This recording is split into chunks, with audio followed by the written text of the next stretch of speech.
Good afternoon, everybody. Welcome to the Strategic Planning Committee. Today's date, Tuesday, 21st of October, 2 o'clock. Item 1, apologies for absence and notification of substitute members. Can I ask Democratic Service Officer whether any apologies for absence have been received, please? Through you, Chair, we've received apologies for absence from Councillors Bignell, Councillor Humphreys and Councillor Keeble, with Councillor Stephen Clark, Councillor Jonathan Harris and Councillor Muna Kali substituting. Thank you. Item 2, declarations of interest. Do any members of the committee have any declarations of interest in any of the items under consideration at this meeting?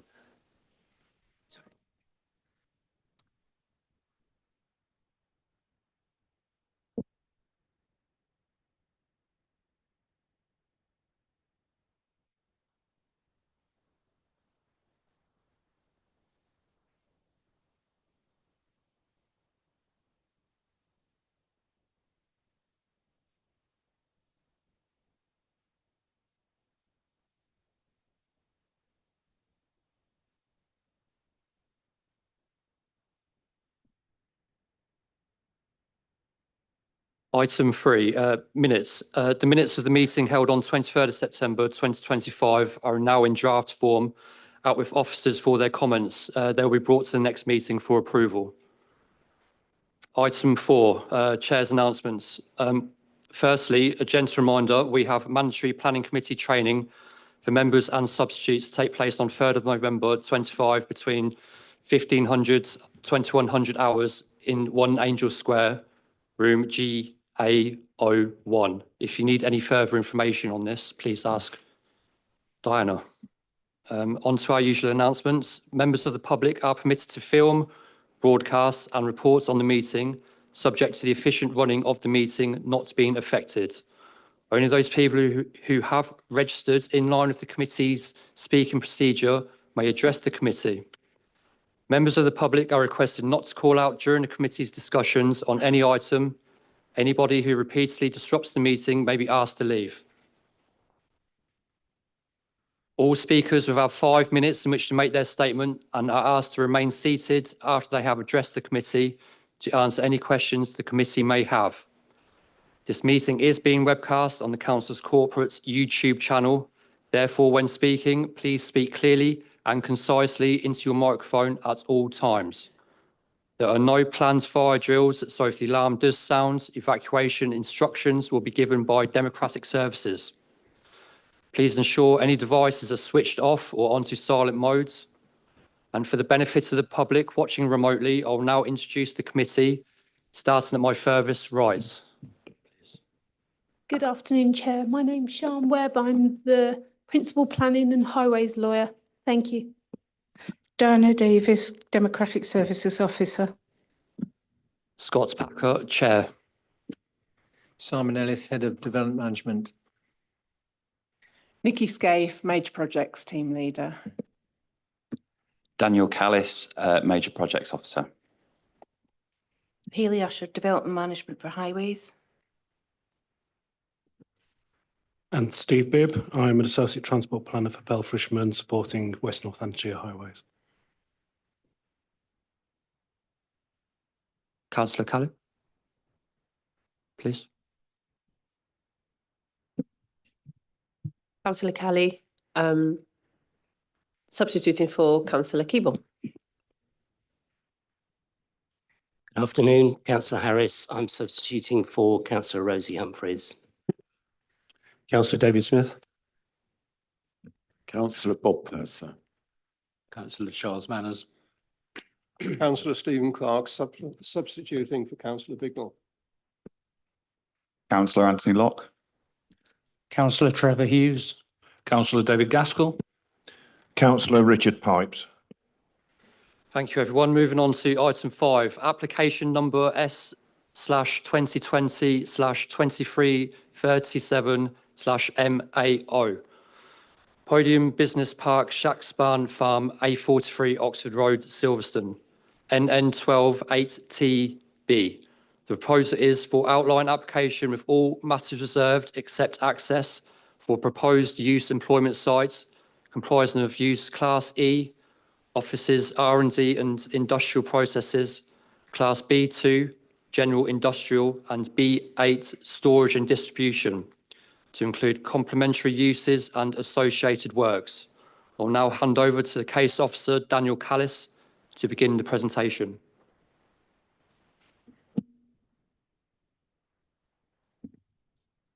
Okay, thank you, Chair.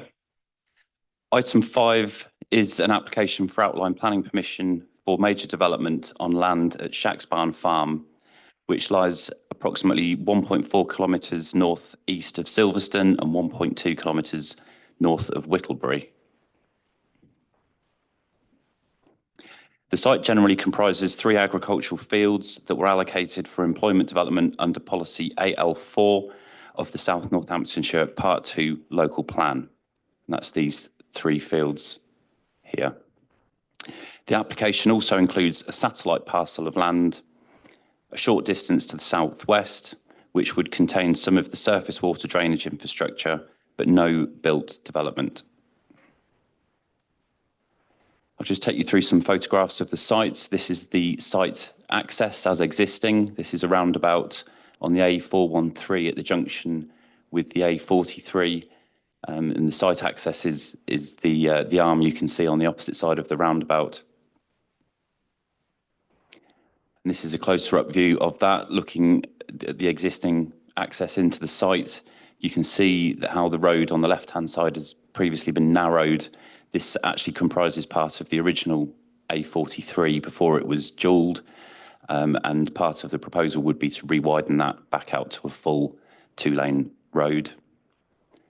Just moving into the site and looking east. So this is looking back. The hedge line you can see on the left-hand side here runs along the A413 heading towards Whittlebury. The far side of the site is the hedgerow you can hopefully just make out on the opposite side of the field. From a similar position, looking more southwest, so the access road on the right-hand side, the access to the site itself would be in the foreground, and a T-junction formed with a road going into the site. You can see how this part of the site slightly falls towards the west. There's the existing spinney or copse of trees within the westernmost corner of the site. The existing development at Shacksbarn Farm is just behind the trees. You can just about make out some buildings through there. And the site sort of continues off to the left-hand side predominantly.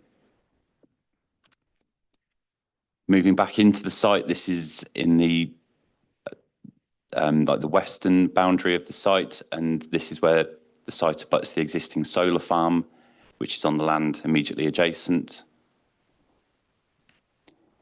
This is a view from the southernmost corner of the site. The solar farm is on your left-hand side behind the hedge. The existing buildings at Shacksbarn Farm can clearly be seen in the middle ground. The site extends off to the right-hand side of the photograph, and this just gives an impression as to the position of the site within the wider landscape, sitting on a relatively elevated position, and obviously you can see views across to the opposite side of the valley.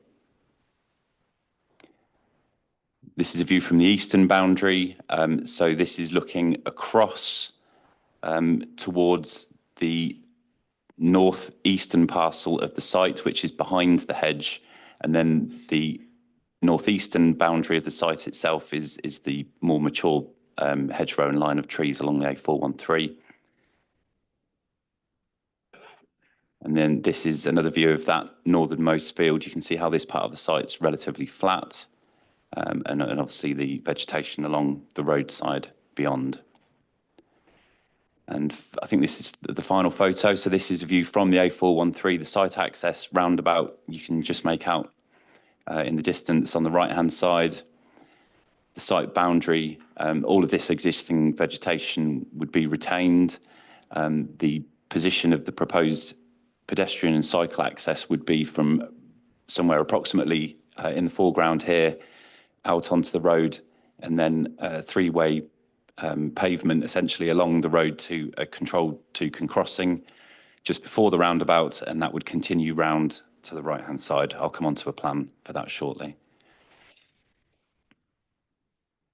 So the primary site is roughly L-shaped. It lies immediately to the east of the existing Silverstone Business Park, also known as Shaxbarn Farm, and covers an area of 10 hectares.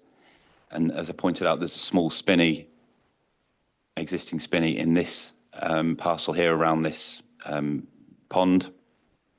The satellite parcel is to the southwest and extends to 2.8 hectares, and that's this area here. The site's enclosed on all boundaries by existing field hedges. As I said before, the A413 runs along the northeastern boundary, and the A43 dual carriageway is close by to the northwest. To the south, the site lies to the south of the site lies a significant solar farm, and beyond the site is surrounded by open countryside. The site occupies a relatively elevated position in the landscape. There is a potential wildlife site 100 metres to the east on the opposite side of the A413. The site is fully within flood zone 1. The application seeks outline planning permission with all matters reserved except for access for a development comprising industrial and commercial uses within use classes EG, B2 and B8. Whilst the application does not expressly state a total maximum quantum of development, the transport assessments have been completed on the basis of a total of 36,825 square metres, and the illustrative master plan also demonstrates a similar figure, and the conditions of the recommendation would limit the total floor space to these amounts. In terms of heights, the proposed parameters set building heights ranging from 9.25 metres to 15 metres, which accords with the guidance in the adopted SPD. This is an indicative master plan for the site. Obviously, it's outline consent at the moment only, so this is subject to some change reserve matters, but it gives an impression as to how the site would be laid out. In terms of building footprints, the indicative master plan shows a total of 24 individual units, ranging in size from 550 square metres up to just under 7,000 square metres. Again, the conditions in the recommendation would limit any individual building to a maximum of 7,000 square metres in order that the development only provides units within the small and medium-sized categories set out in the adopted SPD. The application seeks details of access at this stage. Vehicular access to the site would utilise the existing arm off the roundabout. And as I said, there's that T-junction. So it would bring it in off the roundabout, and then a T-junction that brings the road network into the site itself. And just to confirm, in the photographs I showed how the road had previously been narrowed, and that would be re-widened in this hatched area to create a 2-lane road into the site. And then in terms of the cycle and pedestrian access, that would be a route coming out here adjacent to the old telephone exchange, and then coming along the road, crossing at the Toucan crossing. The exact position of that would be determined at Section 278 agreement stage with the Highway Authority. And then it continues round to a point where, with the junction of Burkett Road, that then obviously connects back through to Towcester. Within the site, there would be bus stops provided on the main internal spine roads. The Section 106 agreement will secure a financial contribution that would enable extension of the existing number 87 bus service, which currently terminates in Towcester, so that it can serve the site. This will also enable connections to other services onwards to Northampton and Milton Keynes. In terms of the proposed landscaping, the indicative master plan includes the retention of all existing vegetation to the site boundaries, as well as for additional strategic landscaping around the site perimeter. A key element of this is an additional strip of land that is outside the red line, but within the blue line. You can see here this L shape, 20 metre, I think it was 15 metre, sorry, wide strip coming down here. And the Section 106 will secure the delivery and long-term management of this mitigation that abuts the site. In terms of the satellite parcel, the only development proposed within this parcel would be the creation of the Suds Attenuation Basin, which would store excess surface water runoff during storm events and release it at an appropriate rate into the stream on the left-hand side here. So that's just to the west of that.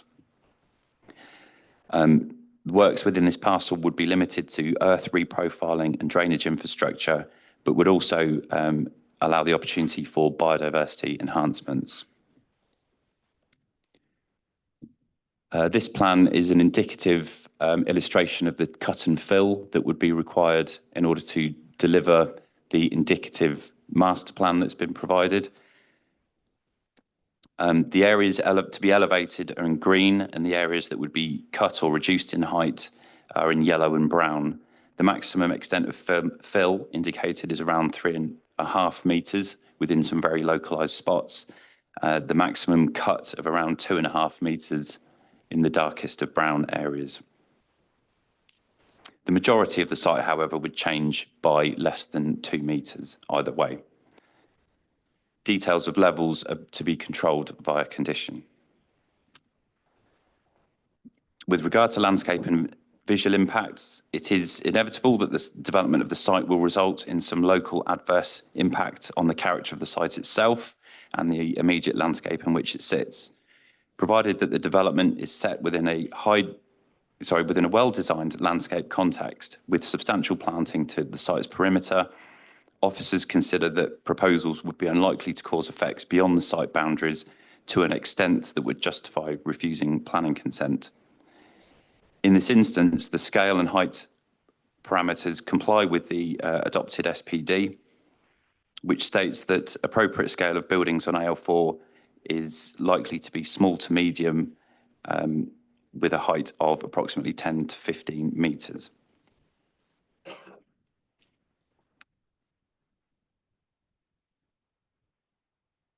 Much of the visual effects will be screened by existing vegetation, both to the site boundaries and beyond, or by proposed strategic landscape, and are relatively localised. Although the unmitigated effects range from negligible to major moderate, a handful of greater effects would be reduced to moderate as a result of the proposed mitigation. Officers are satisfied that the proposals sufficiently robust landscaping to enable the development to integrate with the surrounding landscape within a reasonable time frame.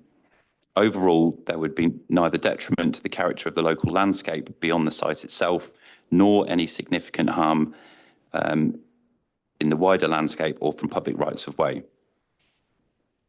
That said, there would be some residual harm to the site itself, and that has been weighed in the planning balance.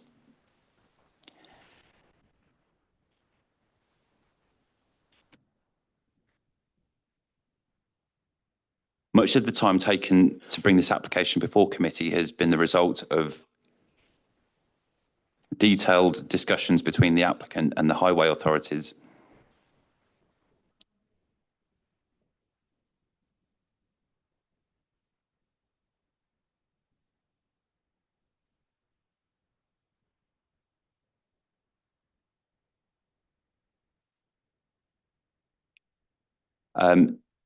Sorry, I'll just begin that point again. Much of the time taken to bring this application before committee has been the result of detailed discussions with the relevant highway authorities, being both National Highways and West Northants Council Highways, particularly on matters relating to traffic modelling, pedestrian and cycling connectivity and public transport. Following various clarifications, the applicant's final traffic modelling submissions demonstrate that the development results in no severe impact on either the strategic or local road networks. National Highways have subsequently confirmed they raise no objection. WNC Highways do raise concerns with regard to cumulative impacts at TOVE in future years. However, with the potential impact relating to the strategic road network, they do not object. There remains uncertainty over exactly what measures can be delivered to improve walking and cycling along Burkett Road. Policy AL4 does require the development proposals to provide linkages to existing networks. However, Burkett Road is fairly narrow, unlit, and has a 60-mile-an-hour speed limit, with narrow verges that prevent the ability to create segregated footway cycleways along its length. Options have been extensively explored, and to allow further time for this, it's proposed that the matter is dealt with via condition. The condition in the recommendation requires agreement of a scheme prior to any building being constructed above slab level and delivery prior to first occupation. Turning to other considerations, the proposal is considered to have minimal, if any, impact upon the setting of built heritage assets, including the scheduled ancient monument a short distance to the south.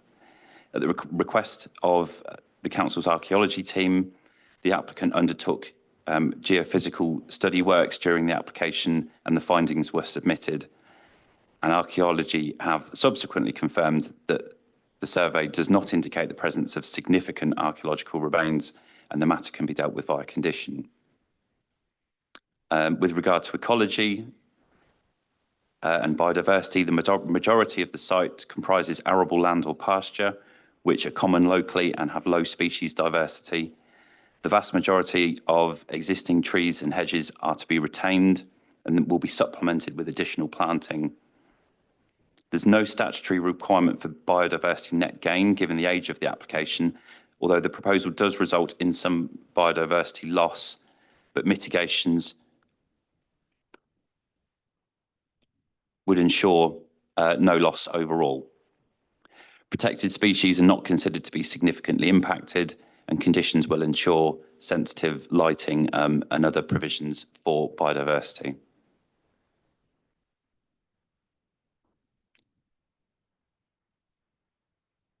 In terms of representations received on the application, there's no outstanding objections from technical consultees. There are, however, objections from 5 local parish councils, Campaign for Rural England, and the Silverstone and Whittlebury Residents Association. The application has received over 569 objections.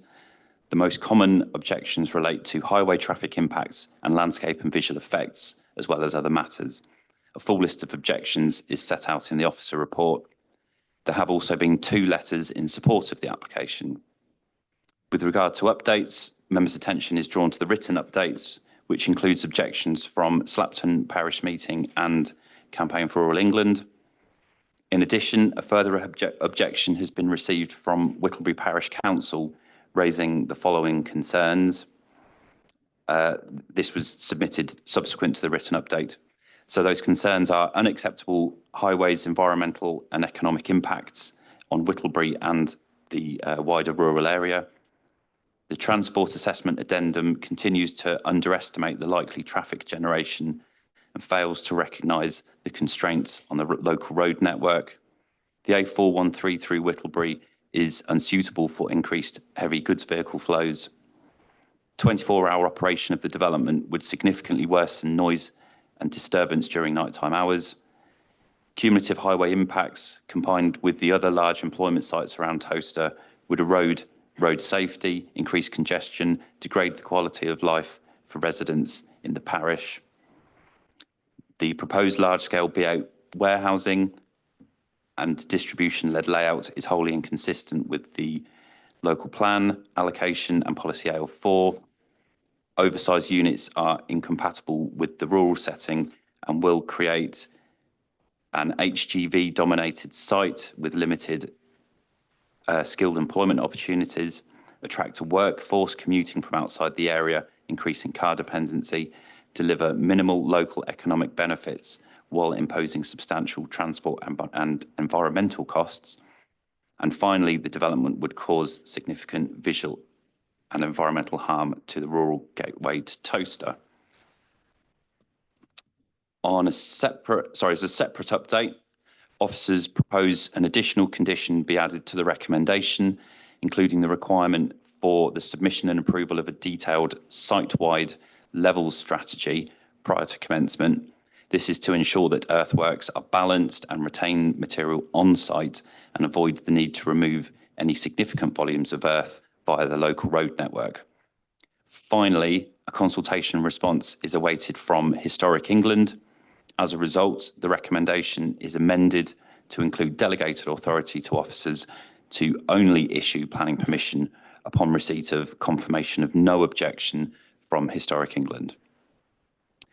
So in summary, and in accordance with the presumption in favour of sustainable development set out in the NPPF, it is considered that the proposal would result in development which generally accords with the development plan, particularly policy AL4, which allocates the site for development, and the adopted Employment Site Allocations Development Brief SPD.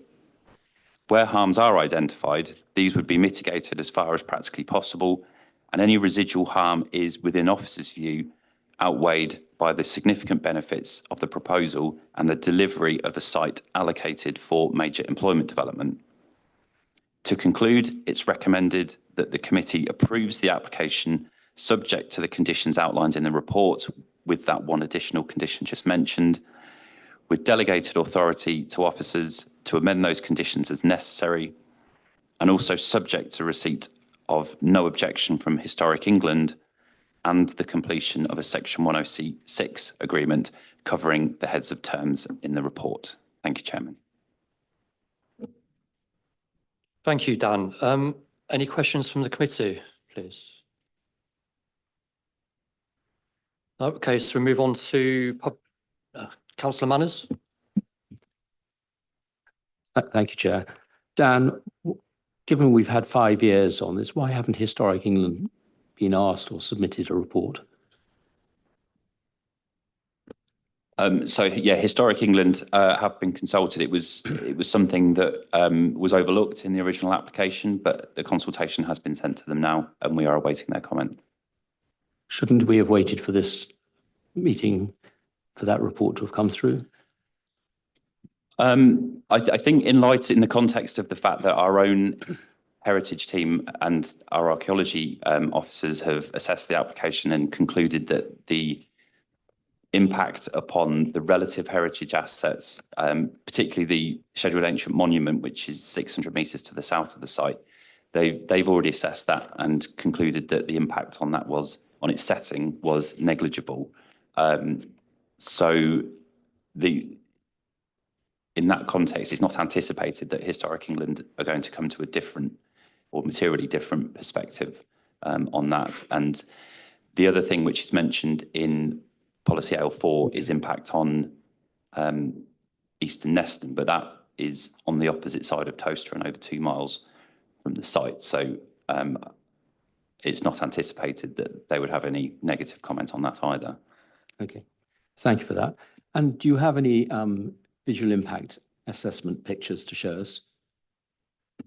Not in my presentation, I'm afraid, no. Right, because if you take a walk to the northwest of the site at Hanley Park, opposite Bucknell Woods, which I did, you will see these buildings very, very significantly.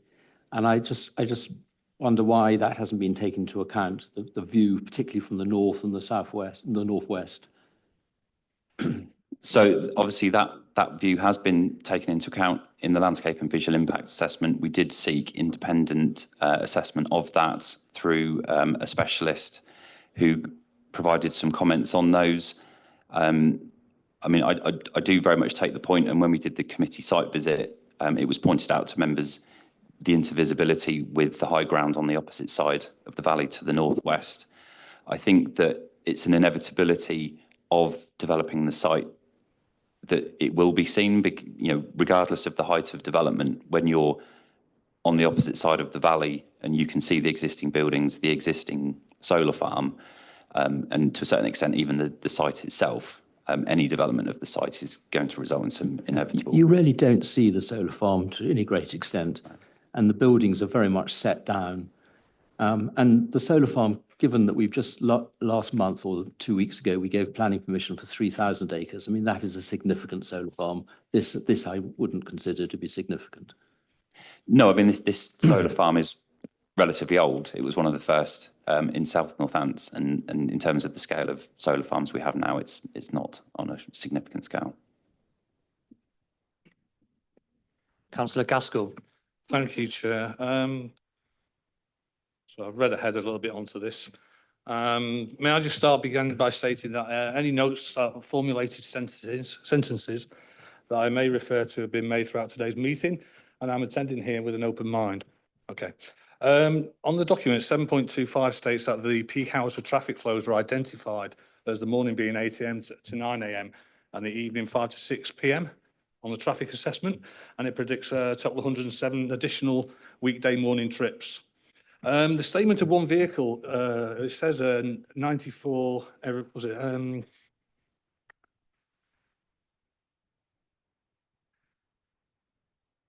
94 per hour. Yeah, it's the timing on that there. It's based on 94 trips per hour. The actual average space is 38 seconds per vehicle and not 90. So I'd just like to get some assertion from the traffic assessment, please, if that's possible.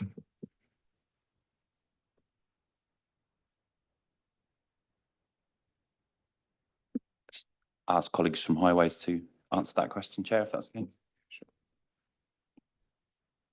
No, so the average that they've taken across the day is just averaged across the day, but obviously there's a peak where it's a little bit higher than that. Obviously, with the peaks identified at 107 in the AM peak and 147 in the PM peak, and those are two-way flows as well. Okay, thanks for that. But surely, I mean, I leave my house at 7 o'clock to go to work. And I'm sure a lot of people go roughly that time. And I think peak hour starts an hour earlier and possibly ends an extra hour later as well, according to your assessment. And as you say, those hours are 2 hours in the morning, 2 hours in the evening, and of course, reduced traffic during the day. So the bulk of that traffic will be those 2 periods. Is that correct? But your assessment here is based over the whole day, over the 12 hours.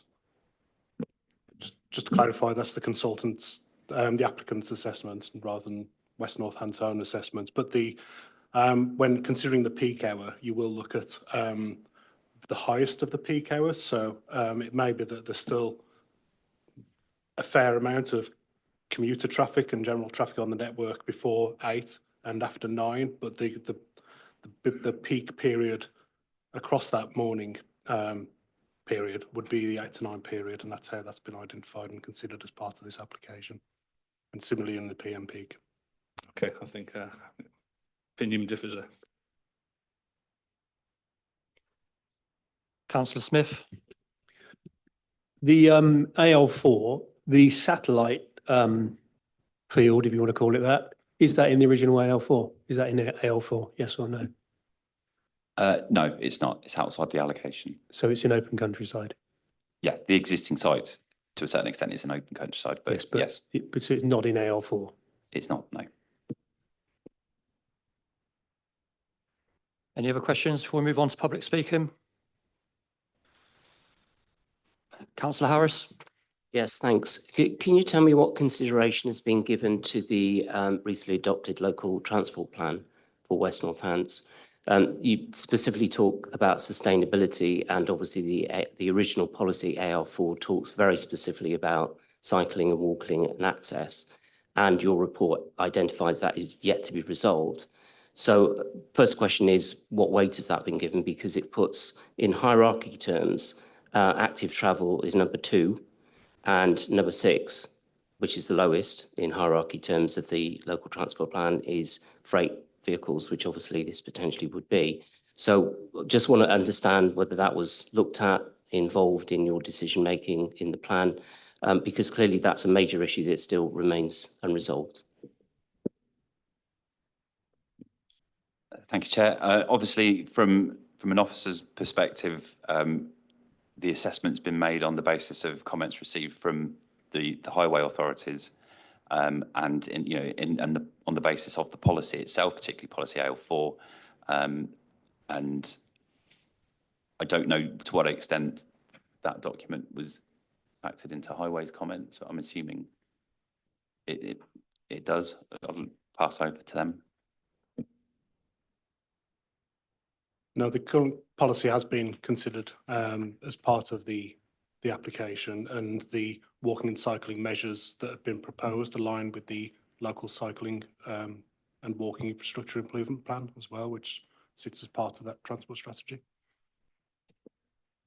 I may just come back on that, but that, if I'm correct, that still remains completely unresolved. There's no solution to that at the moment, correct? there's not a design solution to it at this time. There's an aspiration of what needs to be achieved to meet the local cycling and walking infrastructure plan, improvement plan. However, it does remain a condition that needs to be met before commencement of above ground works.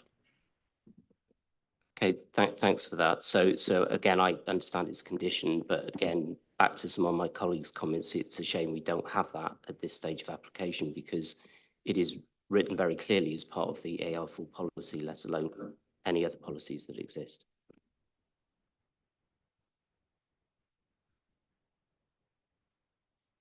Councillor Manners. Just developing that theme, I mean, it makes me wonder why we should be approving this without that actually in place. Because even if it's on condition, are you really going to stop the development when it's at slab level? And I suspect not is the answer. And is it a case that the feasibility is unviable from a financial point of view because they would have to buy additional land from adjoining landowners? Is that what I'm reading?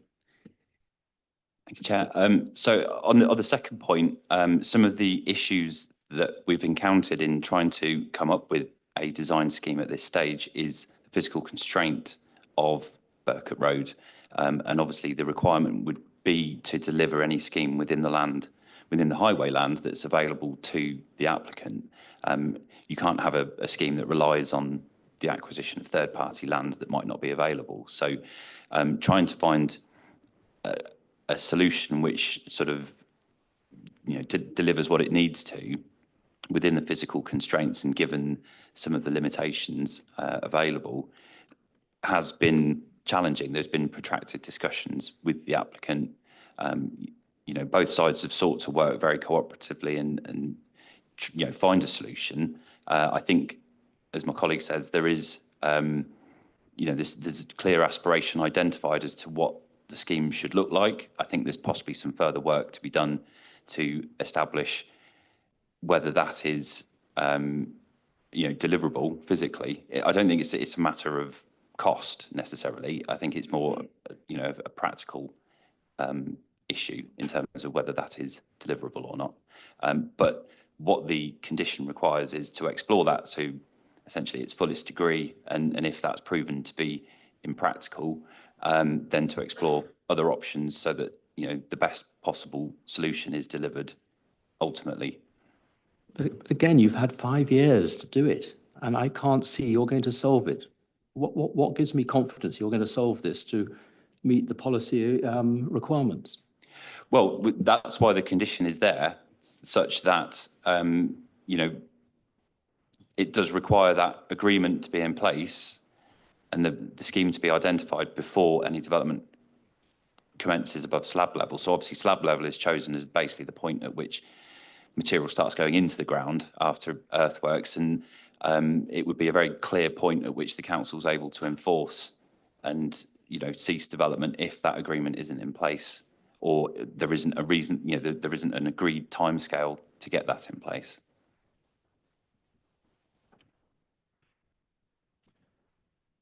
Any other questions to the officers, please? Okay, can I invite Sebastian Charles to come up and speak, please?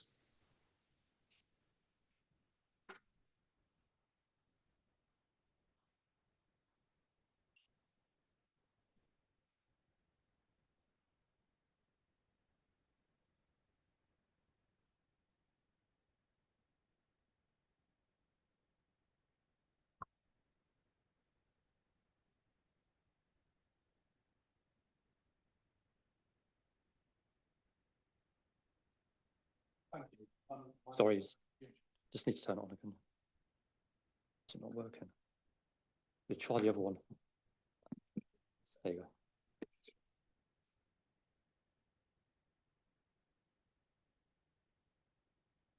My name's Sebastian Charles. I'm a solicitor and a legal associate of the Royal Town Planning Institute with 30 years experience. I represent a number of concerned local residents, all of whom are going to be impacted by the development and who object to it on the strongest possible terms. This is a shortened version of a speech I've already circulated to each of you. Because the site is allocated in the existing and emerging plan, it ought to be possible for consent to be granted for an employment scheme, but that does not mean you have to grant consent for this scheme. And we see a number of policy departures and major problems with the scheme as proposed. The allocation was not for this development, it was for small units for local businesses. Contrary to the SPD, the site's been hijacked for large warehouses. The case officer has called them medium-sized, but two medium-sized warehouses next to each other add up to one large one or huge one in my book. The problem with warehouses is they employ few people on low wages and the visual and traffic impacts are greater. The only people that benefit are big business and the developer at the expense of the local residents and the environment. I urge you to refuse this scheme and request that it comes back with an amended scheme and a parameter plan showing smaller buildings that can be approved. Your officers are suggesting this can be dealt with later, but that's not right. It should be dealt with now. The plan policy requires the size of the buildings to be informed by an assessment of the impact. This has not happened. The applicant's LVIA understates the impact, and this is confirmed by your own expert review. So why are we here with a recommendation for approval? As we've heard, Historic England hasn't been consulted, so the policy has not yet been complied with. Residents consider that only smaller, lower buildings should be consented in this location consistent with the SPD. I've sent to you copies of the plan from the SPD that clearly identifies this location as being most sensitive, but your officers are saying that a 15-metre tall building, the largest building on the site, can be located there. That's simply incorrect, and the SPD is not being complied with. Officers suggest that the impact on the national landscape character is slight. I understand on the site visit you've observed this and that the residents don't agree and consider it to be more significant. Another policy breach occurs in relation to archaeology. Geophys is not enough. A full and proper investigation ought to be carried out and the policy requirement has not yet been met. Residents are extremely disappointed by Highway's failure to understand the traffic impacts. If you're familiar with the location, you will understand that there's no direct two-way access onto the A43 and that vehicles arriving from or leaving to the south are routed through the centre of the village of Silverstone with thousands of HGVs thundering past the infant school. Small vans for small businesses might be okay, but not HGVs for large warehouses. And this is not what the SPD allocation was planned for. There either needs to be a weight limit imposed on the village of Silverstone to stop lorries from thundering through there, or a two-way slip road created onto the A43. Traffic routing needs to be controlled by electronic tagging and tracking of all vehicles with records kept on site and secured in a planning obligation with an appropriate monitoring fee so it can be checked where vehicles are going, how fast they're travelling to stop rat running from happening. This is needed to protect the amenity of rural and village residents, which WNC highways appear to be completely oblivious to, but you members do need to take this into account. Other aspects of the development not properly considered is access by workers. The bus is only funded for 4 years, and that should be 10 years. There should be real-time bus information available on the site. Otherwise, no one will dare to use them for fear of being stranded. But the provision for walking 1 minute remaining. For walking and cycling is shocking. I've included in your pack the plan showing how long the cycling and pedestrian route is, and it's literally a few tens of metres. Solving Burcote Road is easy peasy. I don't understand all this suggestion that there's a big problem. A planning application needs to be made and land either bought from the farmer on either side of the road or CPO'd to put in a proper segregated route that workers will actually be able to use so that they're not all reliant on the private car. I've provided you with detailed reasons for refusal, all of which are entirely valid and would be reasonable to impose and would not expose the council to risks of costs on appeal. I can read those out if given more time. If you do want to approve something today, you could do, but you need to impose significant additional obligations, routing the traffic up the A43, tagging, tracking and monitoring, a weight limit for Silverstone or a new dedicated slip road, 10 years funding for the bus, real-time bus information and a proper sustainable scheme. Could I ask you to wrap up your comments, please? But you should impose on your resolution a requirement that a new parameters plan is imposed showing lower building heights with the lowest buildings on the tall part of the site and the tallest buildings on the lowest part of the site, delete B8 storage and distribution, which produces lots of traffic for no job, and required that all reserve matters. Sorry, can we wrap it up, please? And discharges of conditions are brought back to this committee for determination rather than simply being delegated to officers. Thank you. Committee, do we have any questions, please?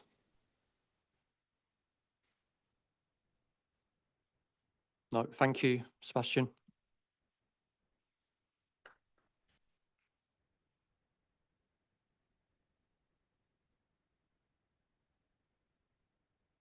Aaron Lockton, please.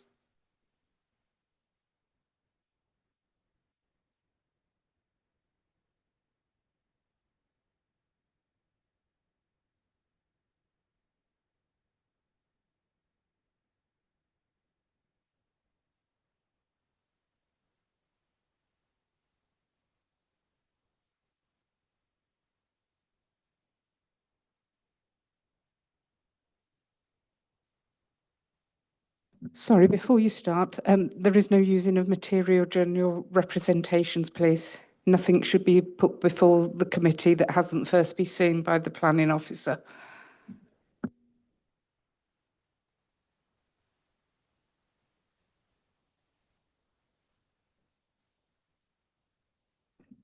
Good afternoon. But I'm not here to give you a list of material reasons why this application should not be permitted. I don't need to. You already know that the visual impact will be unacceptable. We all know that the site has no hope of sustainable access for this type of development. That warehouses bring the wrong sort of employment for this area, and that this will not bring an economic boost to the region.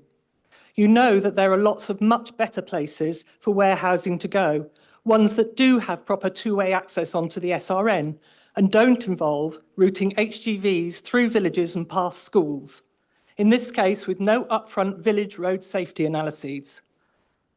Safety should be a primary factor, not kicked into the long grass. You know that this was supposed to be a site for small, medium enterprises, not huge warehouses. So I'm not going to list all the material reasons as you are being told them by others. You are hearing from other residents, fellow ward councillors, and a highly experienced planning lawyer. I do have an, albeit rhetorical question. Why are we all here, 5 years after the application was published, looking at a plan that has still not had all the pre-application requirements met? Yet the officer is recommending approval. Why? And I will tell you why. Because it is the path of least resistance, less time, less effort, and of course less money. After all, who wants to go through all this again with a planning inspector? However, I and my fellow residents will tell you that to let this go through will be unforgivable. As I look around, I see familiar faces, good councillors who have done this time and time again and have been re-elected because of their commitment to their communities. I also see new faces, councillors elected to bring change, to shake up the old and ineffective systems, to get things done, to listen to their people, to bring reform. We all know that more of the same old is no longer acceptable. We need a fresh approach rather than this, to finally call a halt to the errors that have been made. So, if you say no to this application, what then? Silverstone 2035 vision. A master plan designed to bring high-tech engineering development, skilled jobs, tourism, huge investment into the region for education and sustainable infrastructure. A plan backed by major economic contributors, the Circuit, Cadillac, Aston Martin, and many, many more. A project to lift the local economy, to create a Silicon Valley in Silverstone Valley. Sustainable development, strong communities, enhanced infrastructure. This is where we should be aiming, not at dystopian low-grade warehousing. Allocated sites does not mean anything goes. Right development, right location, not this. If the applicant had consulted in any way with the community, they would know this. Just to show, well, I can't do that because it's obviously there, so forget that. Please, just refuse it. There are sufficient material legal planning reasons to do so. If you are minded to approve this, at the very least ensure that what is built is acceptable, No routing through our village of Silverstone, no mega warehouses. We need proper sustainable access for workers in proper jobs. And you must ensure proper transparent allocation of planning controls via this committee, not delegated to an unaccountable officer. And if you refuse it, then I say to Clowes, do not automatically appeal. Work with the community, with WNC, with major economic players in the region. Find the right solution. I'm going to say it again. We need the right development in the right location, not this. Thank you.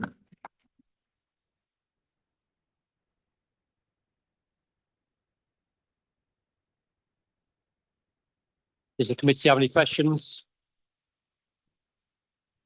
Does the committee have any questions?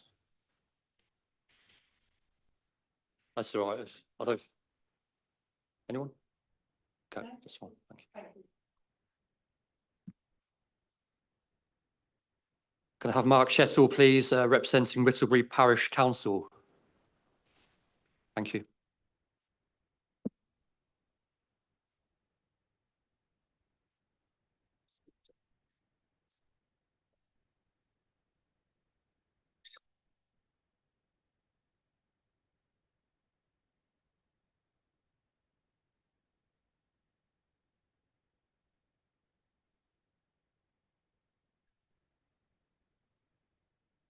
Good afternoon. My name is Mark Shettle and I am here to represent Whittlebury Parish Council and our parishioners. I'm going to go off script a bit. It was interesting to hear that Historic England have only just been consulted with regard to their part of what they should have been consulted about. I'd also like to point out that contrary to good practice, the developer has not found the time in 5 years to discuss its plans with either Silverstone or Whittlebury Parish Councils. In fact, they refused our invitation to attend a parish council meeting. That is indication of how little regard this developer has for our local communities in the area we care about. Why should we be expected to trust that aspirations will be delivered? That's a big word, trust. When this site was put forward for development, like every other parish council in the area, we believe that it was allocated for an extension to the existing business park with units complementary in size and scale to the existing buildings. That's already been touched on. We supported the allocation initially because the existing units provide local employment and services for local people who use these businesses. From the wording of the allocation, we could not have anticipated that our decision to embrace the opportunity to extend the site with small units for local business would be rewarded with a grossly misplaced warehousing scheme. Grossly misplaced because of the visual impact. It's interesting to hear that there's not going to be any visual impact.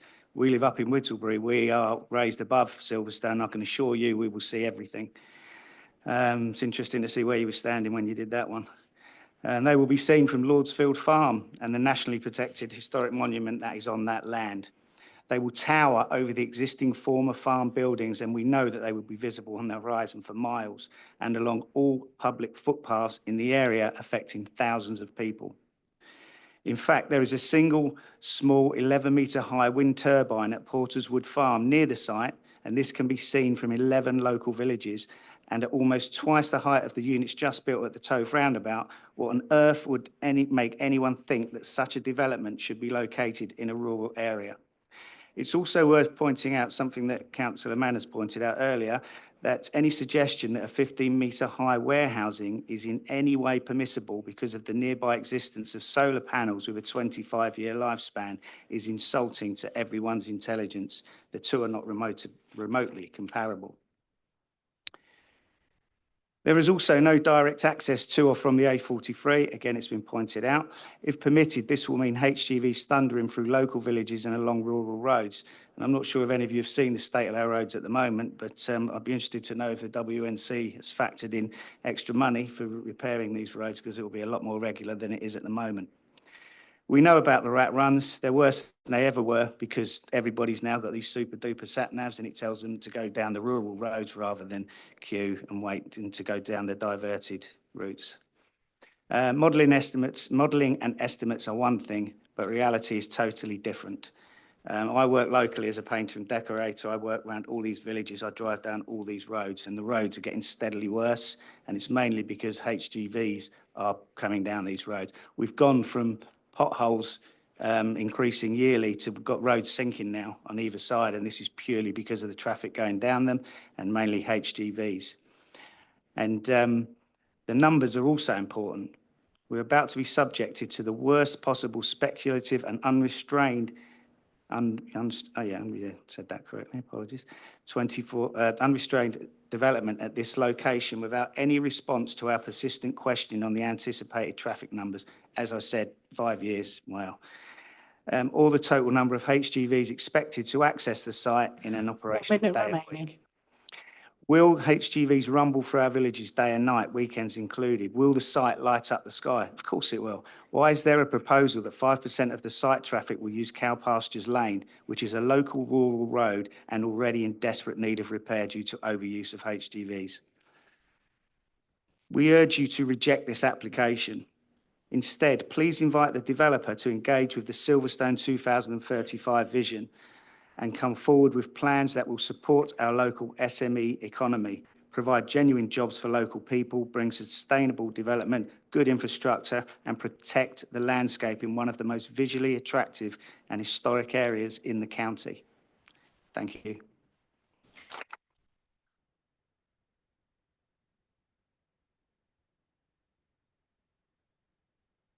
Any questions from the committee, please?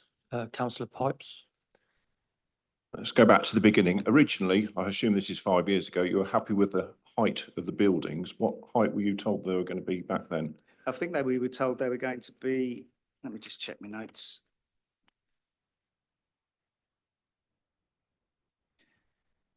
Yeah, we believe they were going to be complementary in size and scale to the existing buildings, so whatever sizes they are, that's what we were expecting. Anyone else? Thank you, Mark. Thank you. Can I ask Michael Toner, please, to step forward, representing Silverstone Parish Council?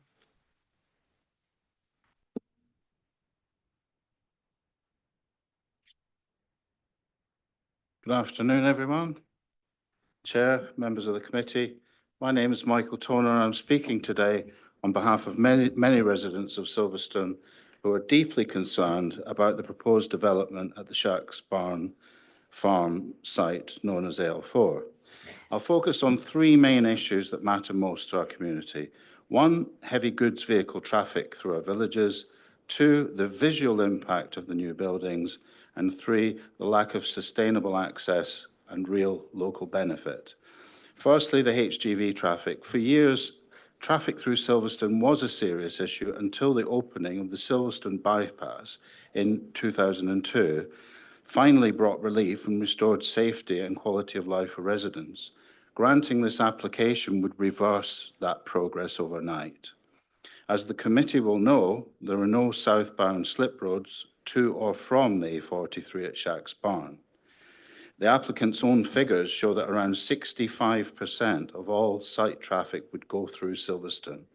This clearly conflicts with paragraph 110 of the National Planning Policy Framework, which requires safe and suitable access for all, and policy SS1 of the South Northamptonshire Local Plan, which protects the character and amenity of rural settlements.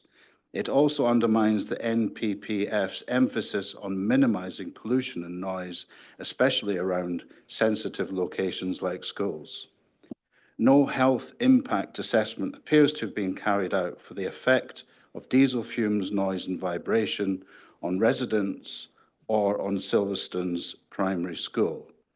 To put it simply, a high volume of HGVs thundering through our smaller villages would be unsafe, unhealthy, and completely unsustainable.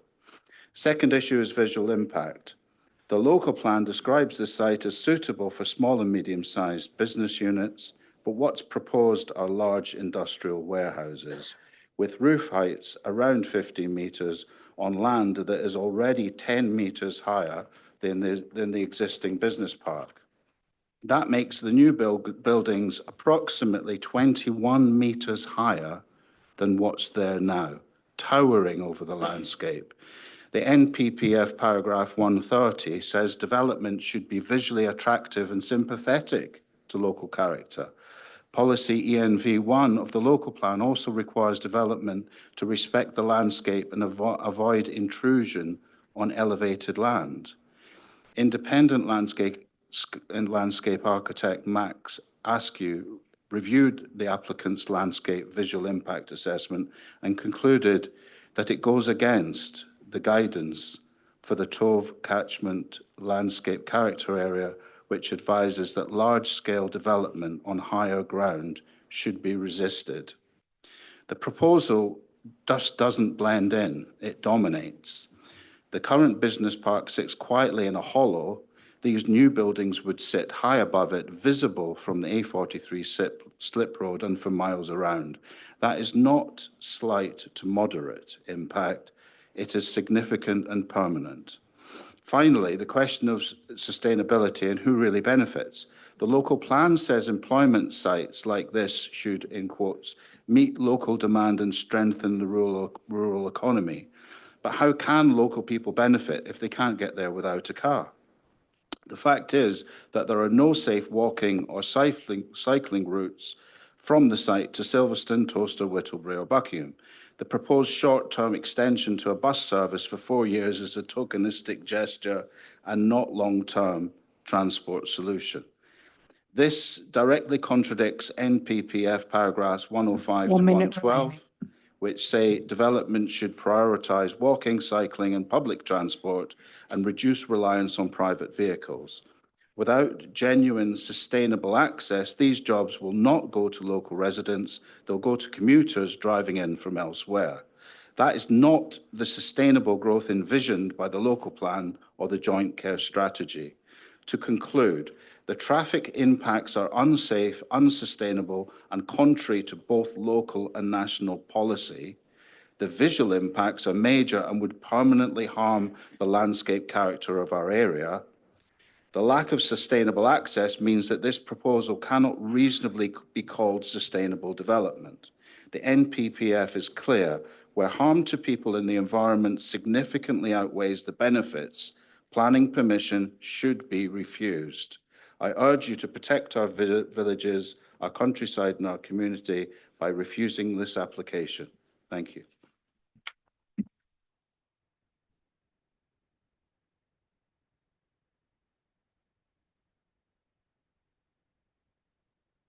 Any questions from the committee? Thank you, Michael. Okay, we have a written statement from MP Sarah Ball. It will be read out by Diana, our Democratic Services Officer. Thank you.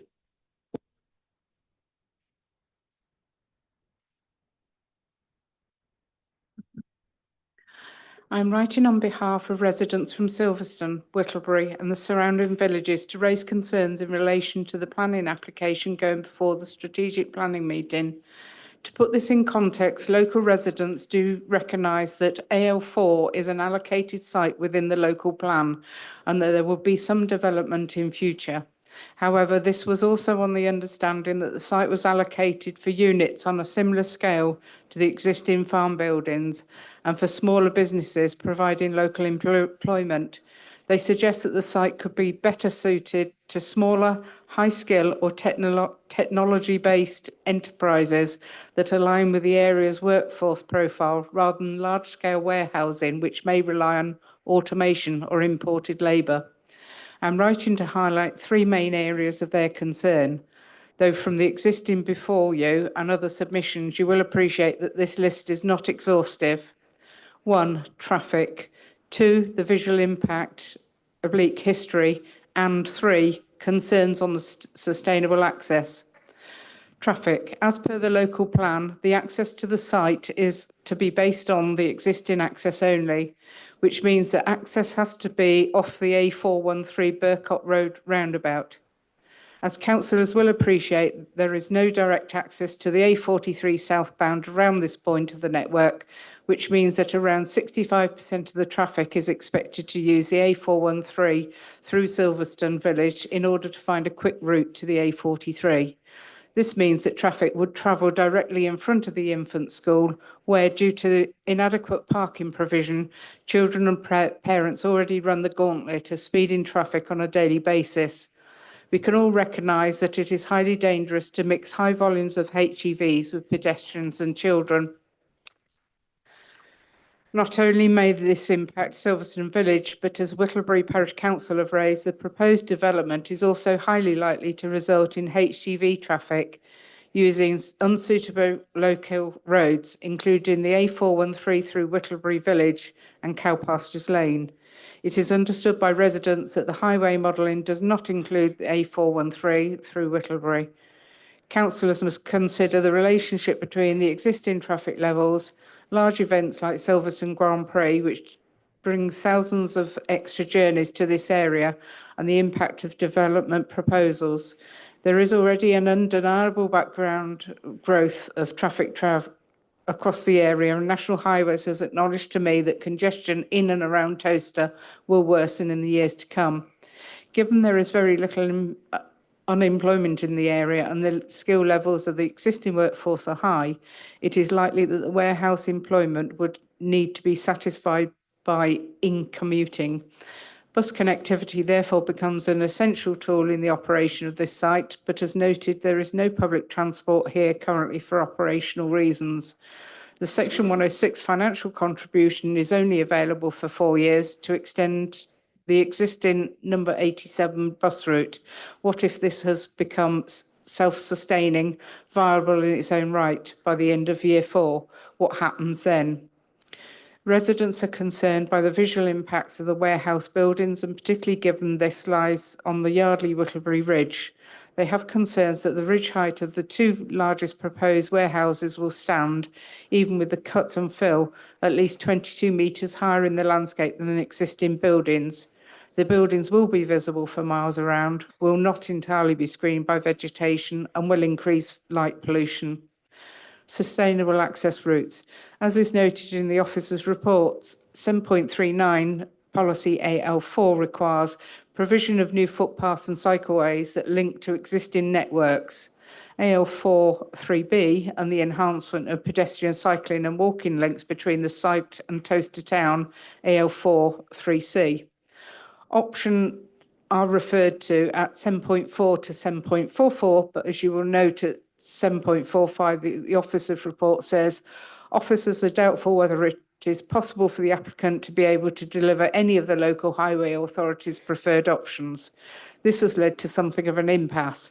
There is a strong likelihood that it will not be possible to deliver walking and cycling improvements linking the site all the way to Towcester to the standard normally expected.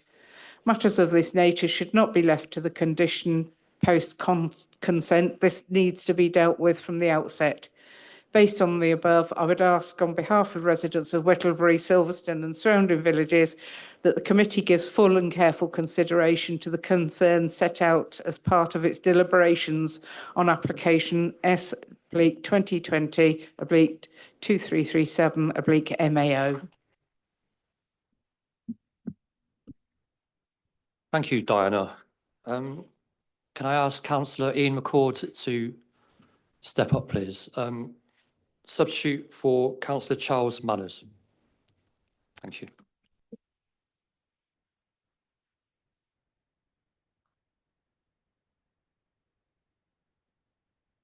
Chairman, colleagues, since this proposal was submitted, I have been one of 11 councillors to represent the site. In that time, we've also seen 4 Prime Ministers, 3 council leaders, 2 monarchs, and 1 pig in the poke. This application.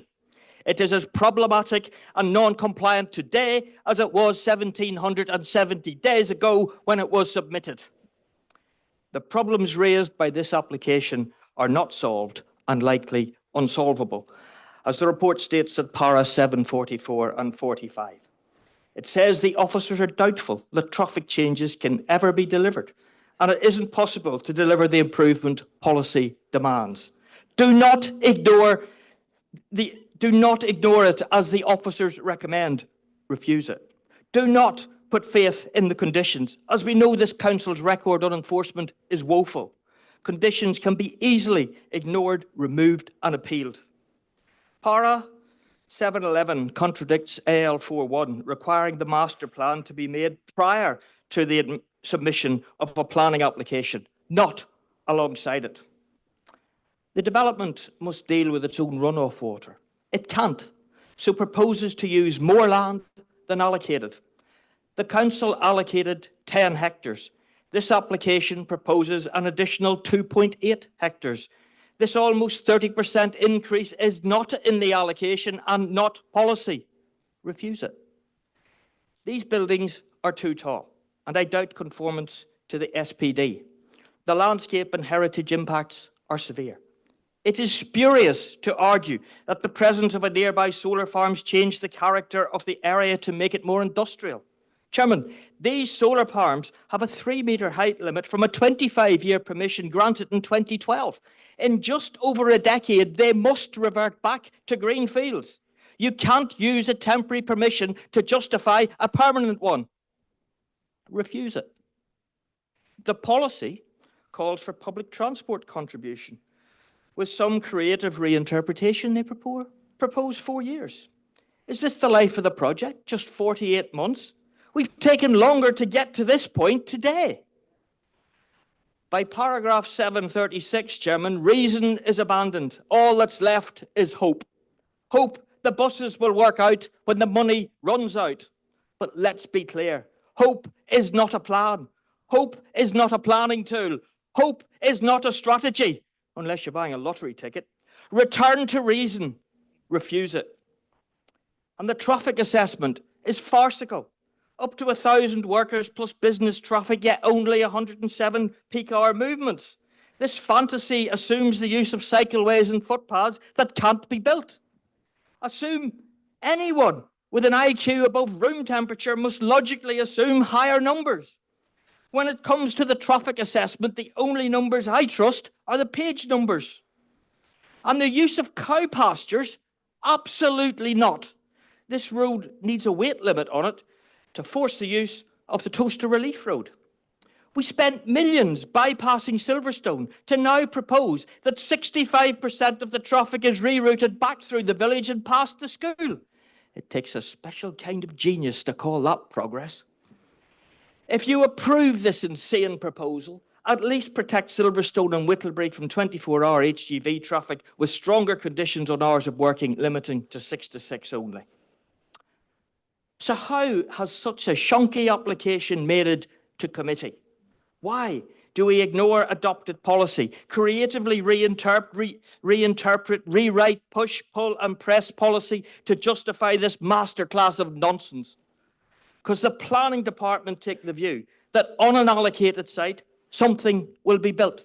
This is something, therefore we have to agree something. Wrong, wrong, wrong.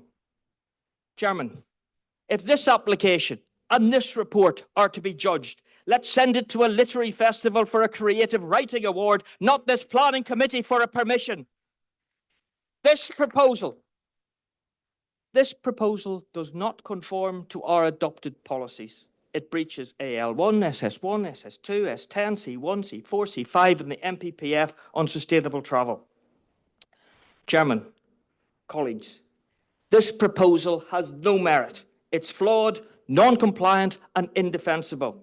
But now is your chance to stand up for the integrity of our planning system, stand up for the policy as it is written, and to stand up for the residents we represent. I implore you to refuse this application.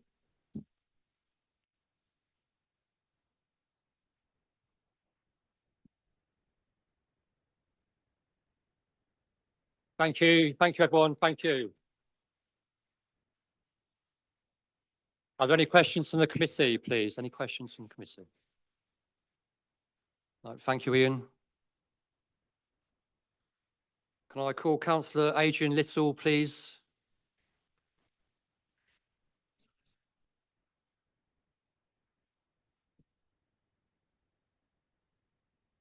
Not quite sure I followed that.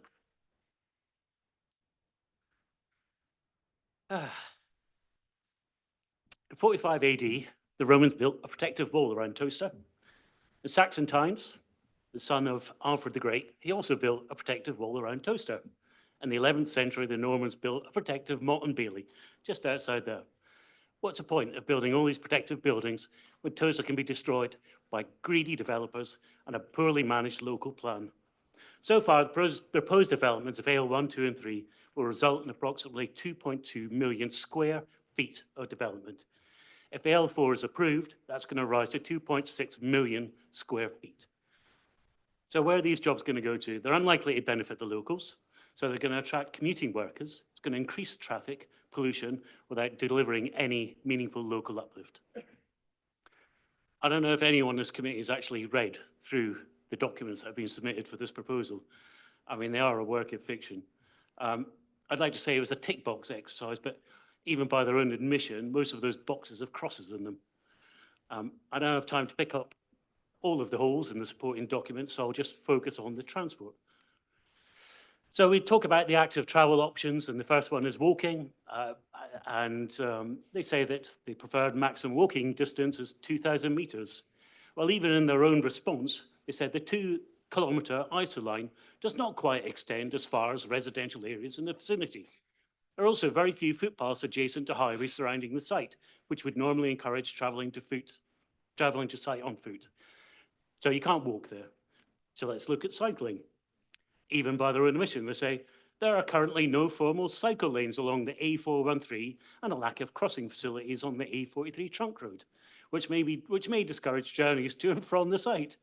However, the ability to cycle to nearby residential areas is a benefit and will hopefully encourage staff to commute by cycling. Unbelievably, they talk about the National Cycle Route 50, even though it's nowhere near Shack's Barn. This is just a complete work of fiction. Even worse, in a completely different document, the health impact assessment, they say it will have a positive impact on physical activity. Cycle links between the site and the road to Wood Burcott will promote cycling. The problem is, committee, is that Wood Burcott is little more than a country track in parts, where two cars can barely squeeze past each other. I certainly wouldn't recommend cycling along it now, let alone when there's new traffic going there and increased levels of traffic. So it's not a suitable site for cycling. There's no buses, there's no trains. So the only way to get to this site is by car. They write, the site is well located for access onto both the local and strategic road networks. Access to the site is to the north from a 4-arm roundabout junction of the A413 and the Eddie blah, blah. Basically, what it means is that the only acceptable access to the site is off the A43 southbound junction. It's great if you're working in Northampton and travelling to it. Anywhere else, it's an absolute disaster. If you're coming from Brackley, you're going to, or anywhere other south, you're going to be travelling through Silverstone. If you're travelling from Buckingham, you're going to be travelling through Whittlebury. And we haven't even started on the impact of HGVs in this. If the committee is determined to approve this application, they're going to have to put in some really robust measures. And as an absolute minimum, the developer is going to have to build access ramps on and off the A43 southbound so that it reduces the impact of traffic through the villages of Whittlebury and Silverstone. They're going to have to upgrade the Burcott Road to safely accommodate the increased traffic and promote cycling. They're going to have to monitor those access routes and put in restrictions to ensure HGVs and site traffic 1 minute uses remaining. designated roads. Members of the committee, we're elected to represent the people of these communities. This does not benefit these people in any way. You need to reject this. You need to send a message. As Ian McCord says, they don't even follow their own planning laws. So I hope you'll just reject them outright. Thank you.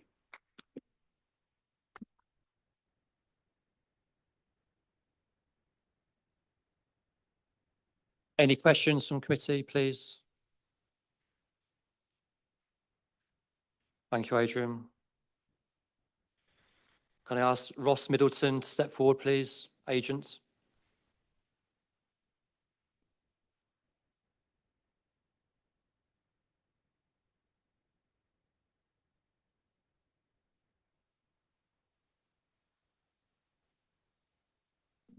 Sorry, Alison, I missed you. I need to ask Alison to come up first. My apologies.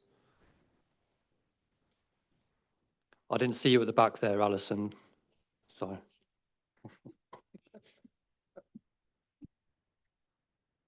Thank you.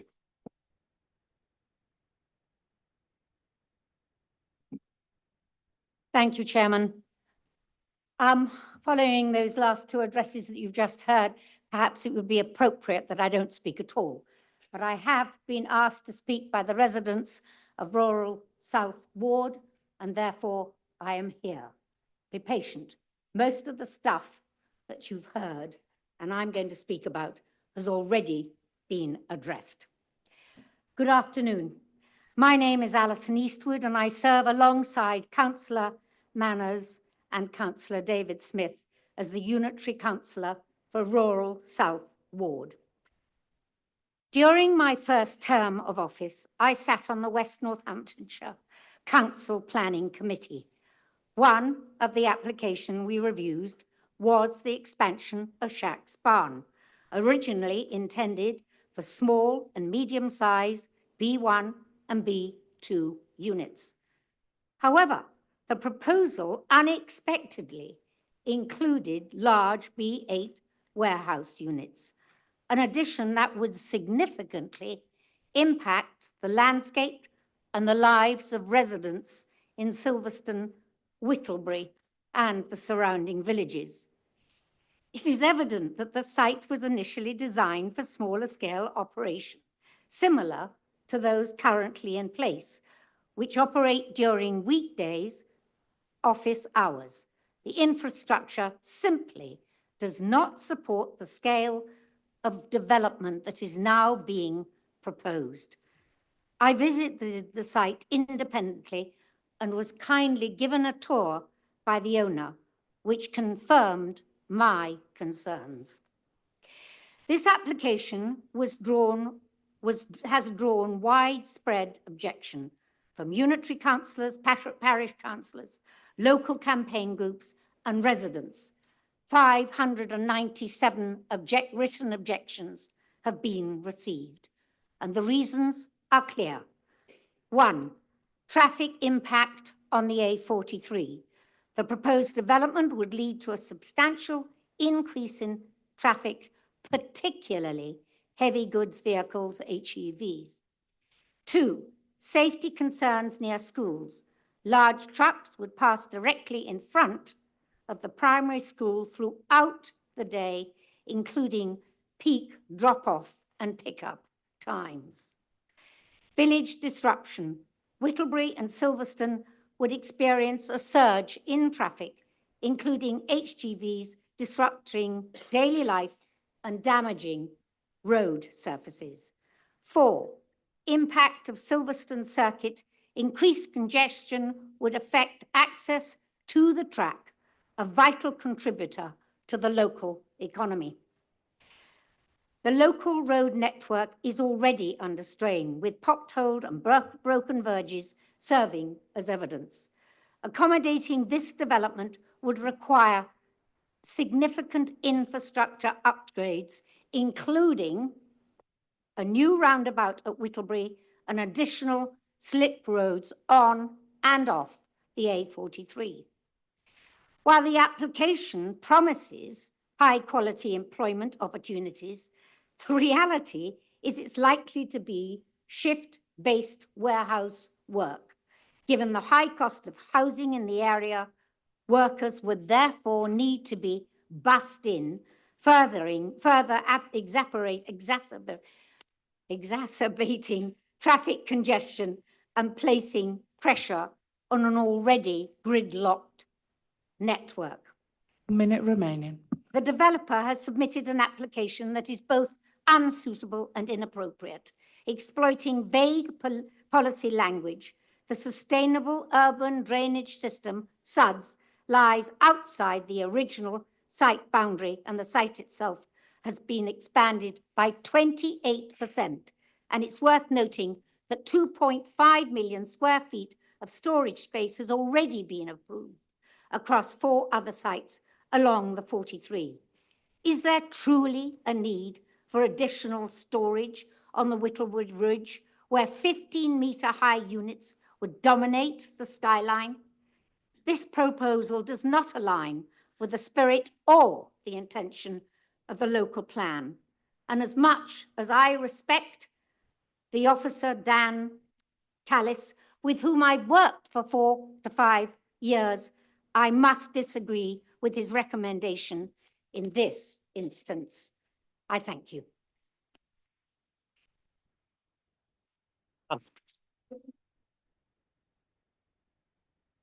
Any questions from the committee, please? Thank you. Thank you, councillor. Can I ask Ross Middleton to step forward, please, for the second time today? Thank you.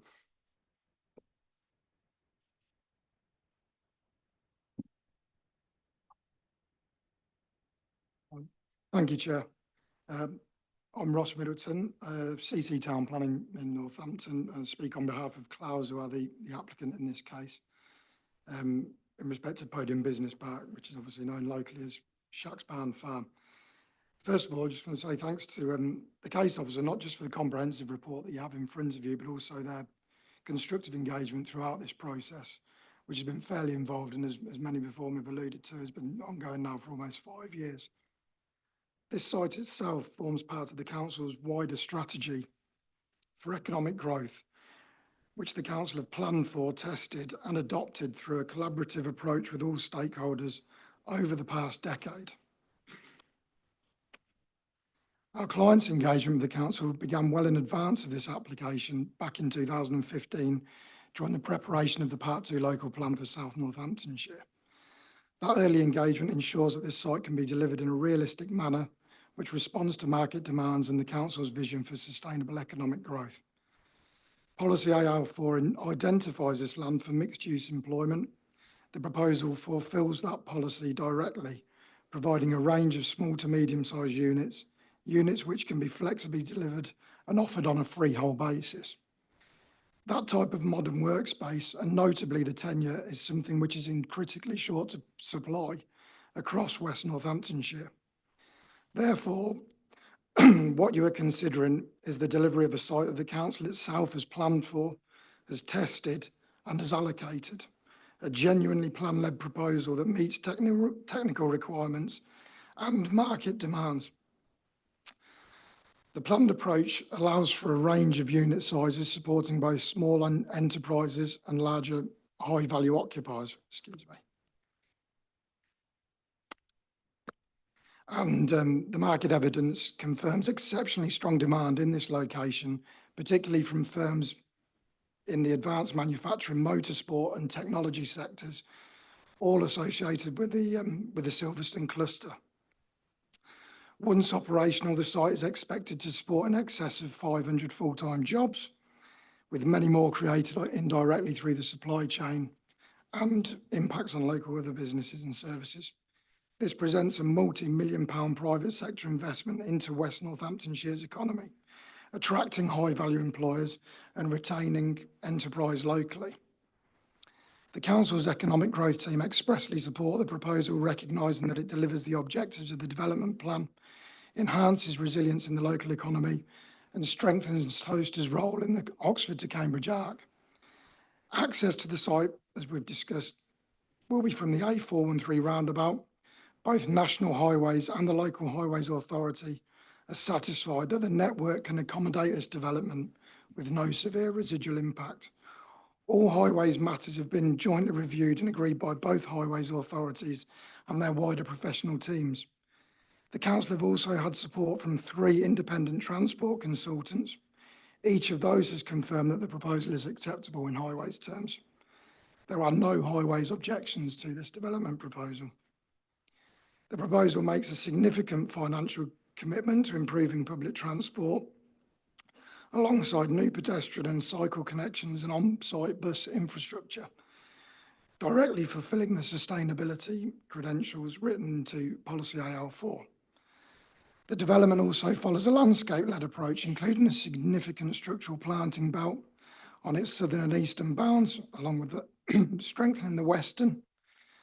The council's landscape consultant confirms that the visual impacts will be no greater than moderate, and these impacts will reduce as planting establishes. 1 minute remaining. All of the technical matters, flood risk, drainage, ecology, archaeology, heritage, notwithstanding what is to come from historic England, noise and air quality have all been addressed with no outstanding objections.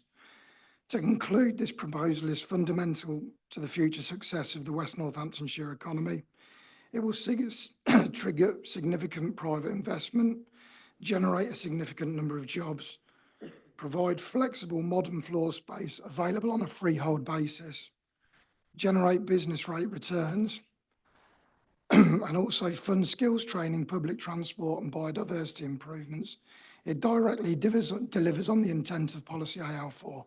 I therefore respectfully request that members support the officer recommendation, and should we have any questions in regards to landscape or highways, we have members of our wider team here that are specialists in those areas that would be more than happy to answer any questions that you may have. Thank you. Any questions from committee, please? Councillor Manners. Thank you, Chair. I was disappointed to hear Mark Shettle from Whittlebury say that you hadn't consulted. What steps have you made to consult with the local parish councils? Through the council, we've been involved in each of the local plan consultations for the Part 2 local plan, of which I think there was a minimum of 3, it may have been 4 or 5, each of which offered 8 weeks of consultation with parish councils and the local community. During the course of this application as well, the council have accepted comments all the way through, which have been considered by the team, but we feel that we've put together something which responds to concerns, but importantly responds to the policy as set out. Councillor Pipes. Gentleman from Whittlebury Parish Council was supportive of the original plan. Are you telling us now there is no demand for the smaller units? That's why you're going for the larger units on this site? The indicative plan, which forms part of this planning application, has been But the one that was originally submitted. was a different. No, was it? Or- there was one with larger units on it where the 2 of the largest units on site were split. That was to make sure it came in accordance with the SPV. Which was the plan that Whittlebury were in favour of? It seemed to be smaller. That's nothing to do with you, is it? And is that the case? No? I mean, the plan which forms part of the application was, I think, as well, submitted as part of our documentation when AL4 formed part of the document which was sent to the inspectorate, either the Part 2 local plan. I think the indicative plan within this largely aligns with what was submitted at that point in time. They weren't as high, though. That's the point I'm trying to get. The building weren't as high as they are now, 15 metres. I think they've always been. They've always been Yeah, 50 they've always- metres. And we've tested our landscape and visual impact testing has tested at 18 metres, which returns the same conclusion. Why would Whittlebury go along with it originally, but now they think the plans have changed? The buildings are no different in height. Is that what you're saying? Councillor, I think the original plan was to be in keeping, was the original. I Yeah, don't think but the that- height specifically were given. I think it was in keeping was the original word. Are the buildings 15 metres though? They have, but at maximum they're 15, at minimum they're 9 No, I know metres. your plans are, but what's there at the moment isn't 50 metres, is it? I think it's about 8 or 9, I would have thought at the Yeah, present it's not really in time. keeping though, is it? No. Right, okay. Any other, Councillor Purser, please. Yes, Chair, thank you. We've got a B8 warehouse with HGV servicing it. How will they access the A43 going south? In terms of the B8, we haven't aligned use classes to units as of yet. Everything that is submitted is all indicative. This is an outline application. The only thing that we're considering here is the access, the principle and the access. So we've got an indicative drawing which shows units, but there is no prescribed use class per unit on that plan as submitted. I suppose the interpretation may be that they're going to be B8 units given their size, or that may be it, but we have not proposed that level of use to those specific units. Thank you, Chair. If I can just come back. My understanding, some of these units are B8, or could you explain how a 15-metre warehouse will contribute to our high skill, high wage economy? Well, once again, we don't know who the occupiers are yet. We've got, obviously there's market demand. Chair, I'm more concerned than what I was before I asked the question. Okay. Because I thought the aim of a planning application was to give the committee sufficient information to make a decision on the impact of a development on the area. If we're really, it's almost as if we're considering the allocation on the development plan rather than a detailed planning application. So I'm really quite confused about what we're being asked to do here. Yeah, the officers will come back on some of these points. Is there any other questions that you want to raise to Ross? Councillor Harris. Yeah, just one thing, just looking at the specific policy, let's be clear, there is an allocation in the local plan, but it specifically says in 2A, supporting uses that are demonstrably subservient to complementary in both scale and nature to an existing or proposed B-class use. So that's the point that I think people are referring to. It sounds like the proposals fit none of those. So my interpretation of subservient or complementary mean they are of the same size of the buildings that are currently at Shacks Barn. Would that be your interpretation?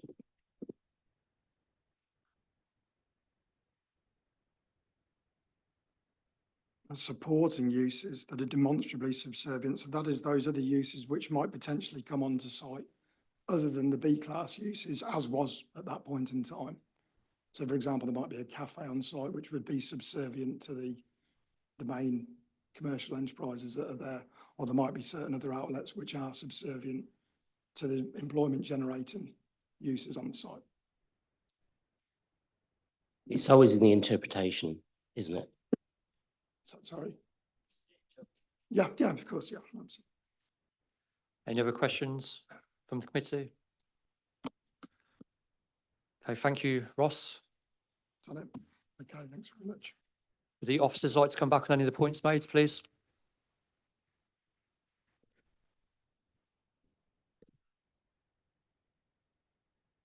Thank you, Chair. Yeah, just to clarify or to pick up on a few points that were made, there was a number of the speakers mentioned the scale of the development, and I would just reiterate that all of the proposed unit sizes on this development fall within the small and medium-sized bracket as defined by the council's own adopted SPD. That basically says that anything smaller than 8,000 square metres is classed as medium-sized, anything smaller than 2,500 is small. So all of the units on here firmly within the small and medium-sized grouping. In terms of the comments about visual impact and the site being elevated above the existing development at Shacks Barn, I think that's a fundamental point regarding the topography of the site. Whatever you develop on this allocated site is going to be elevated above the existing development at Shacks Barn Farm, fundamentally as a result of the topography. I would just reiterate on a few points about highways. We have no objection from either highway authority at all. And I think in relation to the impact on the local road network, I would re-emphasise that the access is solely requires A-class roads. There's no requirement to use unclassified roads or B-class roads to access the site in any direction. The AL4, there was, again, we've had some comments about the proposed uses. The policy AL4 does expressly allow B8 use on the site, so there is nothing contrary to policy about having B8. The recommendation does include conditions which restrict the maximum size of units, the maximum height of units, and also restrict the maximum amount of B8 to no more than 50% of the site. In terms of the height, the SPD does set out that development of up to 15 metres on the site is, generally expected to be acceptable, and that is again an adopted guidance set out by this council which the development complies with. So if we were to move or even to consider, when considering the visual impact, which I would reiterate officers have done and have weighed in the planning balance, and it is acknowledged that there would be a visual impact. It's a question of weighing that against the benefits of the scheme. There was one other point I was going.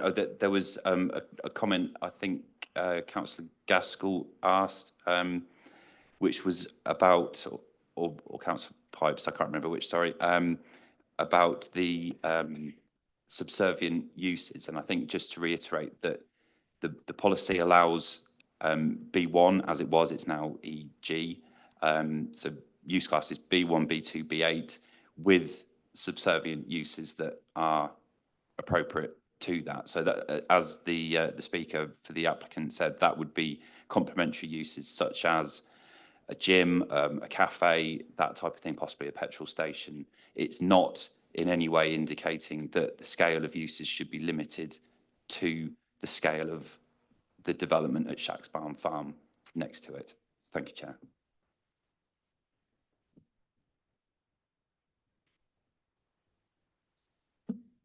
Okay, thank you. Can I move the committee to debate this application, please? Councillor Kelly. Yeah, thank you, Chair. Hearing and listening to all the speakers and what seems to be wrong here is that we need to look at this application. Obviously, it's been looked at for over 5 years and been brought back to us, and still nothing has been fixed, I believe. And as we can hear from all our speakers, I think we need to, and especially not to forget that we have 569 individuals that are objecting towards this, and only 2 local bodies that are with this proposal. In my eyes, I think we need to defer this and look at it properly and come up with the proper proposed issues being looked at, and perhaps bring it back to planning again. But I cannot accept this proposal. Thank you.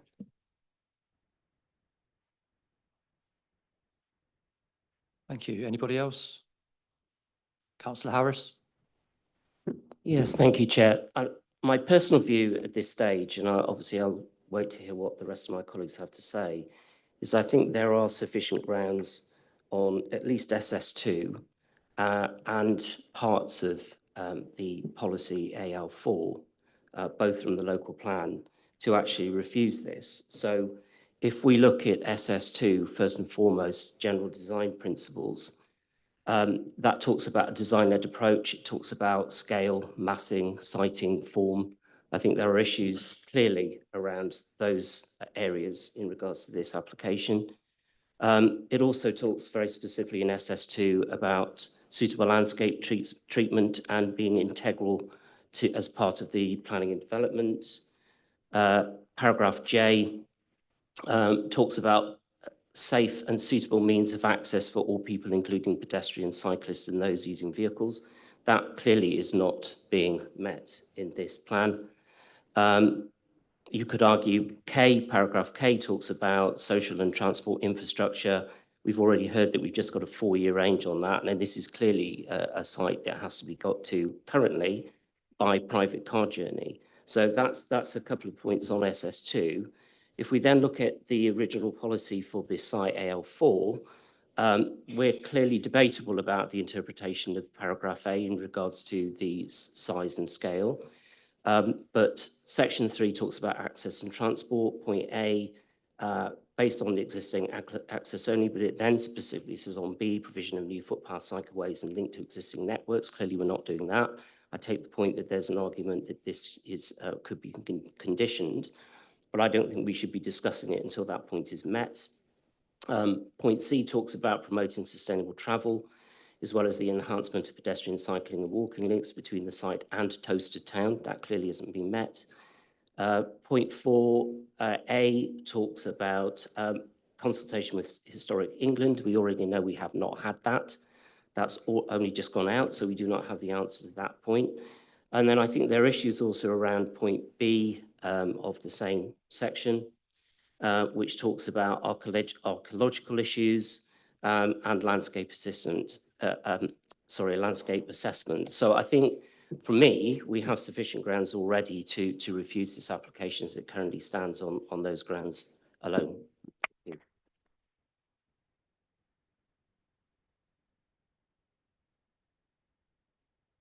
Any other points from the committee, please?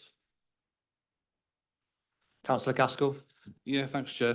The SDP, my understanding is that it's integrated, coordinated and comprehensive planning approach should be taken, and a master plan must be prepared for the whole allocation to accompany any planning application. Now, from this so far, there's a lot of missing and weak supporting evidence based on access and transport integration, heritage and landscape impact, and phasing and infrastructure delivery. And without this, I find it difficult to accept much of the planning officer's proposal, I'm afraid. Thank you.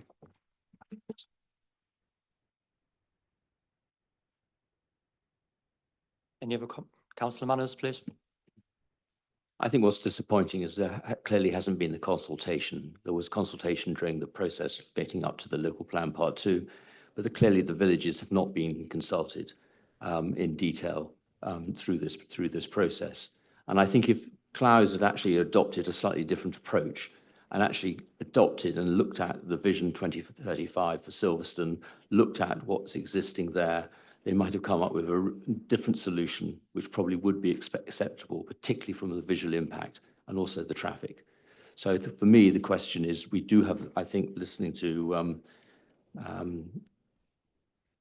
previous speakers, grounds to refuse. It's a question whether we defer or this application on the basis that they will come back with a different application. And in planning terms, I'm not sure what we should be doing in this matter. Are we better to refuse or are we better to defer?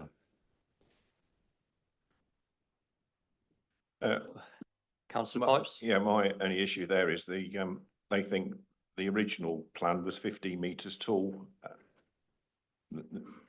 There is or it isn't. I don't know what we're deferring it to. No, I think you're right. Yeah. I think it's refused and then hope they come back with a reasonable, an alternative plan. Do you have any other comments, debates and points from the committee, please?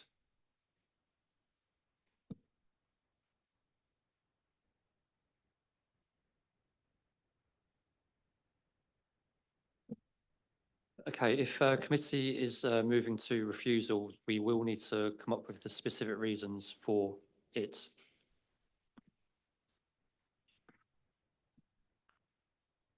Are you writing the list? Pardon?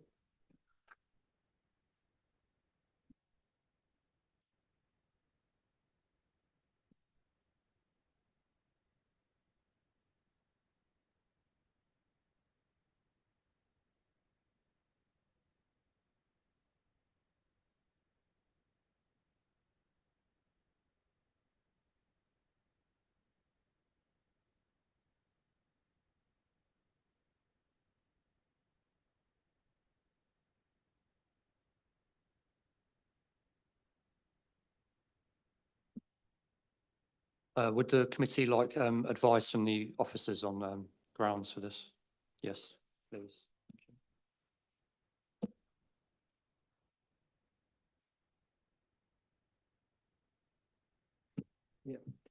Thanks, Chair.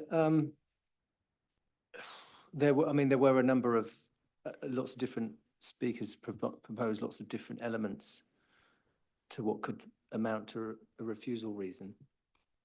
And I think if you go down all I can advise on is what I think the topics you picked up on, and what I think your prospects of what's the most defendable refusal reasons, I think, because you've got to think of the recent appeals that you've had on AL sites where they were allocated and the inspectorate took a view that, you know, the idea that you're looking for these bespoke units that fit a perfect market demand didn't really wash with AL3 and, sorry, AL1, is that DH?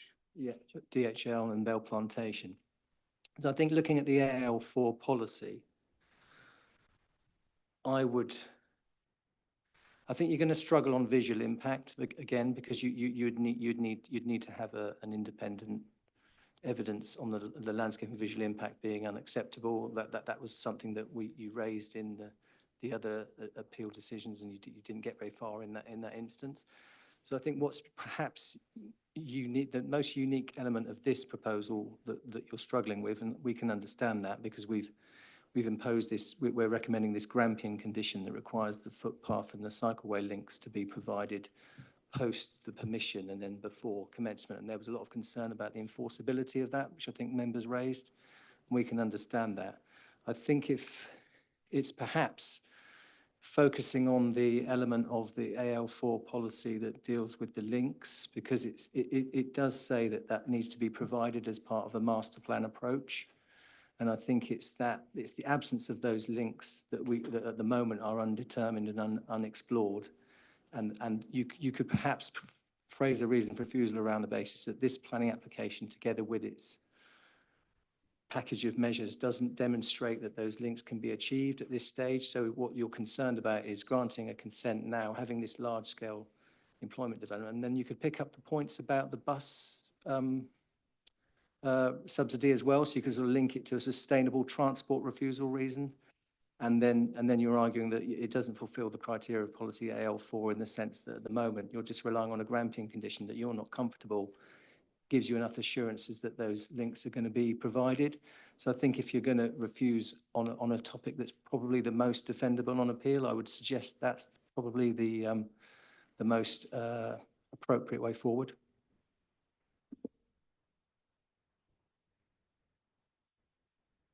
Councillor Manners. Simon, thank you, Chair. Simon, I can accept what you're saying. The visual impact is really quite pronounced. And I think I accept that the DHL, it wasn't accepted, but I mean, that's a balance of judgment. And I think in this balance of judgment, when you look at, when I walked last weekend at Hanley Park and looked over, that balance of judgment is going to be significantly worse, in my view, than the DHL one. So, I mean, I think it should still be in there as a point. I disagree with the visual impact studies saying it's only moderate. It's very, very significant. And I haven't walked it from the Whittlebury side, but listening to they will see it too. Councillor Harris. Yeah, thanks for that, Simon. I think going back also to SS2, if you look at paragraphs J and K, that supports the same argument. The local transport, the bus provision, and specifically the walking and cycling. So I think if we use the paragraph that is included in the AL4 allocation, then it can be supported by SS2 also.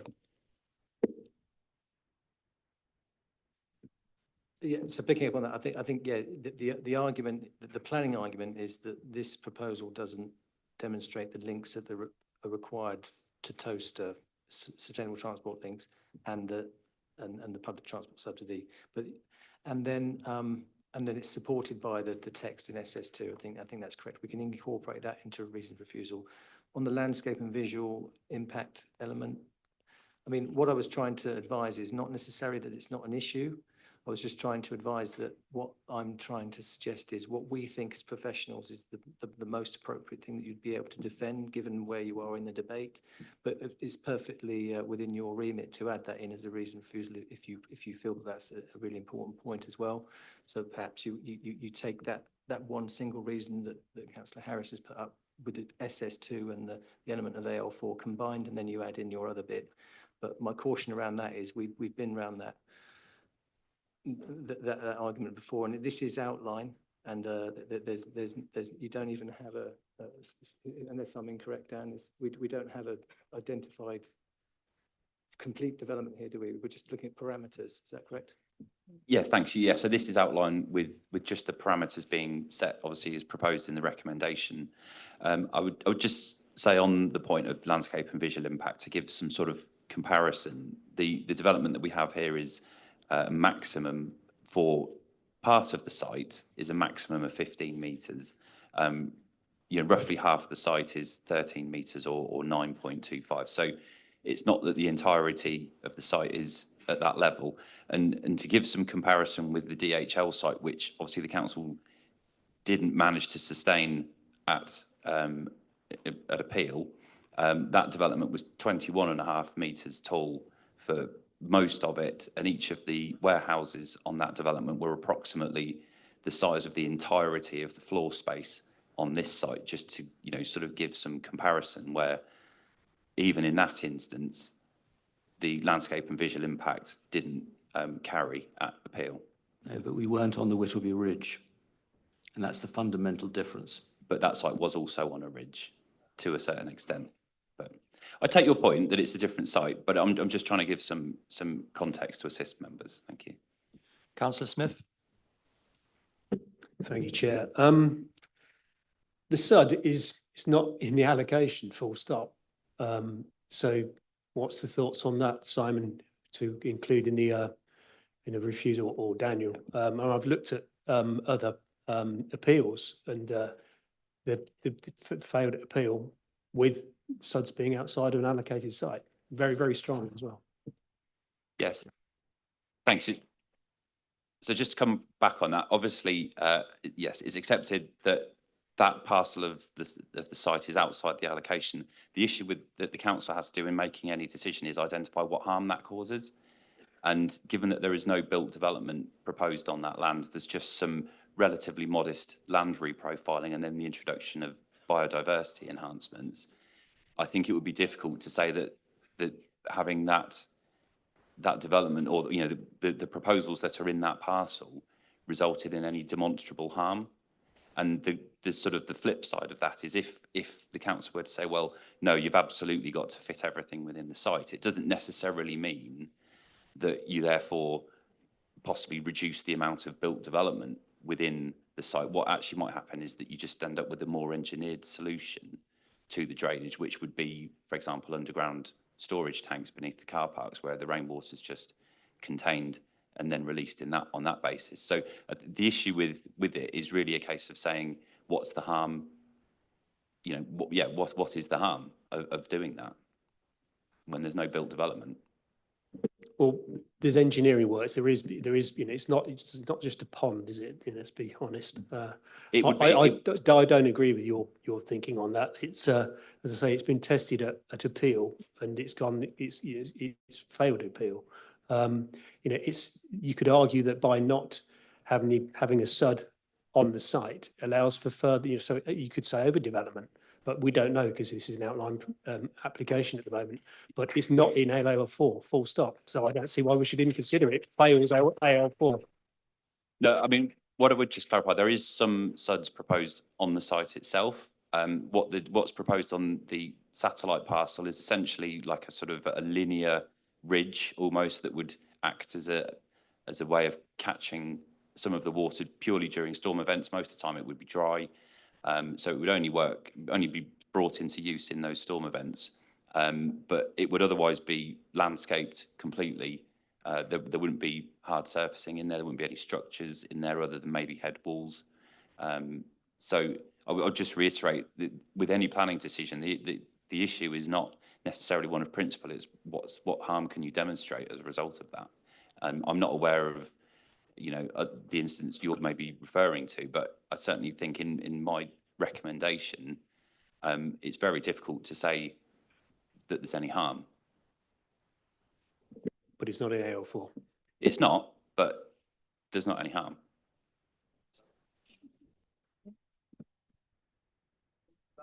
Okay, does the committee have a proposal they would wish to make about this, please? Councillor Harris. Yes, I would like to make a proposal that the committee refuses the application on the grounds of being non-compliant with policy AL4, specifically section 3.B and C, and being further supported by policy SS2, specifically paragraphs J and K. Thank you, Councillor Harris. Do we have a seconder for that proposal, please? Thank you, Councillor Purser. Okay, so we shall move to the vote. All for the proposal, to refuse this application, please?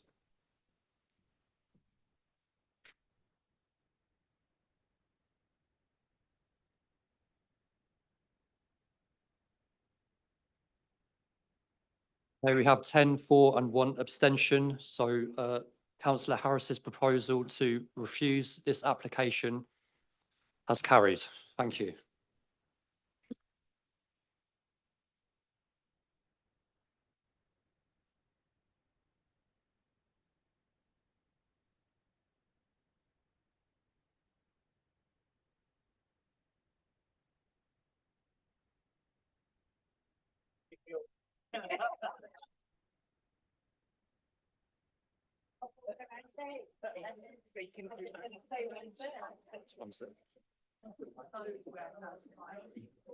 We'll reconvene at 4:10. Thank you.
Okay, we'll carry on, everyone. Item 6, application number WNN/2023/0083.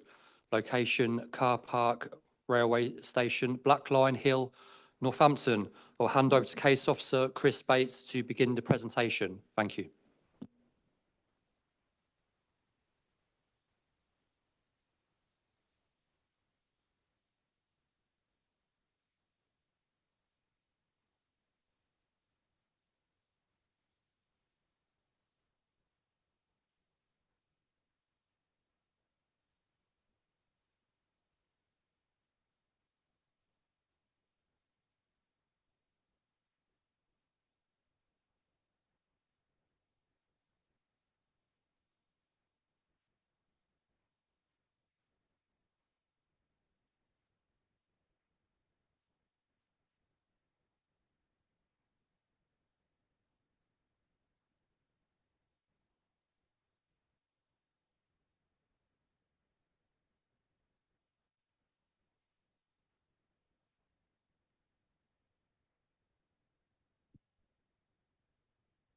Thank you, Chair.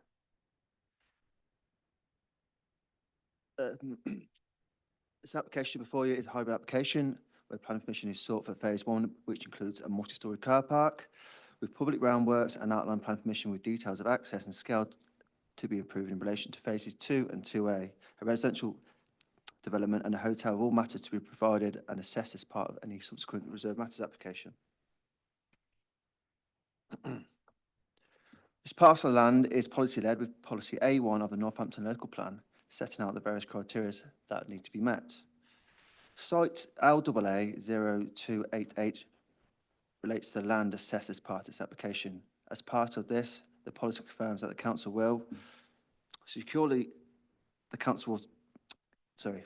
development of a permanent and secure multi-storey car park, support the delivery of a mixed-use development including multi-storey car park, offices, residential and ancillary Class E uses, safeguard the existing railway station building and associated buildings, platforms, tracks, etc., and secure the protection, enhancement, and enjoyment of the character and setting of nearby heritage assets.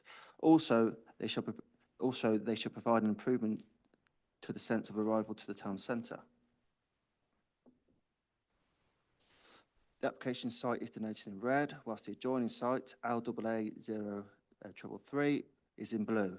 And in line with policy guidance, this is set to deliver around about 188 dwellings. For context on screen, some of the landmarks and constraints are marked up. The blue circle shows a likely extent of the Northampton Castle.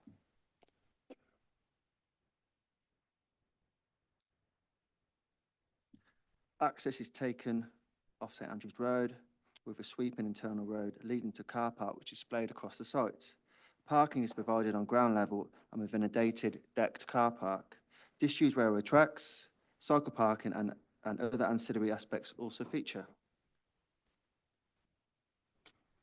Section A at the top of the screen, this is looking north as land levels rise from the west to the east. Sorry. Section B is looking east here. Here, land levels fall north to south. Shown on the screen are the phases of the development. Phase 1 is the multi-storey car park marked up in red. Phase 2 is the residential-led development marked up in pink, and Phase 2 is the hotel complex marked up in blue. In terms of the proposed site plan, the proposed development would take primary vehicle access from the A5095 into the northeastern corner of the site. Adjacent to the site access would be hard standing. This is to be used as a taxi holding area. A service vehicle access to main tracks would be situated opposite the taxi holding area after the main site access. Vehicles would then travel along the main through road, which follows the A5095, with pedestrian and cycle route adjoining the spine road. Midway through the site, the multi-storey car park exit would then be positioned, followed by access to the multi-storey car park from the spine road and access via a turn. Disabled parking spaces are located on the ground floor and would be situated partly within the multi-storey car park and partly outside. The site plan shows a dedicated cycle path through the site. This is highlighted in green on the screen, which extends from Black Line Hill past the station building, across dedicated crossing and behind the new multi-storey car park, which links up to St Andrews Road in the east.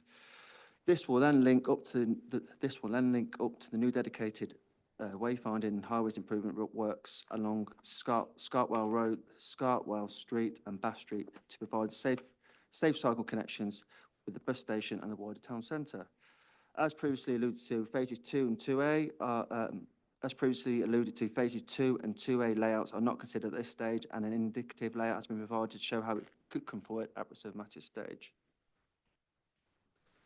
In terms of the multi-storey car park, here are typical elevation plans of the multi-storey car park as shown on the screen. Originally planned over 9 stories, owing to traffic and visual concerns, this was then reduced to 6 stories. This provides a total of 854 parking spaces, which reaches a maximum height of 18.7 metres for the majority, which increases to 20 metres along the southern point. The car park with a contemporary but functional design reflective of its purpose. It's proposed that the exterior of the multi-storey car park would be finished with a modular perforated panels to allow for light and airflow. The modular panels would have some colour variation, which would help add to visual interest and break down the form of the building. Artistic impression drawings are now shown with 3D facade view, emphasising the high quality design and use of sustainable materials. Conditions securing the scheduled materials and further architectural detailing, i.e. the joinery of the aluminium mesh panels for the car park are considered reasonable and necessary. The existing surface and deck car park are considered to be sole functional design with little to no merit. Its replacement with a contemporary design is considered to be of a significant improvement to the character of the local area. Other parts of phase 1 include the provision of cycle and motorcycle parking to provide alternative and sustainable modes of transport for users of the railway. To enable a safe and accessible route for pedestrians and users of the multi-storey car park, covered lighted walkways are to be provided across the site. Also to the front of the railway station along Black Line Hill, a new ramp is proposed to provide easier access for wheelchair users and visitors in general. As alluded to in the committee report and within the term description, details of scale are to be assessed and determined at this stage. The multi-storey car park is to be of 6 stories, as is the residential development as shown in red, whilst the hotel shown in yellow is to be a maximum of 5 stories. A site sections drawing illustrates how these would be brought forward on the site along with the prevailing ground levels. Phase 2 would include the provision up to 280 units, and phase 2 a hotel with up to 100 rooms. On the next set of slides, indicative visuals are provided from vantage points from both near and far around the site. This would show the likely scales of phases 1, 2 and 2A before and after development. These are typically shown in the red dashed outline. On screen now is first from Westbridge to the southwest of the site with the railway building in the background.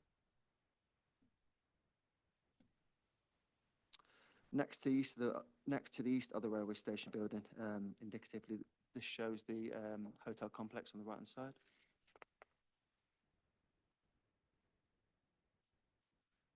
On screen now it's St Andrews Road, so this would be opposite the access with the multi-storey car park and the residential block indicatively shown. The next 2 slides show the vantage points from Northampton Castle information board. This is on a high ground level. First looking northwest,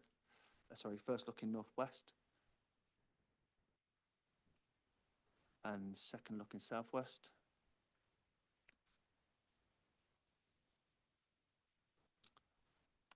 Next are the likely vantage points from St James Park Road, and this shows the site from the opposite side of the railway tracks to the west of the site.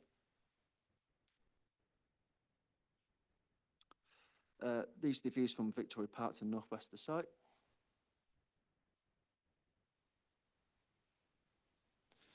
Views from St Peter's Gardens. views from Toaster Road, which is above the Grand Union Canal. And finally, a distant view from Mill Lane, which is a Wayway Bridge, which is some distance away.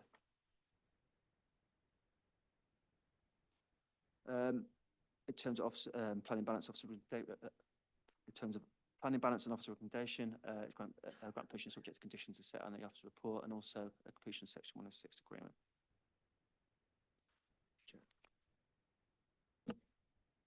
Thank you, Chris. Any questions from committee? Councillor Pipes? Can you just clarify how many parking spaces in total you're going to have? You said 854, is that right? Because at the moment, there's 878. If I've got the right, is Yes. Black Line Hill car park, is that what it's called? The present car park? There's to be a loss of 12 in total. Sorry? A loss of 12 spaces compared to what's there in the minute. Yeah. There's going to be an increase in accessible spaces. I think it's going to increase in 29, 39, top of my head. And, Is the hope everyone's going to turn up on the train rather than in the car to go to the hotel? It's 854 spaces, and yeah, it is a loss of 12 spaces in comparison to the existing.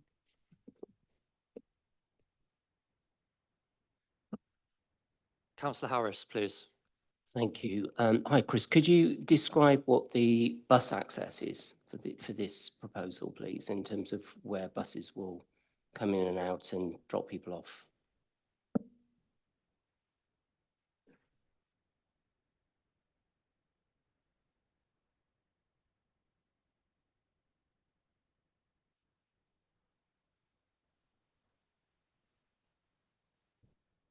It follow the same route. So I don't know if you've got a plan. In front of you. If I go to the plan. It'd follow the same spine route. So it'd go kind of east, and it'd follow where the rail replacement bays are at the top end of the screen, and it would come back. So it'd come up here, and there's some rail replacement bays here. And you come around, that's right. And obviously come out.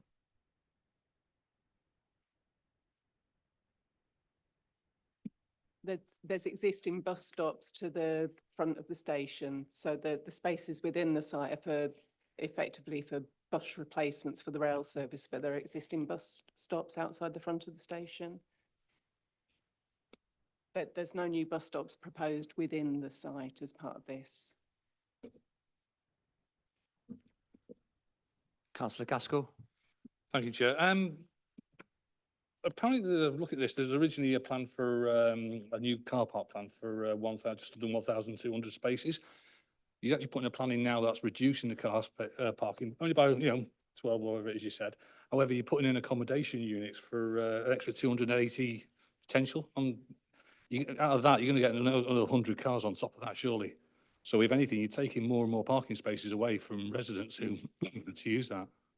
So the numbers don't seem to add up. If anything, it seems to be taking parking spaces away rather than giving parking spaces. I mean, if that's to encourage people to cycle in more, then okay, it'll probably work. Or it'll mean people will start parking around St James's more. Phases 2 and 2A, they're going to be car-free developments, so they won't be able to use the multi-story car park. Oh, sorry. Yes, both the hotel and residential are to be car-free developments. So there will be a restriction for them to use for the car park. Okay, so but they may still have a car. So where will they park? You're just moving the parking out of the car park area onto the streets in Northampton where the residents live. Is there an argument for that? Sorry, yeah.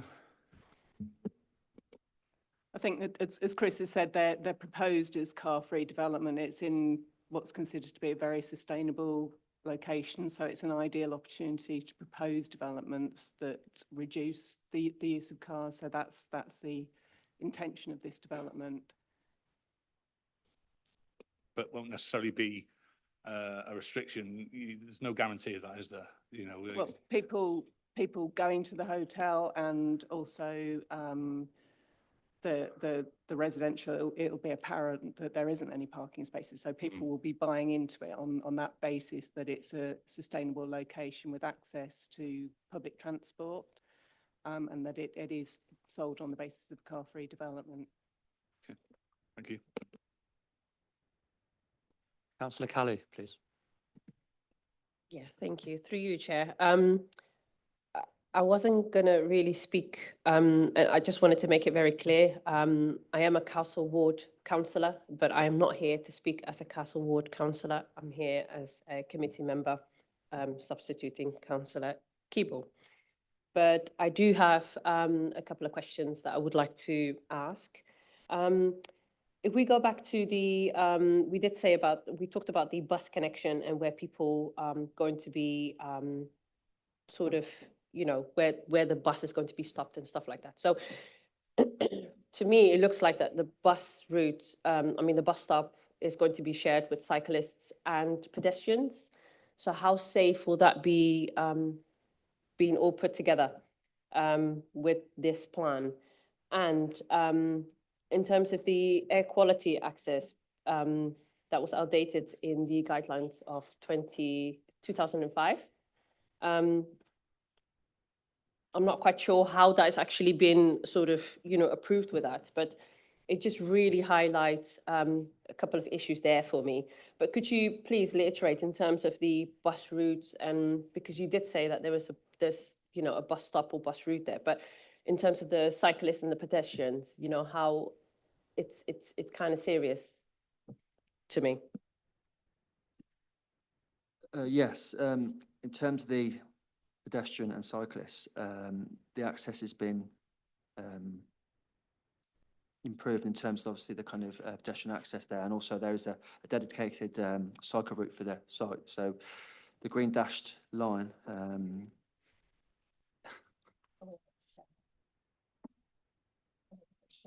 Yeah, they're asking for the microphone a bit closer.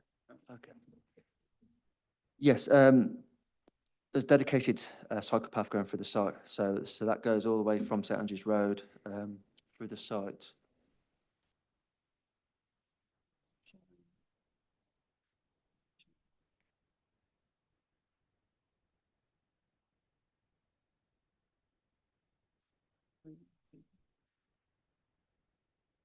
Is that when you hit the appointment window?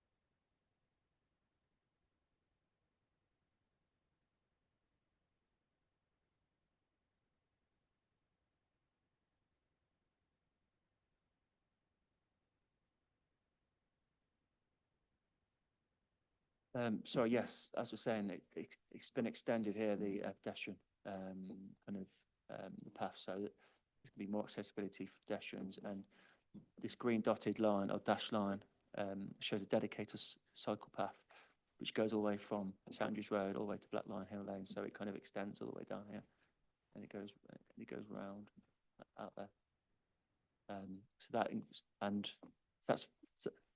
That's for the cyclists, and then we've got the a covered walkway as well for the pedestrians going from the Muxborough car park to the station building, and that's dedicated here in this this line here as well.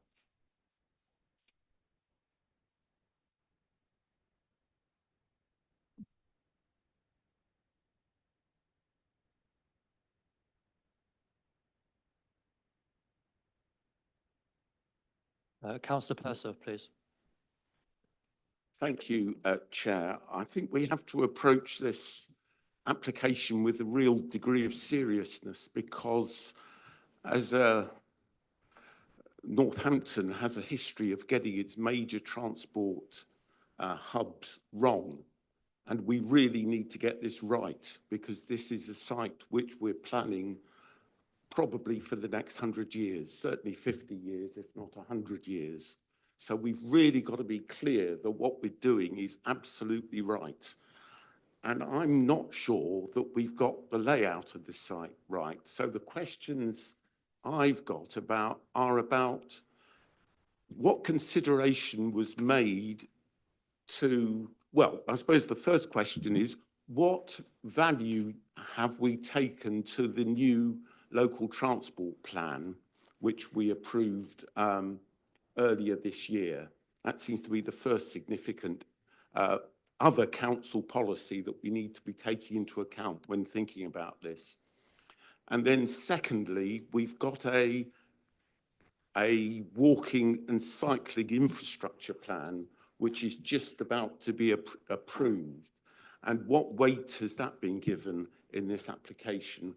Because what we've got to approve here has got to fit in with the town's planning for its transport future, and and that's across all modes. And we've got very significant changes happening to the town centre in terms of the Greyfriars development and the riverside, the development along the riverside, which need to be taken into account. And those have been developing while this application has been in process. So so that's one sort of set of questions. The second question I've got is about thinking about disabled travellers. They've got an awfully long way to get from the car park. If you're the disabled person parking in the car park, you've got quite a distance to get from that car park into the station. And what consideration has been given to that? Because one of the key things about the new railway station was to improve access for disabled people.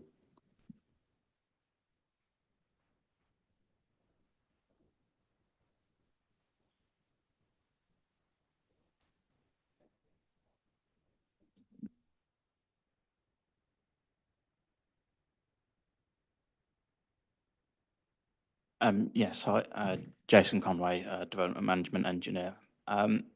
So yeah, I can say that we have given this a lot of consideration with regards to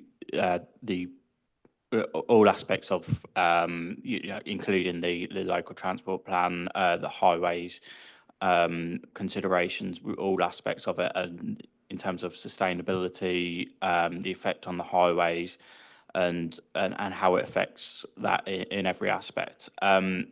This is an application that first came in I think 2023, beginning of 2023, and the reason that it has taken so long is because it is primarily highways that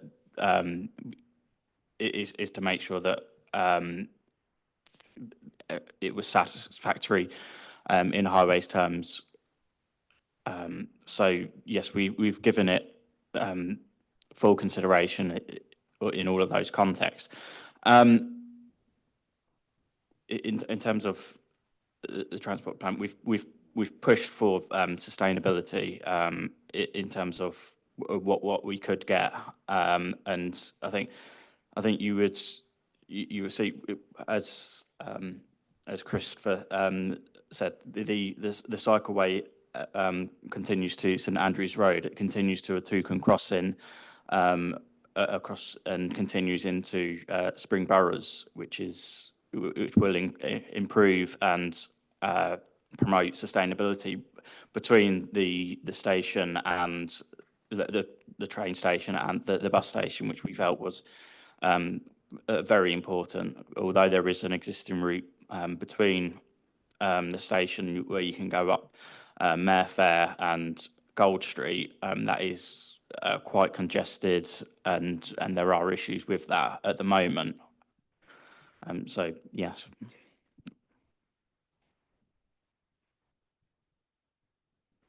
And just to add to that, there's also, as part of the proposals towards at the front of the station, they're proposing a ramped access, which currently doesn't exist at the front of the station. So they're providing a ramped access with this proposal.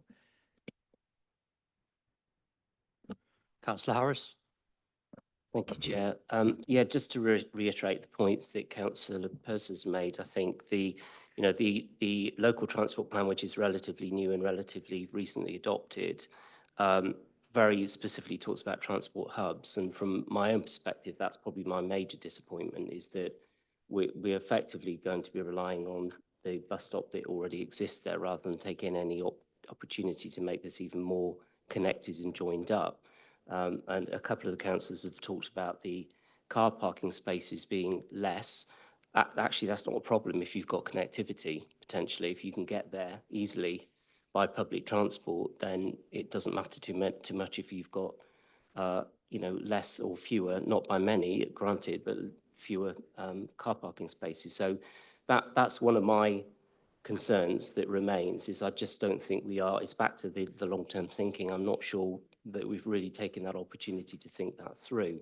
Obviously, there is going to be the development the other side of the road at the front of the station, Riverside, which hopefully will come through at some point. So that whole area needs to speak to each other. So that's my first point. I think there's more that we could have done to think about that connectivity and proper transport hub, so that we have it fully integrated for all modes. The second point I want to make is, and again, it's picked up in the local transport plan and plenty of other policies. We know that Castle Ward is actually one of the most challenging areas from air quality point of view. And this was raised actually at the point when the car park came forward to Cabinet, because I think, if I remember correctly, this is a car park that the council is actually supporting from a funding point of view. It's disappointing to see that it's not green at all. It could be a living, breathing, multi-storey car park, which could actually help reduce emissions and take carbon out of the atmosphere. And given that we know it's a poor quality area, it's a shame to see that it's just a typical multi-storey car park structure rather than something more living and breathing and green. I accept there's a cost issue, I'm sure, associated with that, but the council is contributing towards that funding of that car park, so I would hope that we could reconsider that a little too. Councillor Hughes. Thank you, Chair. Hello, Chris. Could you just point out on the plan where the taxi rank is and how far and what route you need to take to get to the front door of the railway station?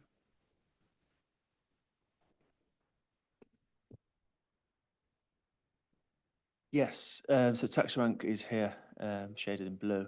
I think there's a bit of a confusion on committee site visit regarding this area here, which is actually a taxi holding area. So taxis would generally just sit here waiting to pick up the customers. Yes, they take a basic route round here, is my understanding.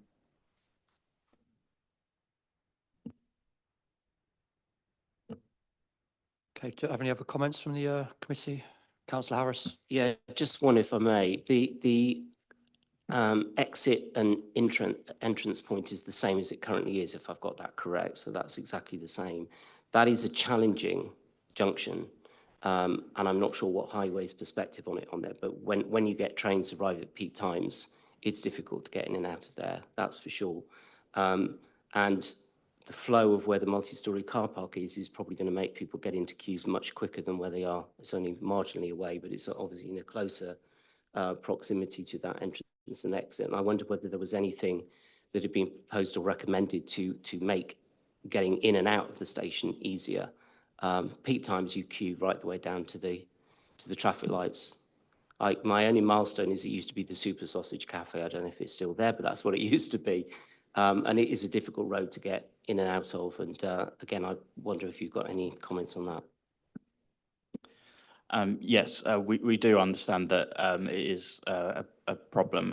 I think it's a problem that we were looking at more prior to the reduction of the car park, because it was considered more of a car-dominated scheme. We're looking at it as a sustainable zero car development scheme that's very much trying to promote sustainable transport and trying to reduce car usage as much as possible.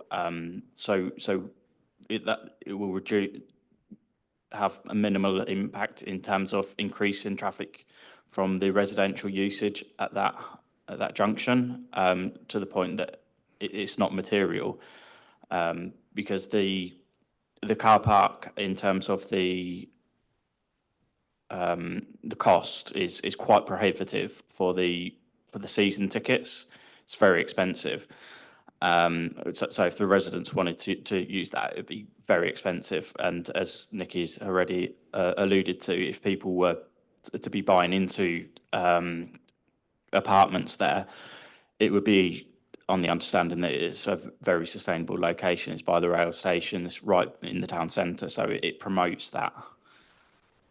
Can I just come back on that? But for the hotel, does the hotel have separate parking, or will it be utilise the multi-storey car park? It will. That's 200 rooms. It will probably utilise an aspect of the multi-storey, but it's not a particularly high trip generator. Okay, but the capacity will be higher because there's 200 rooms at the hotel. And I take your point, some people might hop off the train straight into the... Yeah, but so those trips will be spread out throughout the day rather than compacted in the peak hours when the junctions are a problem, when the traffic's backing up.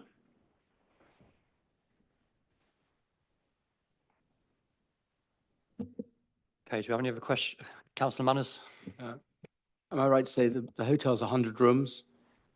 Is that decision market-led, or is that based on the space that's available?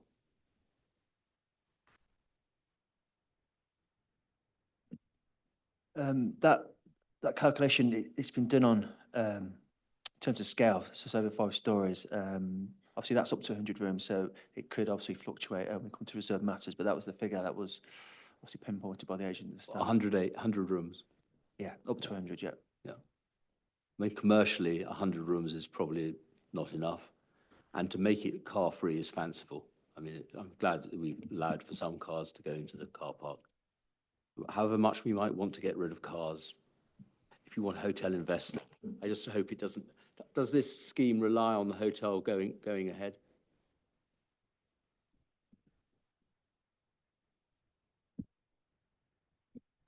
We haven't had any viability information submitted to us. Obviously, the hotel is proposed as part of the scheme, so that's what we're here to consider.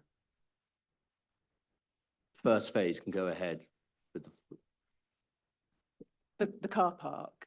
The car park is we're considering in full, and yeah, the hotel and residential will be subject to subsequent reserve matters.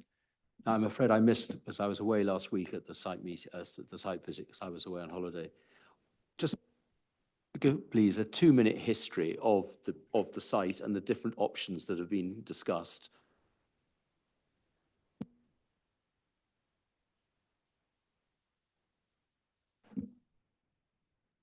Yeah, I don't know.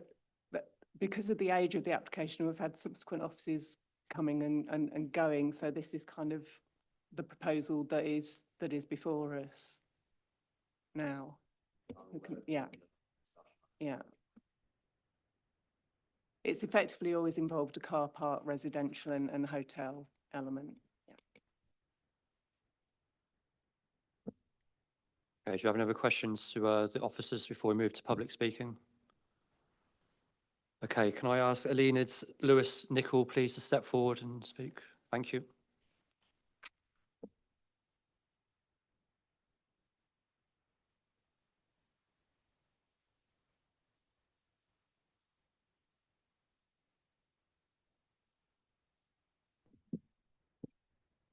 Thank you. Yeah, thank you, Chair. Right, I'm Elenids Lewis Nichol, and I'm here today speaking on behalf of Northampton Living Streets. I'm just going to reiterate a lot of the points that have already been raised because the faults with this plan are glaringly obvious. We're urging the committee to oppose the rail station car park application on the grounds it contravenes policy 3 of West Northants Local Transport Plan. This states that West Northants Council, and to quote, supports better integration between specific modes, routes and services at key strategic locations to create more seamless travel and transfers for journeys involving multiple stages or modes of travel. It's a bit of a mouthful, but what it means is that a local transport plan is about establishing mobility hubs. And the railway station is a really key strategic location for creating perhaps the most important mobility hub in the county. The proposed plans, proposed plans for a hotel, residential block, and a multi-storey car park do not facilitate this in any way, shape, or form. They leave, as has already been pointed out, no room at all for improving the much-needed bus rail connections. And while they make some provision for cyclists and pedestrians, these are very inadequate. Far from making cycling and walking, and I quote again from the transport plan, the natural first choice for short trips, it would actively discourage any cyclist or pedestrian using the site. The cycle path near St Andrews Road's entrance to the development is non-segregated and non-LTN 120 compliant. It's also unclear from the plans whether the potentially dangerous sharp right turn where the cycle path joins with the pedestrian path has been modified, as Living Streets has urged several times in the past with the previous consultations. The segregated part of the cycle path takes an isolated and potentially unsafe route between the development boundary, fenced, and the back of the multi-storey car park, which would be off-putting for cyclists, and is particularly for female cyclists. The access to the development from Black Lion Hill is shared use again, with cyclists and pedestrian both trying to get through the same entrance at the same time. And while it's noted that cycle parking facilities are indeed included, it's not clear that these comply with cycle rail guidance toolkit and standards for public cycle parking. There is no provision at all for travellers arriving at Northampton by rail and wanting to hire a cycle for their onward journey. So this is no mobility hub. And finally, as Councillor Harris has already pointed out, whereas the National Planning Practice Guidance, reference ID 32 Air Quality, urges the use of green infrastructure to create a barrier between source of pollution and receptors, this is not evident in this plan.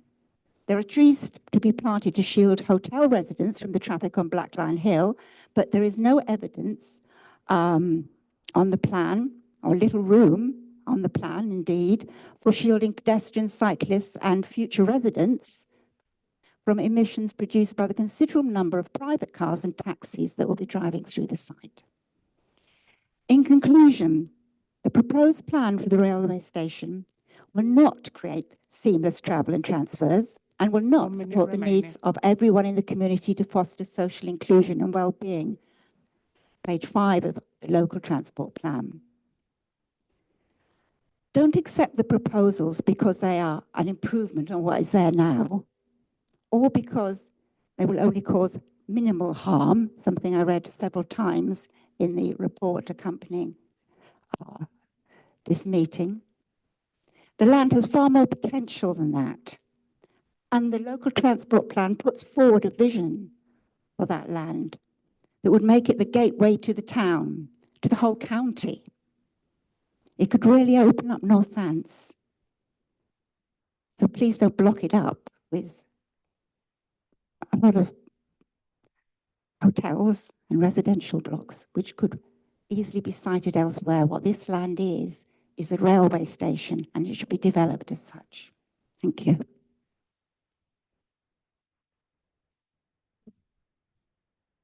Sorry, just if there's any questions from the committee? No? Thank you, Lena. Councillor Stephen Hibbert, please. Thank you, Chair. Thank you. I'm pleased to see the committee's already picked up on some of the problems with this application.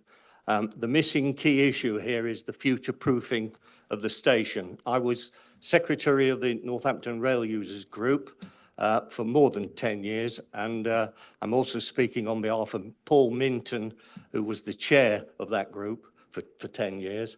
He led a number of campaigns on behalf of the NRUG, including preventing the downgrade of services to slow lines only, which would have resulted in a minimum 1 hour, 20-minute journey time to London.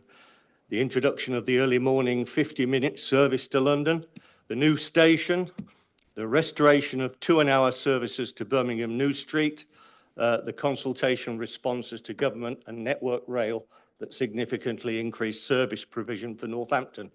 He was co-opted onto the Infrastructure and Connectivity Board of NEP to provide advice to NEP and to the County Council on matters of rail.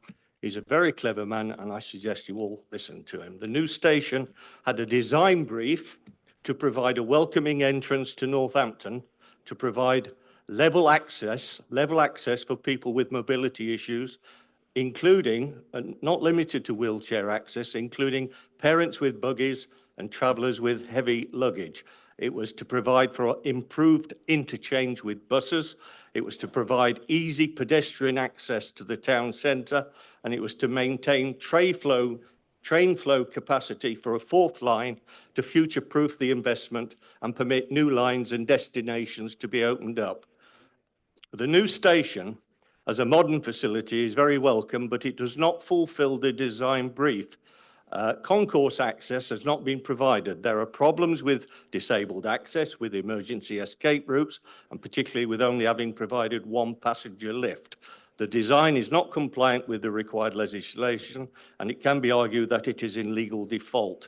The shortcomings are more than simply not observing best practice. However, the current station was only ever phase one of a two-phase project, the second stage of which, the multi-storey car park, should have been completed some 7 or 8 years ago. 2 minutes. This is my 2 minutes. It is worth considering the differences between the original proposed second phase and the rather poor design currently under consideration. The proposal was to build a 6-storey car park adjacent to the station. A bridge from the second floor would provide level access to the concourse through what is currently a glass window. Blue badge bays and a drop-off area were proposed next to the bridge link entrance. The street level under the bridge at the back of the station was to include a bus interchange, linking the station to a true multimodal transport hub. The multi-storey car park was to have 4 or 5 lifts serving all the levels, which meant that via the second floor bridge, there was easy access from street level to the concourse with multiple lifts to provide both capacity and backup in case of maintenance. These lifts also linked the bus interchange to the concourse. A footbridge from the town side of the second floor of the car park would then span over St Andrews Street and the Black Lion Junction to provide traffic-free pedestrian access to the town centre. This proposed second phase not only solved the disability access issue with the provision of level access and insufficient lift capacity, but it increased the integration of the station into the town and provided a multimodal transport solution. It lifted the current building into a standard that met the original design objectives and future-proofed the investment. The proposed scheme under consideration does none of that. Its design objectives are opaque, if they even exist, and it fails to address the shortcomings of the station as built and as addressed in the original phase 2. It's not at all clear why, having had a proposal that found the satisfaction of the County Council, NBC, NEP, Network Rail, London Midland as was then, and the Department for Transport, a different, far inferior scheme is now proposed. At the time, Network Rail were prepared to go ahead with the proposal subject to funding. It is strongly recommended that the proposal is refused and the original far superior solution is resurrected. And I'd leave you with the final words. Perhaps you'd reflect on the nonsense of a car-free development. It just never happened. Thank you.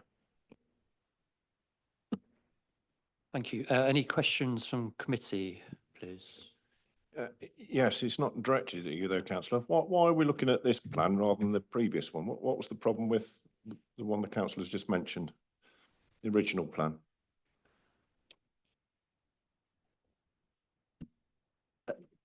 I'm not aware of the original Oh, plan right, that's being okay. referred to, I'm afraid. It just seems a bit better, that's all. Okay, any questions to the speaker? No? Okay, thank you, councillor.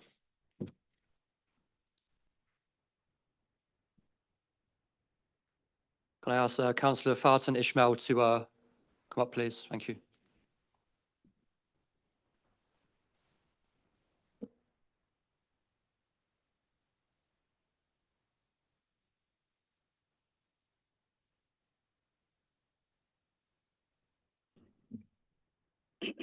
Thank you, Chair. As I am one of the ward members, I recognize the need to improve and redevelop Northampton train station car park.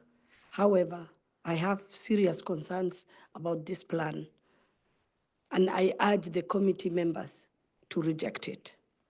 I went onto the site to understand more details of how this is going to be developed. There are many planning grounds for rejecting it.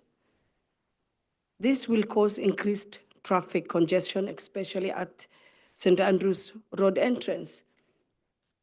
Of course, we understand the congestion and traffic issues we face along that road.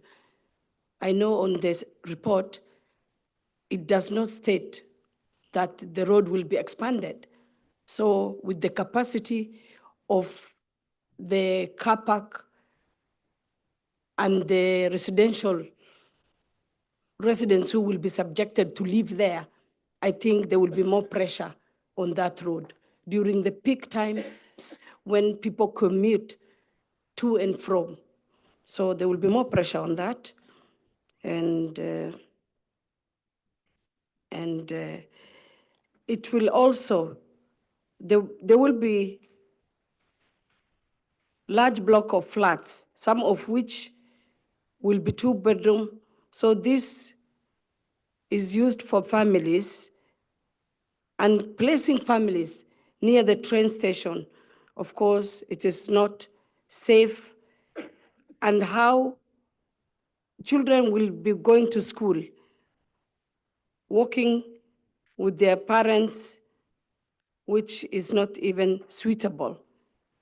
It will have negative impact on environment and the local heritage.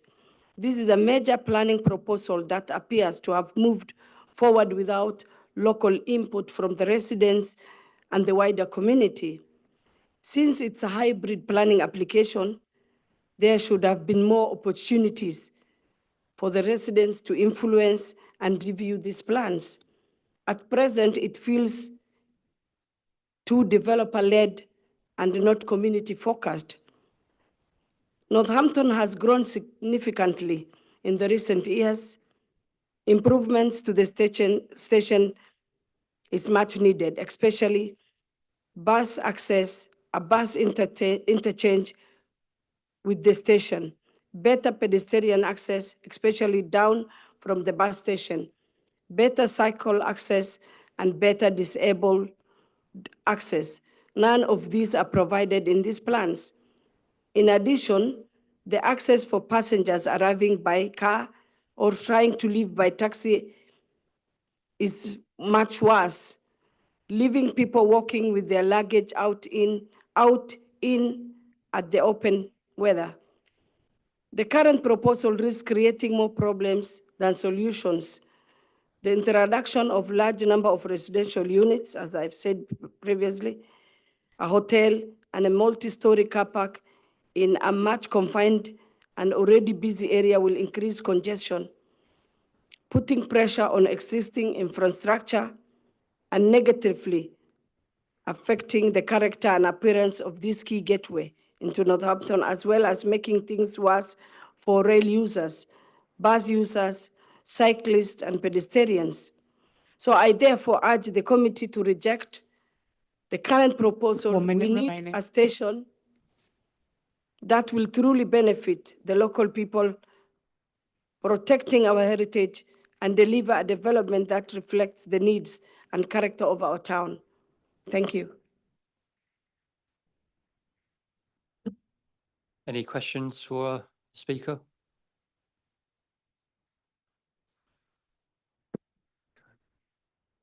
Can I ask Robert Gardner, please, to step forward?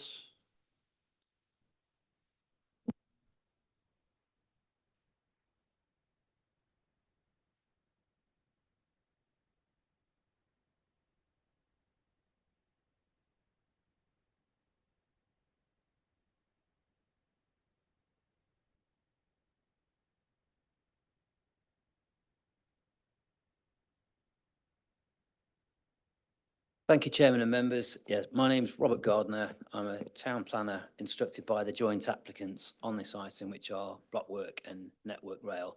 I'd like to begin by giving you some history behind the application, and then I'd like to consider some technical matters which have been raised, and then finally I'd like to finish by highlighting some of the benefits of the scheme.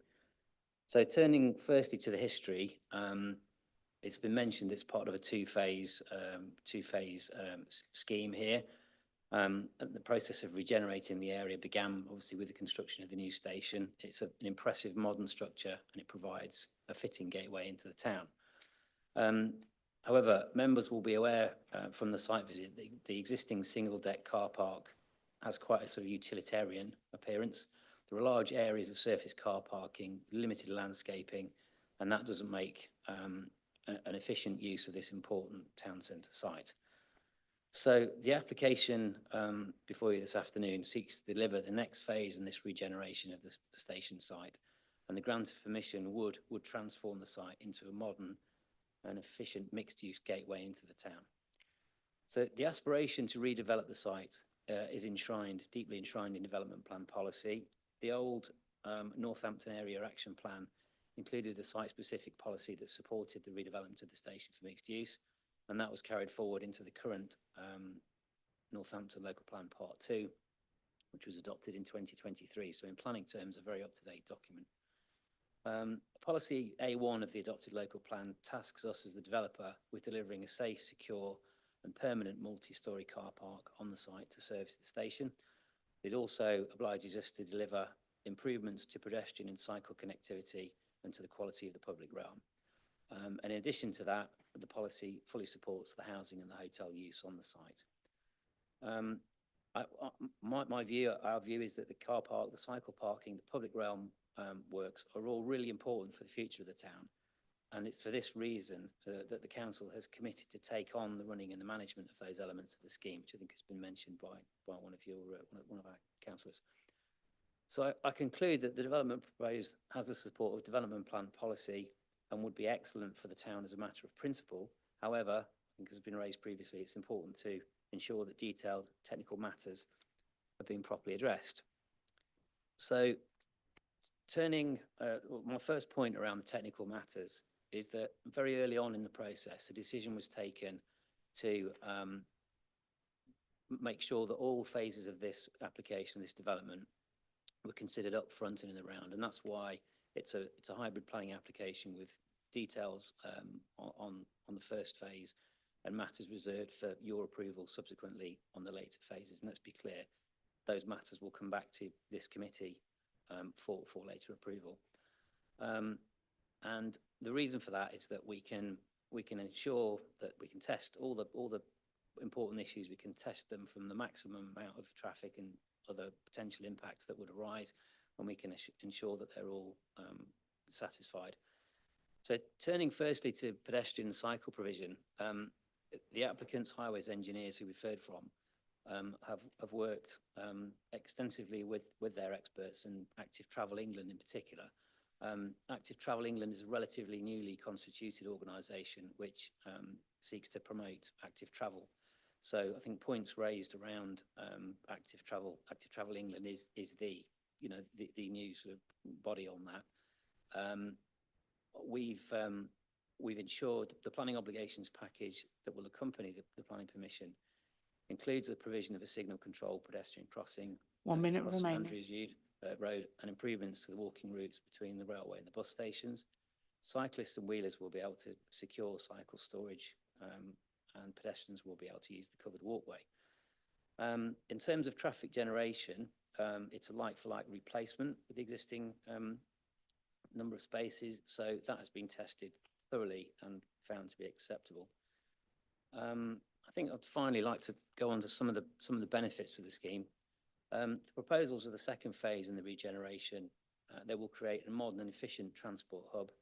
The public realm around the area would be improved significantly. A covered walkway between the car park and the station would protect visitors during bad weather. The station would operate more efficiently with dedicated holding areas for taxis and replacement bus services, large cycle hub, significant increase in the number and location of accessible parking spaces. The connectivity of the site to the surrounding area would be improved by the Could I proposed ask crossing. you to draw your representations to a conclusion, please? Couple more things, if I may. Access into the station would be, the accessible spaces into the station would actually be closer than they are at present, and a new ramp would be built from Black Lion Hill. And so with all those things in mind, I respectfully ask members to endorse the recommendation of their officers and their technical experts and grant permission and so pave way for this vital regeneration project. Thank you. Any questions from committee to the speaker? Councillor Harris, please. Yeah, thank you. A couple of things, if I may. So the first point you referred in your comments as the transport hub, but my interpretation of that is it's still missing that key component of buses. Okay, there's a bus stop out the front, but it's not really an interchange. There's no opportunity for other bus connectivity, which I think is a big miss. So I just want to ask you why that is and why that's not being considered in the scheme. One of the speakers also mentioned, and I accept that this is outlined, but they mentioned the concept of cycle hire, that type of opportunity to get off a train and hire a cycle. Is that something that is in your plans, even though this is only outlined at this stage? And then the third comment is around the point I made earlier on. Why is the car park, yes, it looks lovely, very modern, very attractive, but why is there not an opportunity to do some work around greening to remove carbon from that area? Okay, taking those points in, not quite in the order you made them, but the cycle hire,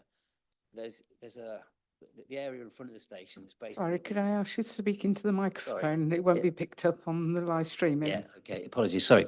And through you, Chairman. The area in front of the station has been prioritised for accessible spaces and cycle parking.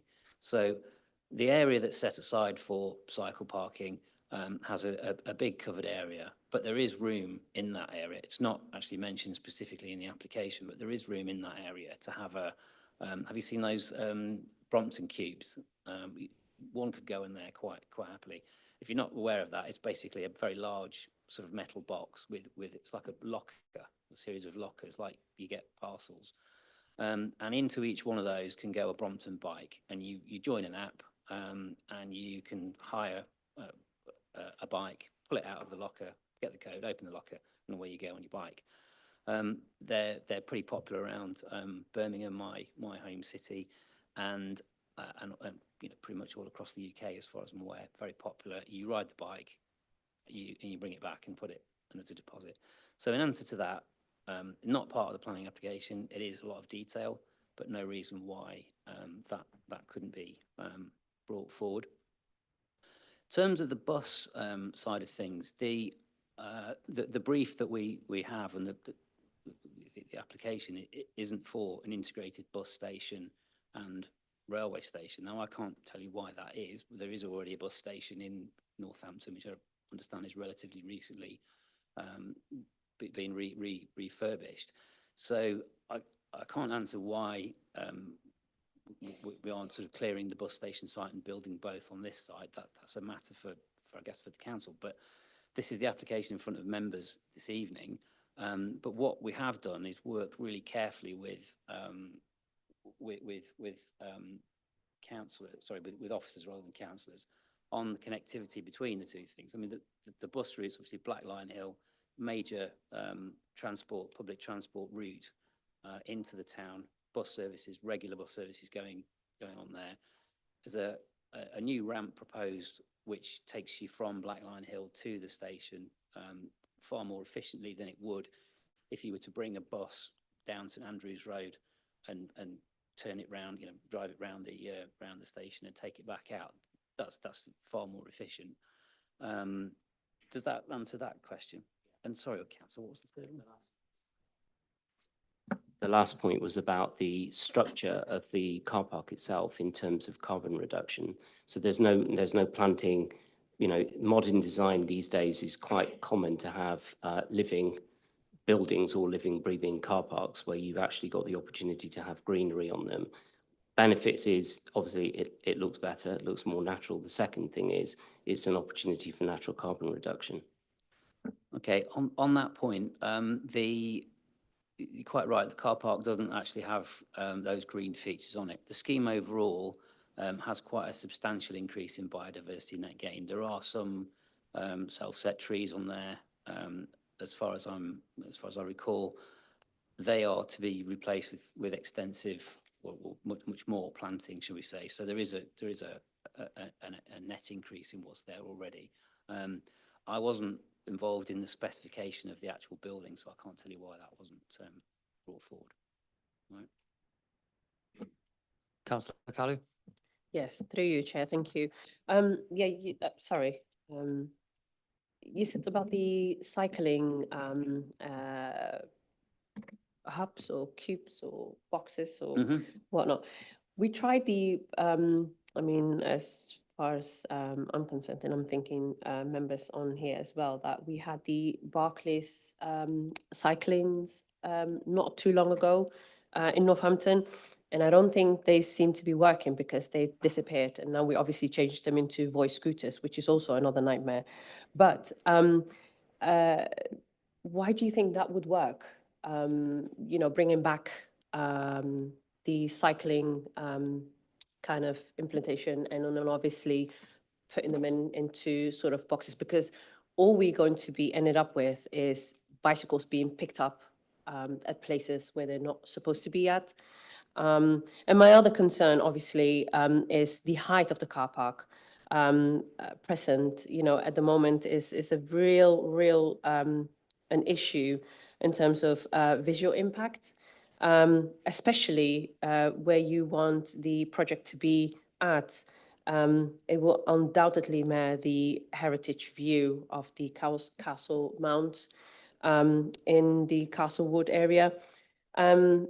And not to, I can go back constantly about the air pollution within the north, within the Castlewood, the heart of the town centre. It's just outrageous. So, there are such of different outlined issues there. Why bring more issues into Castlewood, where we have more perhaps lands elsewhere in Northampton, and perhaps other plans could be considered there. But I think, a huge consideration needs to be made around this. And it's just, I'm having lots of issues around this. Okay, thank you for that. Through you, Chairman, if I may, taking those. Firstly, the height. There was an extensive landscape and visual impact assessment carried out with the application. The original height of the building was going to be substantially taller than it is at the moment. It was reduced due to highways reasons, so that the number of car parking spaces proposed matched the existing. So it was going to be exactly the same, and that necessitated taking, I think, 3 from memory stories off it. So it has reduced quite significantly, and that's part of the siting of it where it is to actually increase the views and to minimise the visual harm. As I understand it, the council's officers are happy with that, comfortable that that doesn't cause an issue either in terms of townscape or in terms of heritage. So the air pollution, appreciate the issues there. One of the features of the car park, the proposed car park compared to the existing, is the ability to introduce extensive EV charging. So the likelihood is you get far more electric vehicles in there they can park during the day.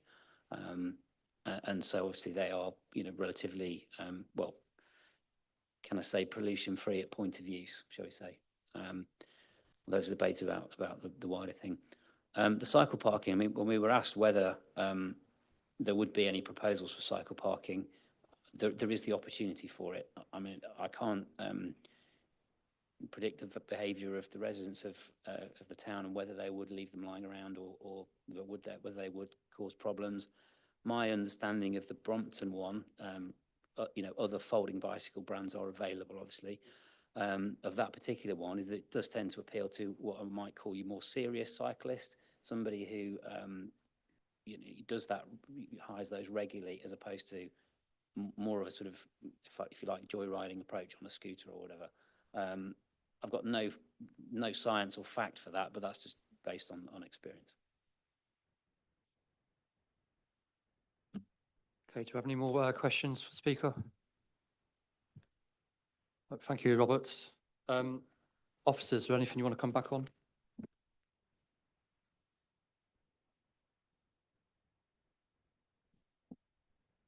Yeah, so just with regards to the bus interchange point, this is something that we were pushing early on, is kind of something of a bus hub, transport hub idea. And in Northampton, we are very much, we have Stagecoach as our provider in Northampton, so we have to liaise with them. So we had a lot of conversations with Stagecoach and discussions about their services and their patronage and their service times. And it turned out that they actually wouldn't want to go into the train, this site, because it would necessitate going down St Andrews Road, which would add time to the bus service. And as you add time to the bus service, you reduce patronage because it makes it less desirable.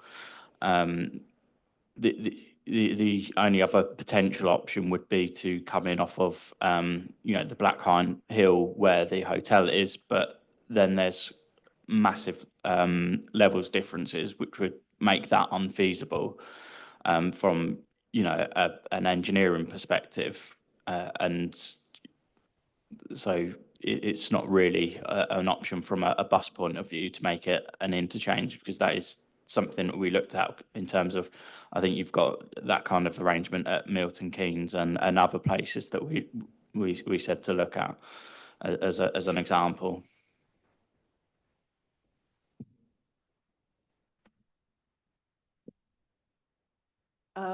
If I can just, perhaps if I just reiterate a few things on the plan for, I get the right mouse, for clarification. So just to reiterate, there is a new access ramp proposed at the front of the building, around about there.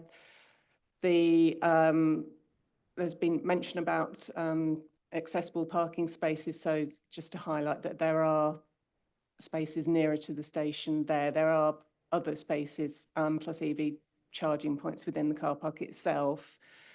And this pedestrian route, at the moment, it's quite a confused layout through the car park. So there is now a clear covered pedestrian route along the site to the car park, and also pedestrian and cycle route out of the site.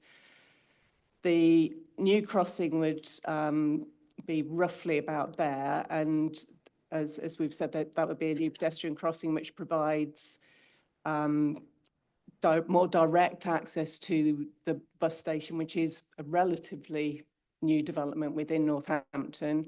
I would just reiterate as well that the actual policy within the local plan doesn't refer to this as a transport hub as such, so it doesn't have a requirement for it to have another bus station or bus provision. That's not what the policy is about. It's about enhancement of the railway and kind of what's on site at the moment. Thank you, Chair. Okay, thank you. Can I move the committee to debate this application, please? Does anyone want to start? Councillor Kelly? Yeah, through you, Chair. For me, it highlights quite a lot of issues there. I mean, obviously, we don't want the same kind of mistake that we did with the current bus station at the moment. I think we need to thoroughly think it through.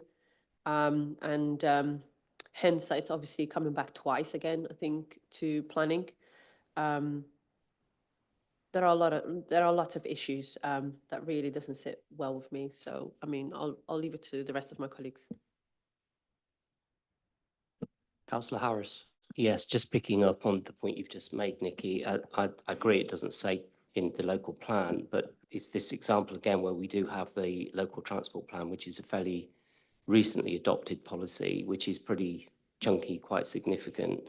And policy 2 makes it very clear that we're looking for connected and accessible networks, which does include transport hubs for all modes and all peoples and all kinds of journeys. So I rewind to wonder why we've gone down that route. And if I'm being blunt, the original local transport plan that sat at County Council for many years, literally sat at Council for many years, and nothing happened, nothing changed.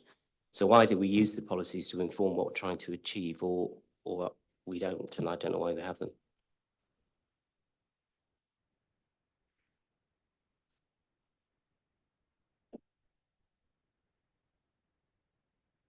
Any other points the committee wants to raise?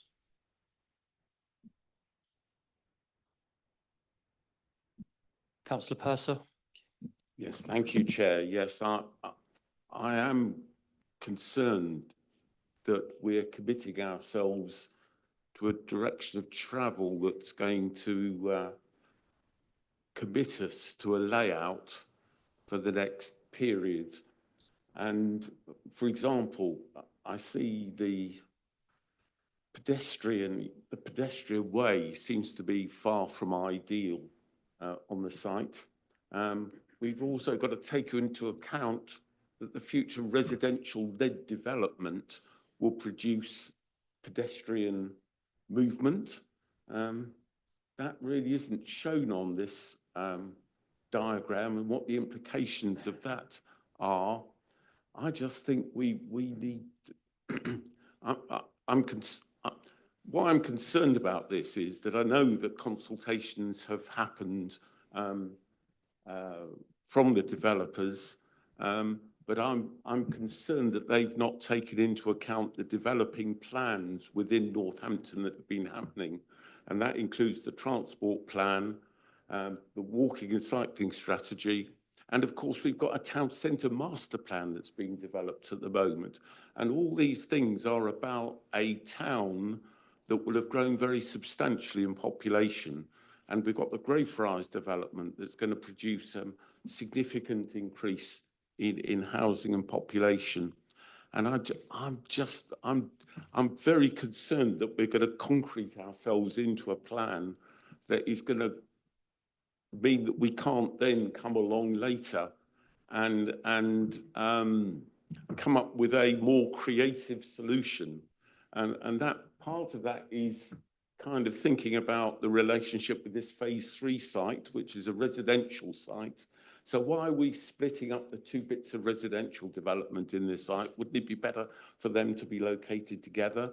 Wouldn't it be better for the, as Councillor Hibbert represented, that the car park was closer to the station? Seems to me the hotel development is fine where it is, but we're very limited in what that tells us about, you know, how many rooms and what the implications of that are. Will they need some parking within that development? I'm just concerned that we're going to kind of find ourselves in a couple of years, 3, 4, 5 years, with another application saying, oh, but we're constrained by what can be done in terms of this site because of decisions that we've made today. So those are my really very considerable concerns about this proposal, Chair.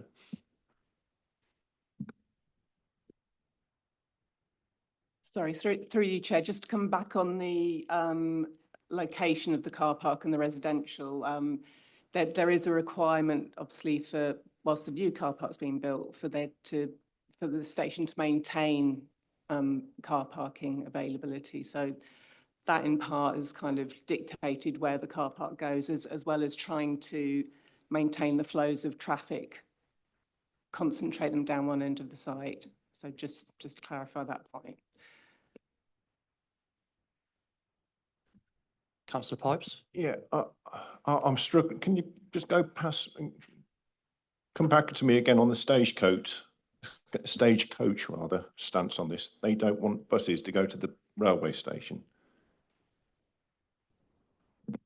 Yes, it would add too much time to the services. So currently they go down Weedham Road and they drop off outside on there. Can't they reroute? Sorry? Can't they have another plan? I just find this staggering. Or they go other directions. But to go down St Andrews Road, it would add service time, which is what the last thing that they want, essentially. I don't think this seems a bit silly that, you know, I mean, they feed off each other, bus companies and railway companies, and they don't want to work together. It doesn't make any sense to me what we're doing here. I think because it would have limited utility for them, because they already have stops on Black Line Hill, that there would be limited additional benefit for in terms of extra buses going into the site as well, and where they could go from there, and the certainly at peak times, because there is as everyone knows, there is problems at the Grafton Street and the Black Line Hill junctions, which would cause significant delays to the services as well.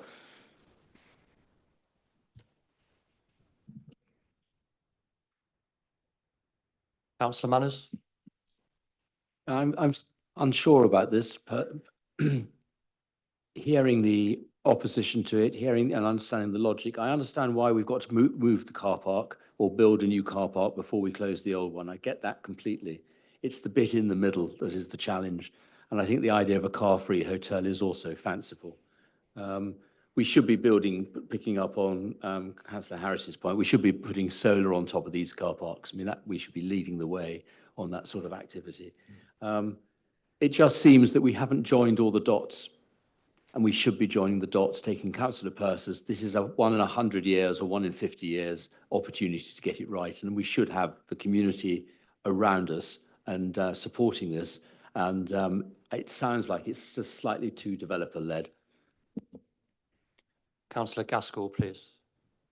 Thanks, Chair. I thought the aims of the transport development plans was to actually improve transport.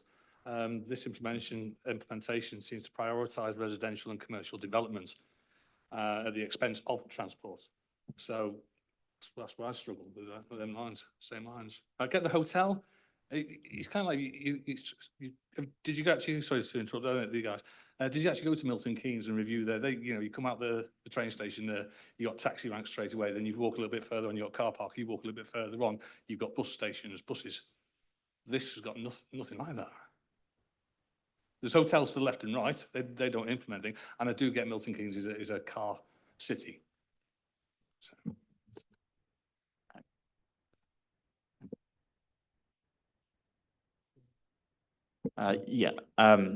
In terms of Milton Keynes, there's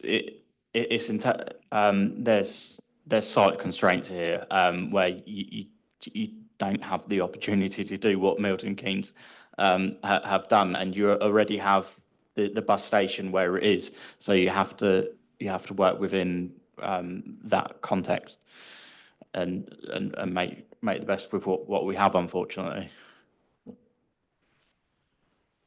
Councillor Smith. Thank you, Chair. Could you take me through the thinking on specifically the cycling? I'm a cyclist, and I know what I would do when I came out got off a train, and I wouldn't be going that way, that's for sure. And of course, you know, people are going north, east, south and west. And the suggested route is just to me, it seems just you've got to put a route, you've got to put something in there. It's got to be in the plan, but it's just there to sort of tick a box. It's not been thought through from what I can see. So I'd be interested to hear the thinking on it. So the route through Spring Brothers. Sorry. No, this town is big. We go east, we go west, we go north, we go south. So I don't understand the suggested route. Full stop. I mean, there's not really real thinking gone in my mind, gone into the cycling. Full stop. Why would you go through Spring Brothers? You go straight up Mayfair if you're going north, and Gold Street. Right. So there are already cycle facilities up Mayfair and Gold Street. So that are available. There is a potentially more direct route through Spring Brothers, which is potentially quieter, and as I said, quicker, and would avoid a lot of the pedestrian traffic. So you say it gives options to people, and there was the opportunity to improve that route, which hasn't been improved, whereas Mayfair has been improved in the past. Yeah, I'm not really getting it still. I mean, I just think about a piece of grass. People will take their own route over that piece of grass. You only got to look at the muddy bit. And you know, the suggested route doesn't make sense to me. If you're going to Dustin, you're not going to be using that. Well, no. If you're going to Dustin, of course you won't. But the primary draw will be to the town centre. We can't engineer for every direction that people will be going. We have to account for it. Because there will be a lot less that will be going to Dustin, for instance, or to King's Heath, for example. So where you have a large amount going in those directions, that's where you will look to improve those routes. With where this is, we know that a large amount will be drawn towards the town centre, and drawn towards the bus station in particular. You know, train station to bus station. So that's why we've particularly looked at improving that route. There's not much choice with regard to the bus station, is there? Thank you. Yeah. Okay, do we have any other points? Councillor Harris, please. Yeah, can I clarify something? I mentioned it earlier on when the representative was talking about the development. Can you remind me, is this the situation where the council is making a contribution to the multi-storey car park? I'm correct on that, I believe. So the council is in has a partnership with Blockwork, and they're looking at taking on the lease of the car park. I think there was a cabinet report back in 2023, I think, to that effect. So that is still the intention, is my understanding. But it does include a financial contribution, I believe. I don't know that level of detail on it. Okay, so I raise it because again, if we've got skin in the game, if I might put it that way, we ought to get what we really want. That sounds like a song not meant to. So I'm like everyone else. I'm struggling a little bit with this in the sense that, you know, there are merits on some of the things that are being put forward. It just, I think Councillor Pearce has mentioned, it just doesn't feel fully thought through in the wider context of the town. That's all.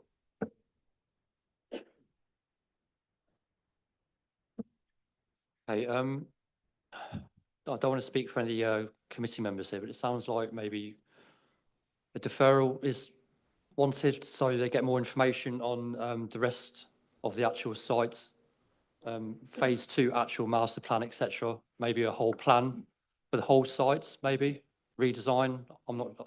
That sounds like the way we're moving. I don't want to put any words in anyone's mouth here, but Yes, councillor Hughes, if you want to make a point. Oh, thank you, Chair. What you just said, does that include phase 3?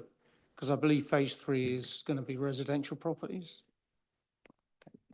Yeah, this is only for the car park and the outline for the hotel and flats. Phase 3 is completely separate. Yes, please.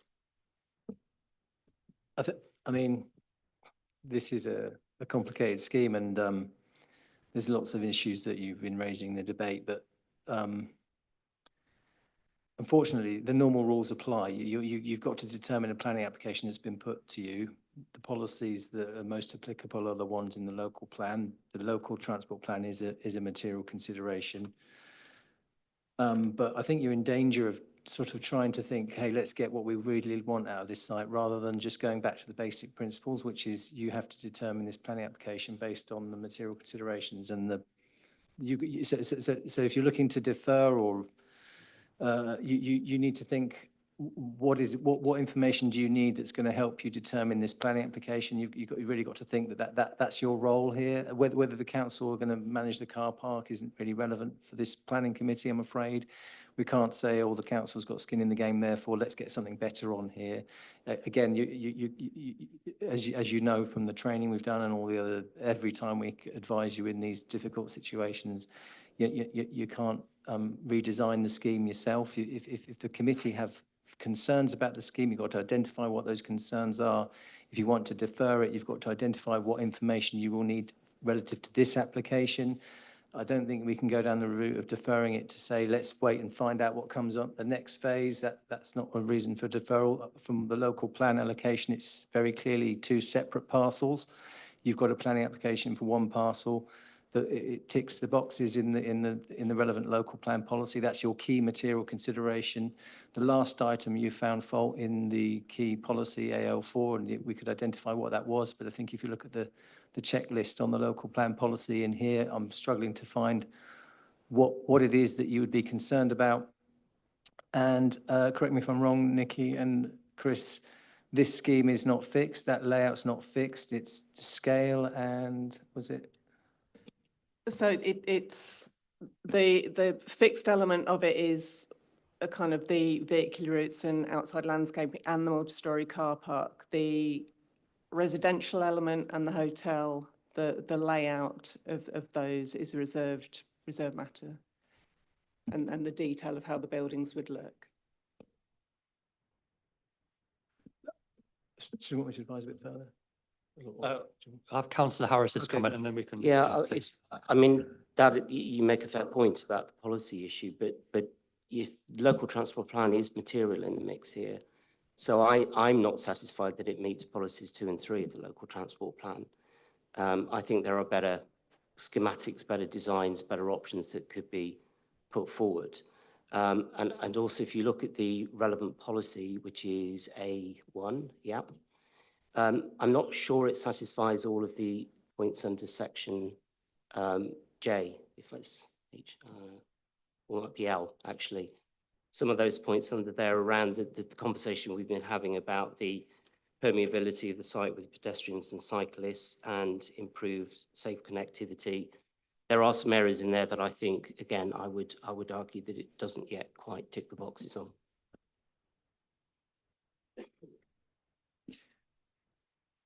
I mean, one route you could go down, you could defer on the basis of you want a bit more clarity around the enhancements closer to the station and the pedestrian links, and so that perhaps you want to look at maybe breaking up that pink block and seeing if there's something you can do around that frontage area.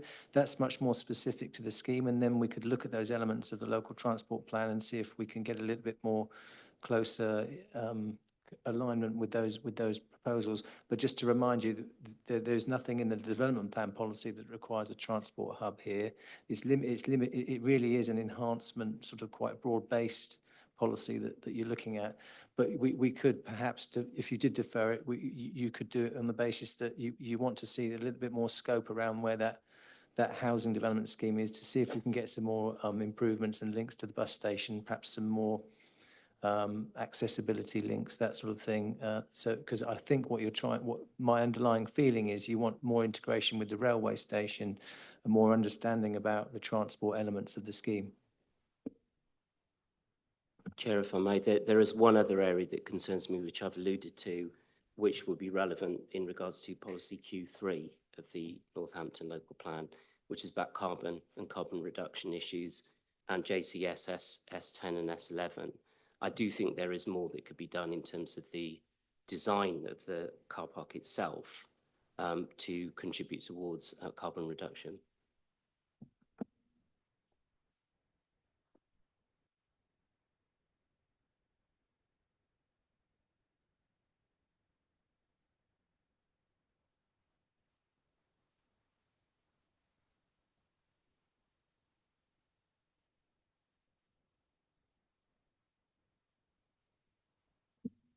Do you have a specific proposal, or was that the proposal you wanted, Councillor Harris? I can word a specific proposal. So I'm suggesting that we defer.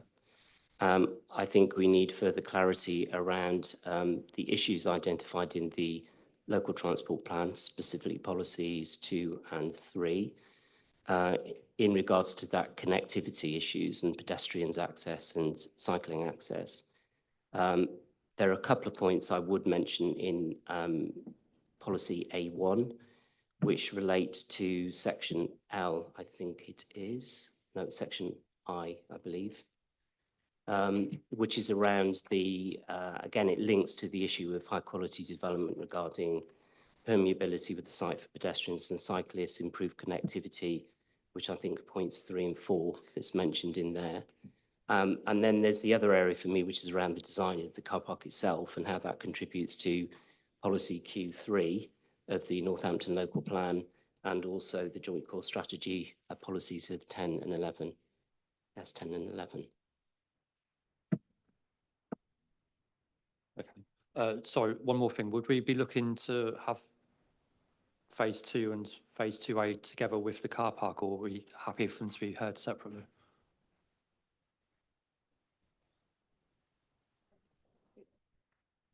Again, I would say that probably sits with officers, but they probably sit better together than separately, they seem to me, because they're interconnected. So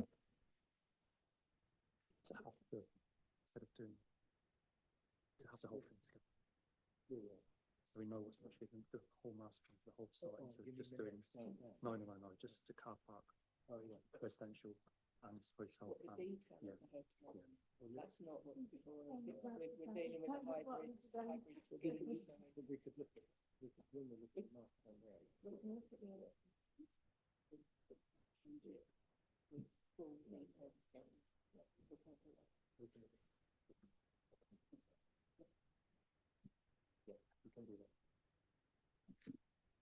Yeah, within the confines of what the planning application is, which is hybrid, we can work with the applicant and say, is there anything you can do around the pedestrian areas that relate to the phase 2A and phase 2?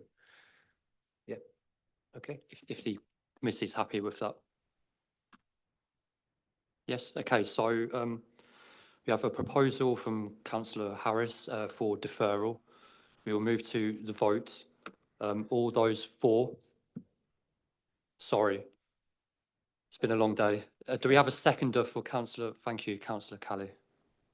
So we have a seconder for Councillor Harris's proposal, which is for a deferral. All those for the deferral. Okay, that's 10 for, 1 abstention. So Councillor Harris's proposal for the deferral has carried. Thank you.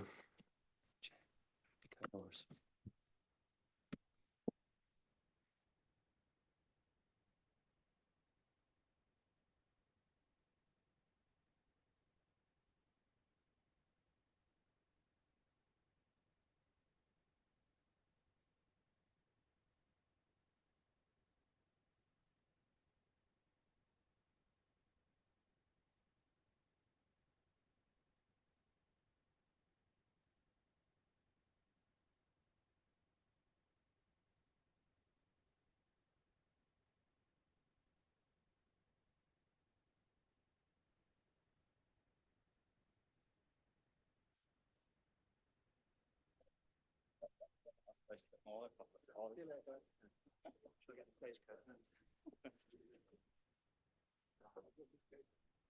going to get beaten when I get home.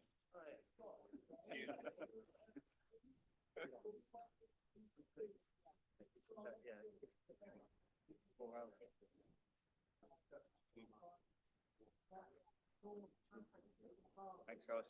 See you next time. See you later. Sorry?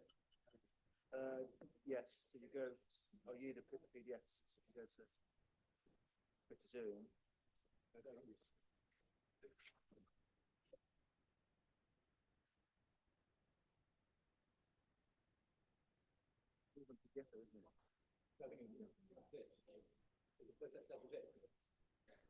You click on Zoom.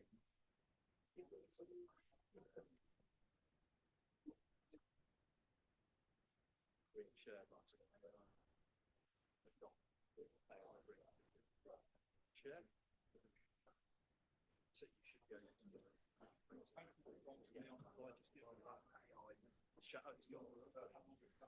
What's the consensus? More than AI shadow.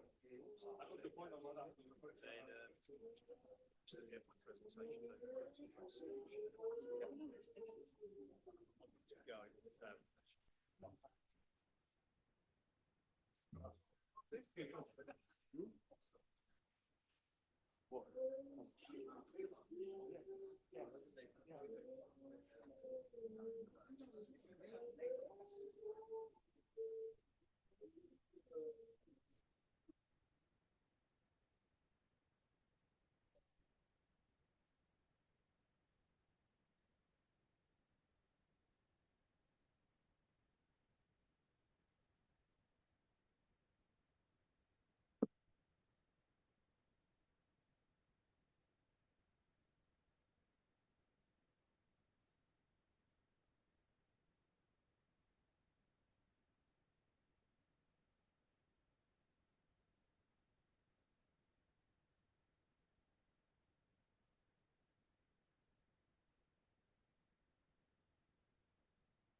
Okay, committee, we will start in a second.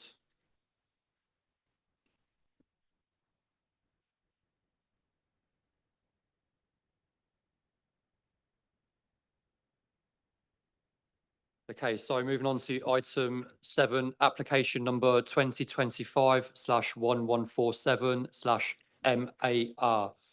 Location, Toaster Park, AL3, Tiffield Lane, Toaster, and N12 6PG. I'll now hand over to Case Officer Andrew Longbottom to begin the presentation. Thank you. Thank you, Chairman. The plan up at the moment shows the site that was granted hybrid planning permission back in 2021. The 34-hectare site is shown in blue on this plan and is allocated under policy AL3 of the adopted South Northamptonshire Local Plan for Business, General Industrial, Warehouse and Distribution Uses. The plan shows the planning constraints on the site, and I'll just run through those with you. The dotted line here is the town confines. The pink area here is the Eastern Neston Conservation Area. The blue area is a special landscape area.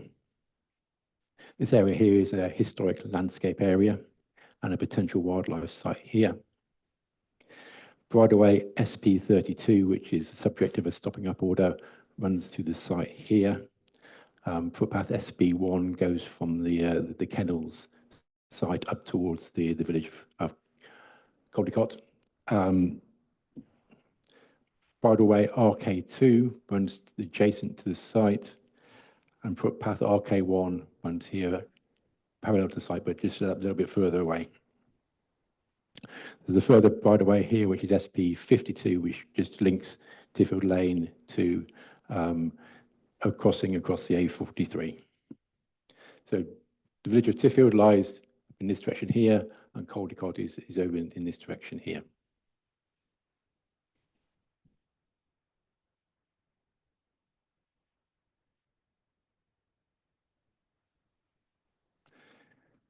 So I thought it might be useful to first start and run through some of the plans that are approved as part of the hybrid planning permission before turning to the application we're considering today. This is the parameters plan that was approved as part of the hybrid planning permission. It sets out the parameters that the development should comply with. It sets out the total parameters for the site, such as total floor area, total developable area, a number of units, etc. It also sets out the individual parameters for each development zone. So today we're looking at Zone B, which is this area here, and the Zone B parameters are set in this text block here. And it sets out the various floor levels are acceptable and the maximum height of the buildings, which in this case is 15 metres in elevation. These parameters were tested at the hybrid planning application and were found to be acceptable in terms of visual impact. And the building's visual impact was tested through a landscape and visual impact assessment. So this is the indicative master plan approved as part of the hybrid plan permission. Plots 1 and plot 2 here already have reserved matters consent, and plots 4 and 5, which are in Zone B, are located to the north of that site.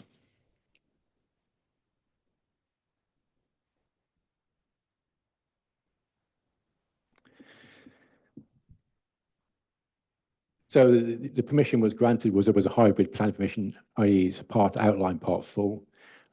The council granted full planning permission for the highway works, which included a new lay-by on Tiffield Road, changes to the layout of Tiffield Lane itself, a new spine road through the development leading to a new roundabout with a pedestrian crossing, and improvements to Northampton Road to include a footpath and cycleway located on the eastern side. Tiffield Lane is also changed to a left in and left out only.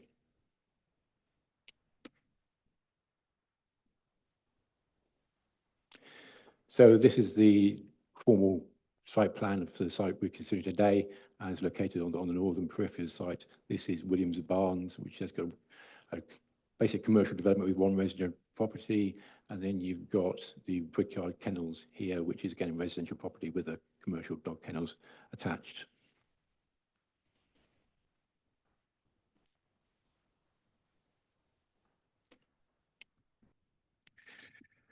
So the application we're considering today is for reserve matters for plots 4 and plot 5 within Zone B. Matters relating to access to the site were approved as part of the hybrid application, and this reserve matters relates to layout, scale, appearance, and landscaping. It also seeks to approve submissions in relation to conditions covering crime prevention measures, hours of operation, site lighting, colour banding, sustainability, noise and vibration, and drainage.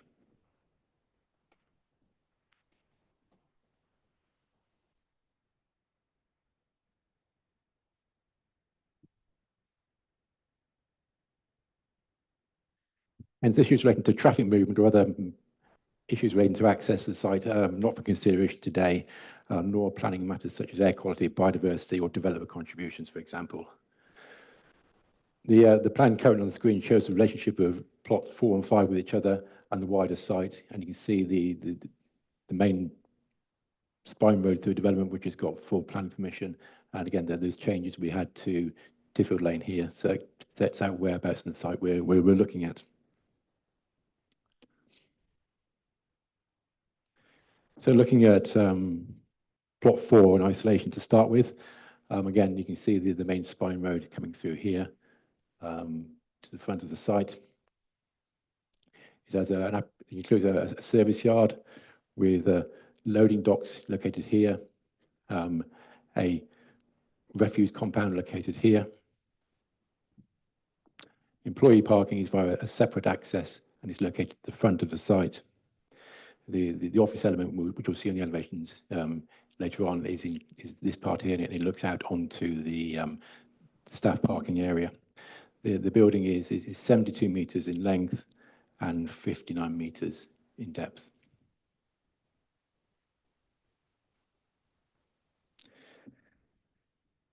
So looking at plot 4 elevations, it's the same design approach as we approved in plots 1 and 2.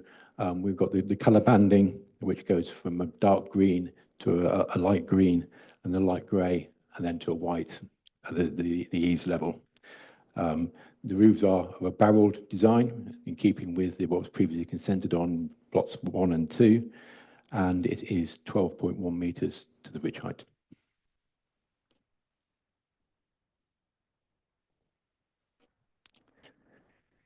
In terms of boundary treatments, you can see the orange line here. This is a 2.4 metre high security fence that runs around the perimeter of the building and around the loading bay.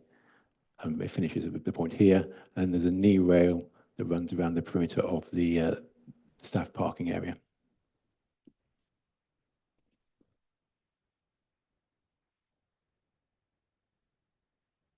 In terms of landscaping, the majority of the landscape around the site was decided at the hybrid stage. So it's only the area within the blue line today that we are considering for landscaping approval. And this includes parking within the staff parking area, a continuation of frontage of a hedgerow round the back of the substation, a native species hedge along the boundary of the building, and some tree planting in between plots 4 and 5, which consists of wild cherry, lime, willow, field maple, alder, birch, and silver birch.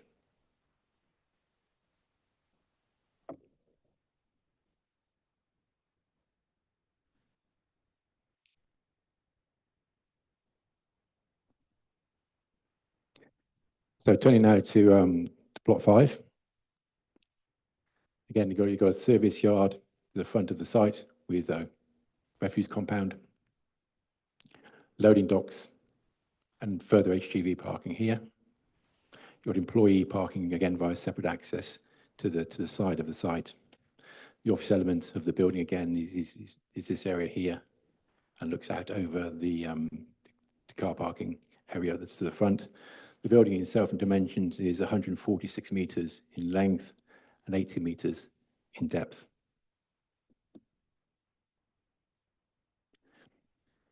Again, the elevations, you've got the colour banding, the green to light green to light grey and white, with a grey barrelled roof again. And this particular building is 12 metres in height.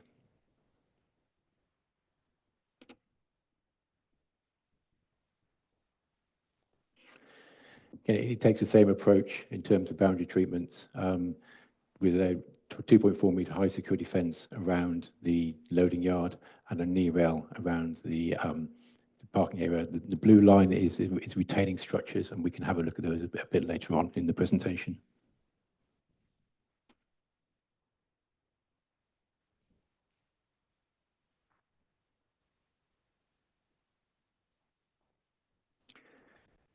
So again, it's only the area within the blue line that we are looking at in terms of landscaping. So it sits quite tightly around the building. The rest of it was, the landscape around it was covered in the hybrid application. So again, we've got some planting within the employee parking and some localized landscaping at the entrance, and a new hedge along the front to consider as part of this application only.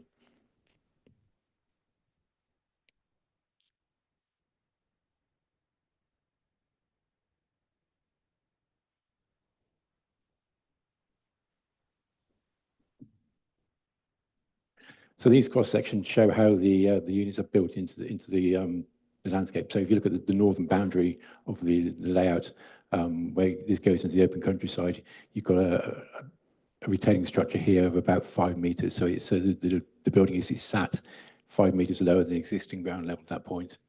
And again, same here for Unit 5. It does approximately the same thing. This is more towards Williams Barn. That's that. For those on the site visits, there was that tree screen in front of Williams Barns. And again, this is onto the side of the site. This is sort of where Tiffield Road runs. And then you've got the hedge to Tiffield Road. And then you've got the Unit 5, which again is recessed into the land by about 3 metres at that point.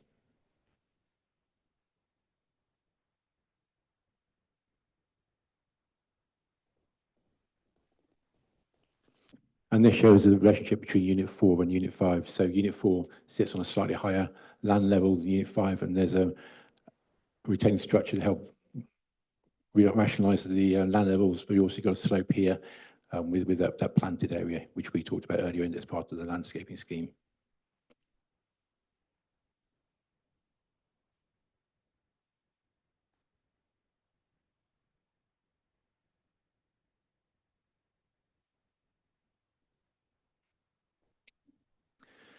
So some visual representations are being submitted with the application.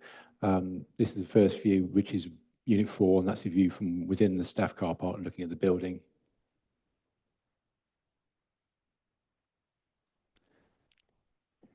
View 2, again, is another view of Unit 4 from within the staff car park. View 3 is the view of plot 5 within that car park.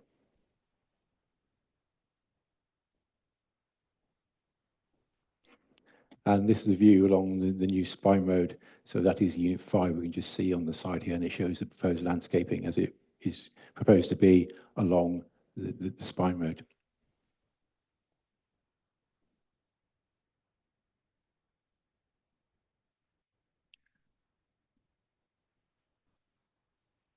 Those who weren't able to attend the site visit, this is a view looking north across the site. This is one of the barns of part of the Williams farm. This is the site for plot 5, and the other side of this grass ridge here is the site for plot 4.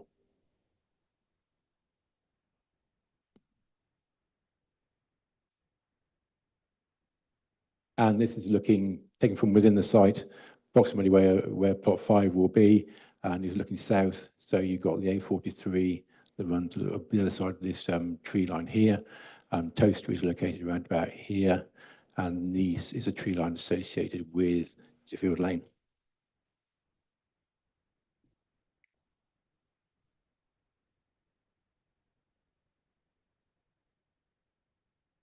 Written updates have been circulated for this application.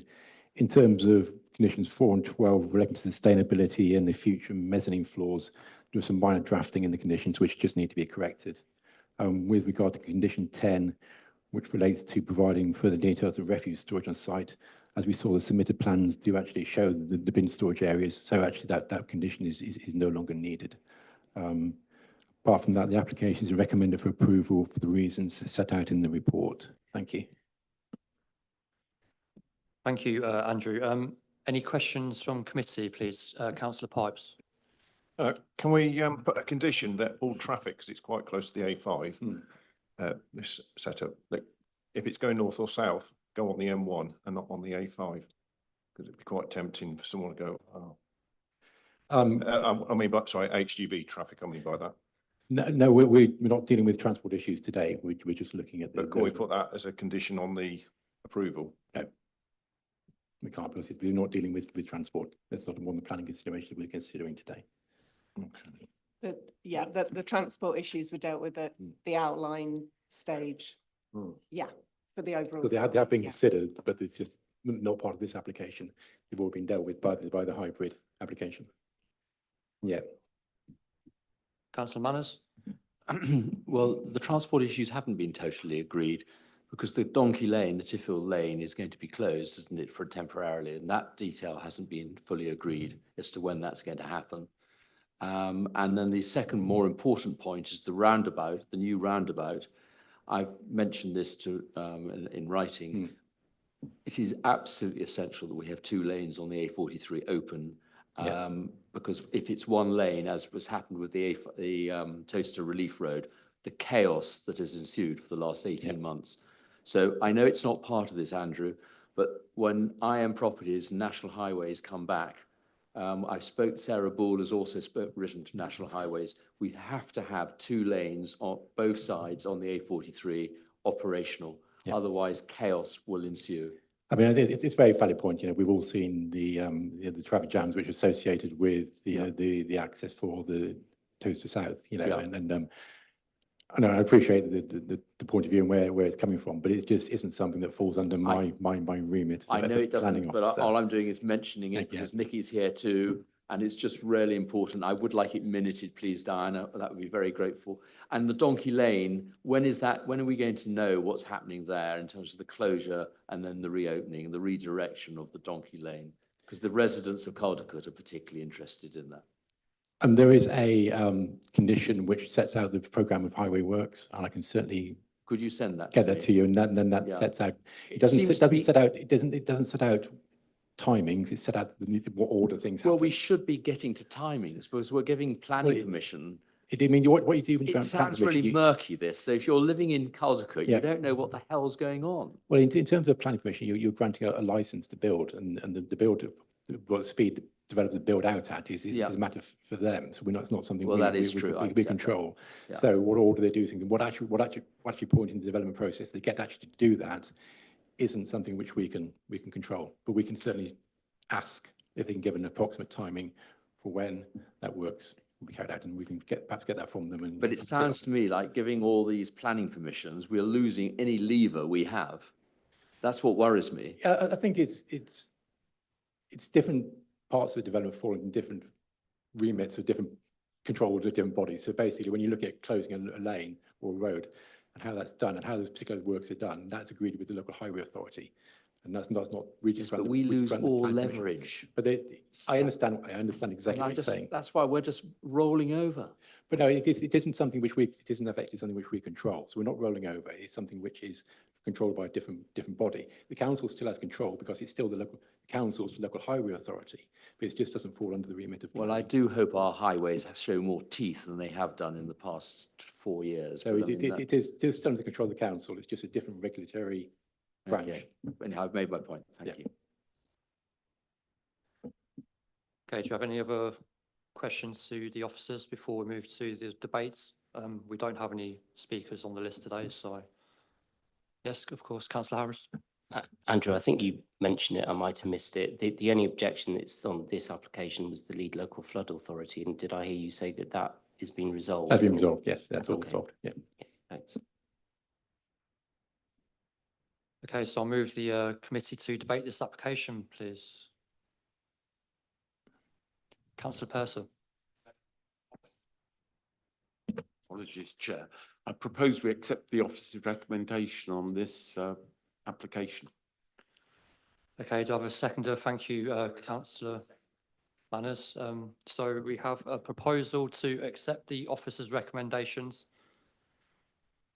We'll move to the vote. Thank you. All for.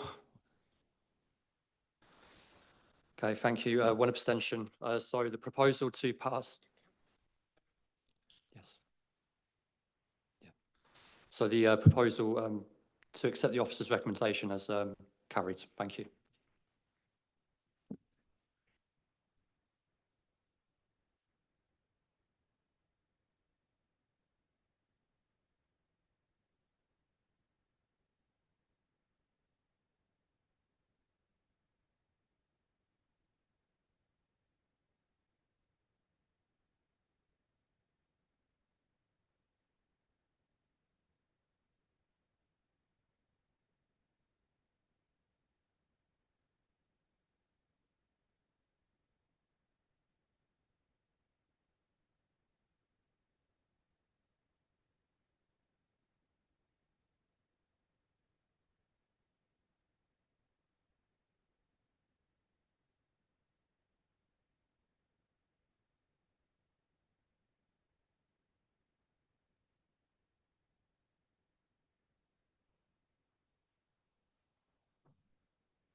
Okay, thank you, committee. We move on to item number 8, application number 2025/1769/MAF.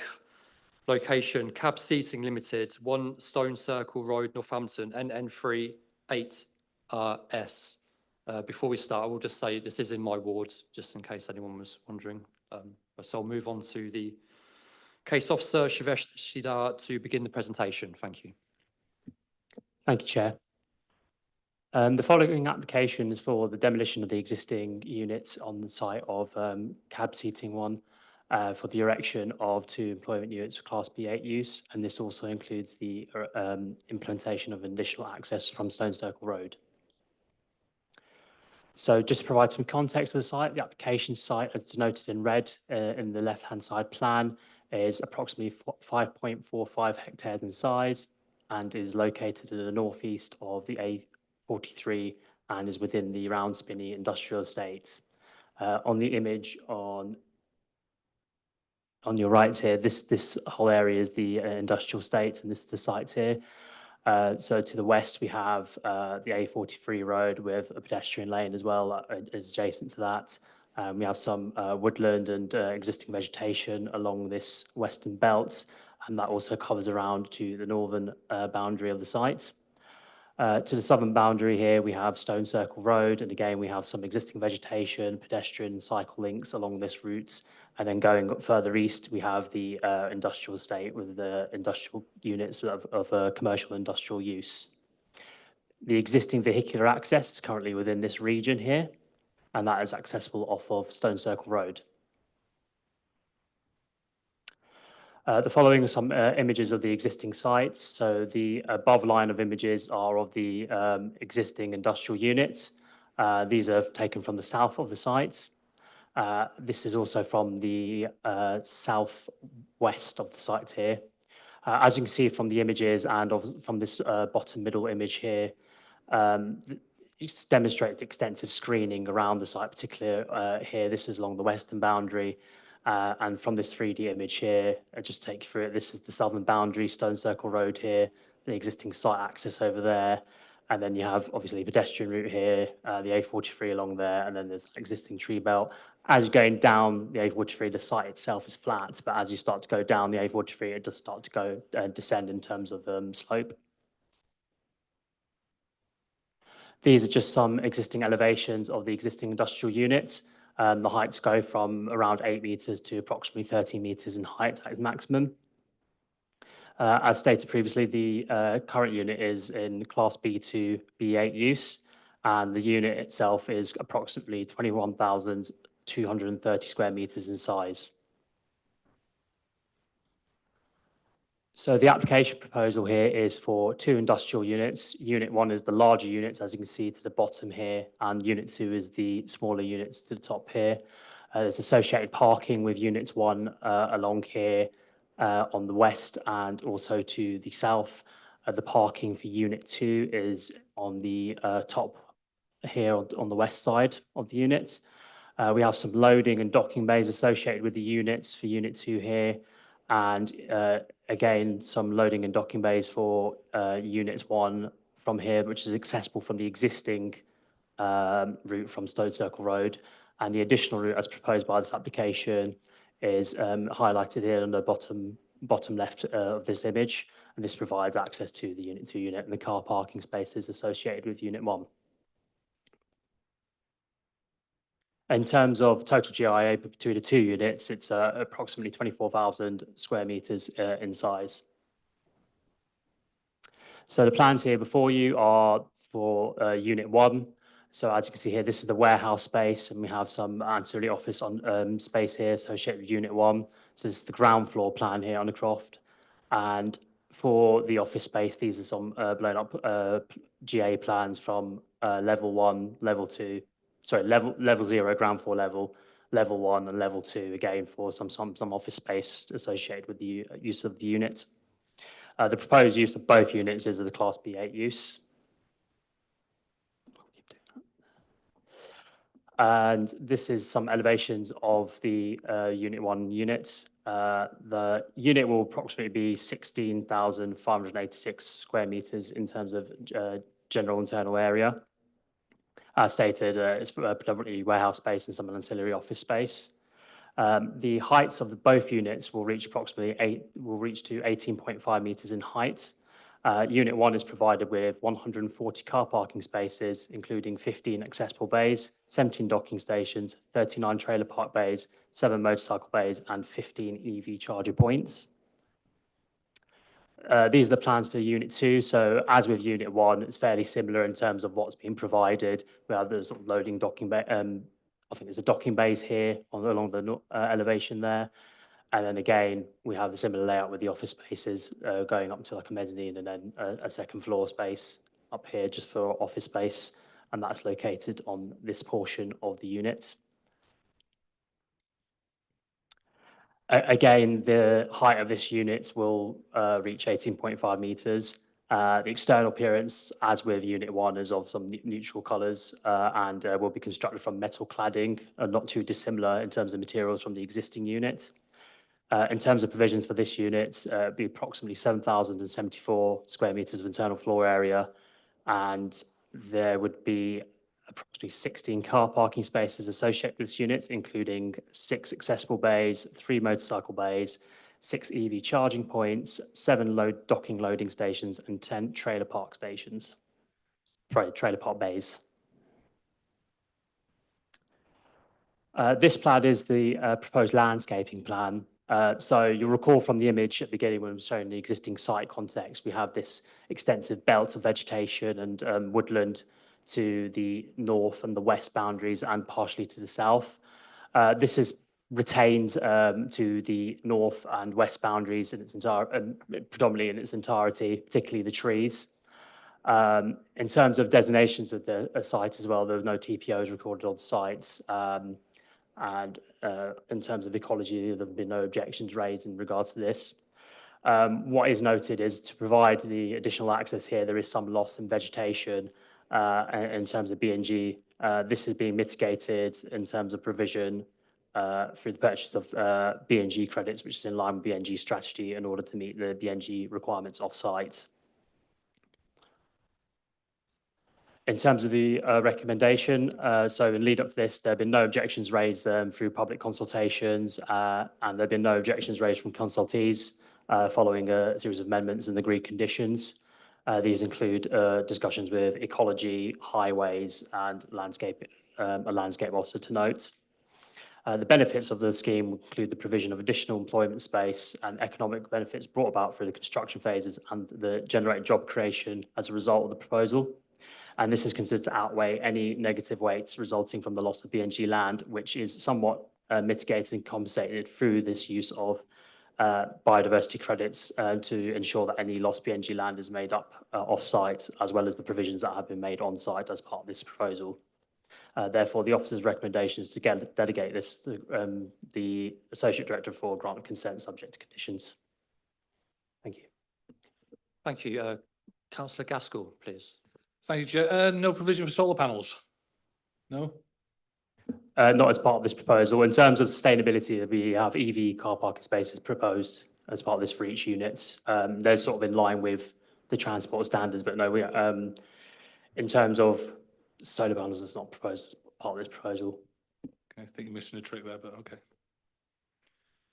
Any other question? Councillor Harris, please.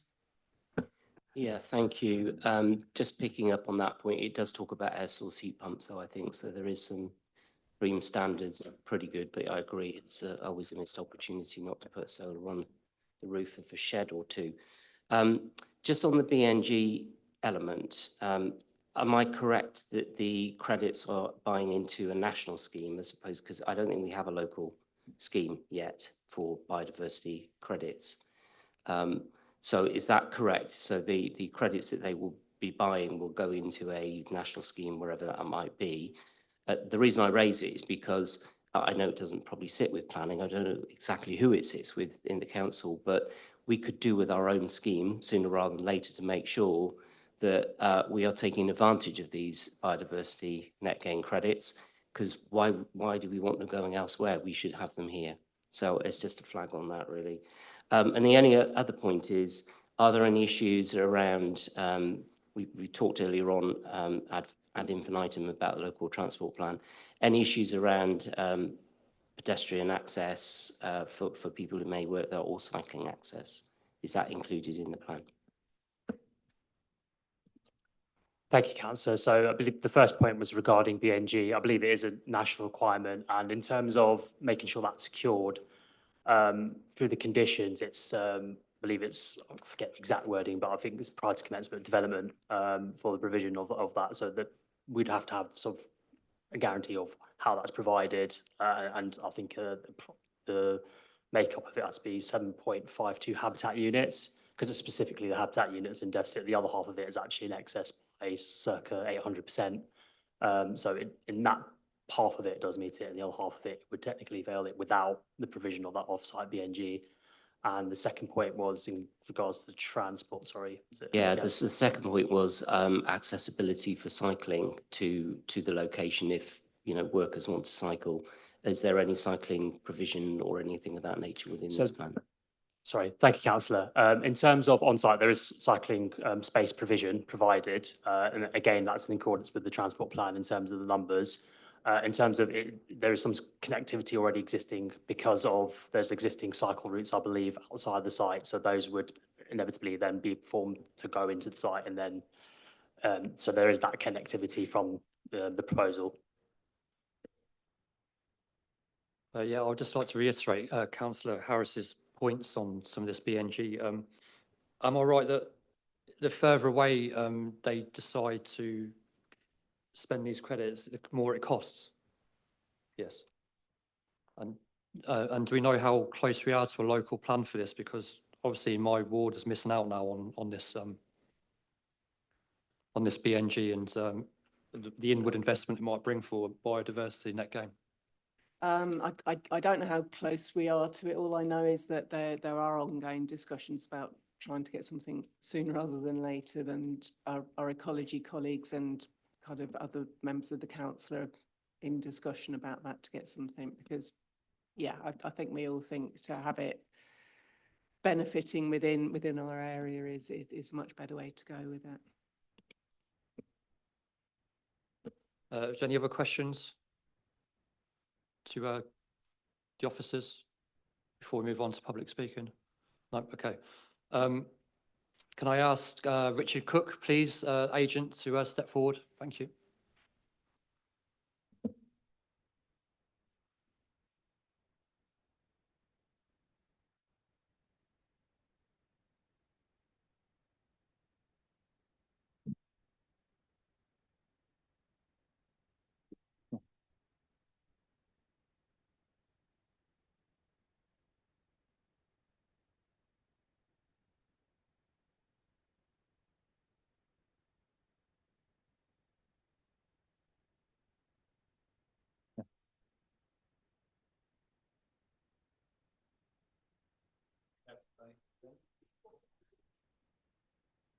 Okay, yes. Okay, yes, thank you for the opportunity to speak this evening. I speak in support of Newlands Developments, who are the developer, and obviously supporting the officer recommendation that's before you today. Newlands has a proven track record in delivering high quality employment spaces. This is an important site to them, and the proposals are before you benefit from their wide development experience. They're also a socially responsible developer and committed to benefiting the communities in which they work. I'd like to highlight a few key points in support of the officer recommendation, and I think in doing that can provide a bit more information in terms of the points that have been raised so far. So firstly, in terms of economic and social value, if this application is granted here today, the proposed modern buildings will enhance the quality and choice of warehouse units locally, attract investment and promote growth. The development will provide and support local jobs during construction and could accommodate around 532 full-time equivalent jobs once complete, which is a boost obviously to local employment. During construction, which Newlands will oversee, they will implement a social value framework, promoting employment and skills opportunities, targeting local communities through a range of proactive measures. They also have a strategic partnership with Moulton College, which will give opportunities for students to experience the construction industry through site visits, talks, placements and mentoring opportunities. Secondly, the sustainable redevelopment of brownfield land. The existing building is now outdated and does not make best use of the site. It would be uneconomical and impossible to retrofit for modern use due to its age and layout and the materials that have been used in its construction. The new buildings would provide modern, high-quality replacements that would be designed to exceed environmental standards. So as part of that, the applicant's targeting BREEAM Excellent, which is above the policy or the local plan policy requirement to achieve a very good rating. And as part of that excellent BREEAM rating, that would actually include solar panels as part of the scheme. Thirdly, just like to highlight a thorough assessment by officers and no objections to the application as it went through the process. The proposal has been fully assessed and officers are happy that they meet the policy requirements. So in summary, proposed design is appropriate to the character and appearance of the existing industrial area. Key landscape features around the site are retained to ensure no wider impacts. Access is safe and inclusive, parking standards are met. There's predicted to be a net reduction in vehicle trips overall, and a travel plan will promote sustainable transport modes. It's a sustainable location, and as part of the scheme, there will be cycle provision within the site in terms of cycle parking. Also within the building, lockers available for cyclists to use and also shower facilities. There's no flood risk associated with the site, and the proposed drainage strategy has been agreed. Ecology is safeguarded, and a 10% biodiversity net gain will be delivered with the help of off-site contributions. Just to clarify around those, applicant is looking to secure those from a local provider, and the BNG credits would be provided within the West Northamptonshire local authority area is the intention. And finally, local amenity is protected in terms of noise and air quality during construction and operation. So just to conclude, the proposals are policy compliant and a sustainable development. And just to highlight as well, Newlands has worked closely with officers throughout to bring forward a well-designed scheme that will bring many local benefits. They've used the council's pre-application advice service and responded to feedback positively, amending the scheme in response to comments. This is a significant investment into the site, and we endorse the officer recommendation and respectfully ask that planning permission be granted today. Thank you. Okay, committee, do we have any questions for the speaker? Councillor Harris. It's sort of a question for you, but also for officers sort of at the same time, really. On that point about biodiversity net gain credits, is it possible to condition those so that they are local? I mean, it sounds like you're exploring that anyway, but it's a sort of a wider question of whether or not we can actually condition that for now and in the future.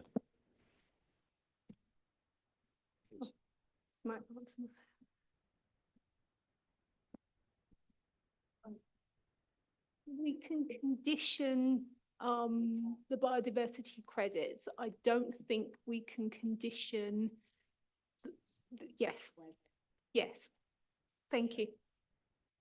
If we had our own West Northamptonshire Council credits, we could encourage applicants to use our credits. But because we don't, we can't dictate to an applicant where he gets his credits from. It's just that he has the credits and can demonstrate that he's got credits prior to the commencement or the occupation of development. Thank you. So that's just a plea to you then to try and pursue that and ensure that we do. But also just raise that point again. We really do need to sort that out, and I don't know who the right person is. Maybe you can advise me who I should nag. Yeah. I've just raised it with Nikki about finding out. They are working on it. I just don't know how long it's going to take, because I personally am interested in this as well, and I've raised it previously in different meetings as well. So believe me, I'm doing it as well. Thank you. Is there any other comments or questions to the speaker? No. Oh, sorry. Yep. Please. Thank you, Chair. Sorry, Councillor Gaskell, just to clarify on the, I stand corrected on the point. I apologise, I didn't include the roof plans of the units on them that do include solar panels on it.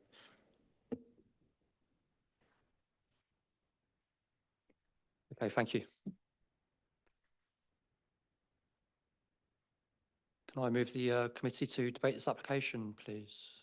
Councillor Gaskell. As yourself, Chair, you know the area quite well. I know the area very well, and there's ample cycling routes in there, walking routes into that area and things like that. But I am aware that there's new housing development around that area that's building up. So I've got to assume, or maybe not, that there's going to be some sort of footpath through from that area as it comes from Malton, you know, the new areas in Overstone and things like that, whether there's going to be any access to that from the back of the industrial estate. I don't think that was part of the plans on your presentation. Just personally, so I know there's footpathing from Southfields. The plan was to put a new footpath from Southfields up to the new housing development, so there would be technically access from it, but I don't know, I'd have to ask if there's going to be any direct access from new developments into this one. In terms of part of the proposal specifically, there's not any like rerouting or anything of paths, but having been on the site and walked around it, basically you can access pedestrian access to the site from around off the A43, walking through Stone Circle Road, and there's a bit of woodland there as well. There are pedestrian paths existing there, I believe. Yeah, it's obviously there's going to be new housing development going in, but of course this doesn't cover that. So No. It's just something that we need to be aware of. No, of course. And just in terms of that development, I think it's circa 100 plus meters down the A43, isn't it? I know there's another one proposed as part of the, I believe it's part of the SUE, but yeah, I'll take your point. Yeah, this application is to the south of Spinney Industrial Estate, the new housing developments to the north. So, yeah. Any other questions? Debating points? Proposals? Councillor Gaskell. Yeah, I propose we accept the officer recommendations. Okay, thank you. Do you have a seconder, please? Pick one. Councillor Pipes. Yeah. Okay, so we have a proposal from Councillor Gaskell to accept the officer's recommendations. It has been seconded by Councillor Pipes. We move to the vote. Everyone for? Thank you. One abstention. So Councillor Gaskell's recommendation to accept the proposal is carried. Thank you very much. We move straight on to item 9, urgent business. There is no urgent business, and therefore now close the meeting at 18:35. Thank you very much, everyone.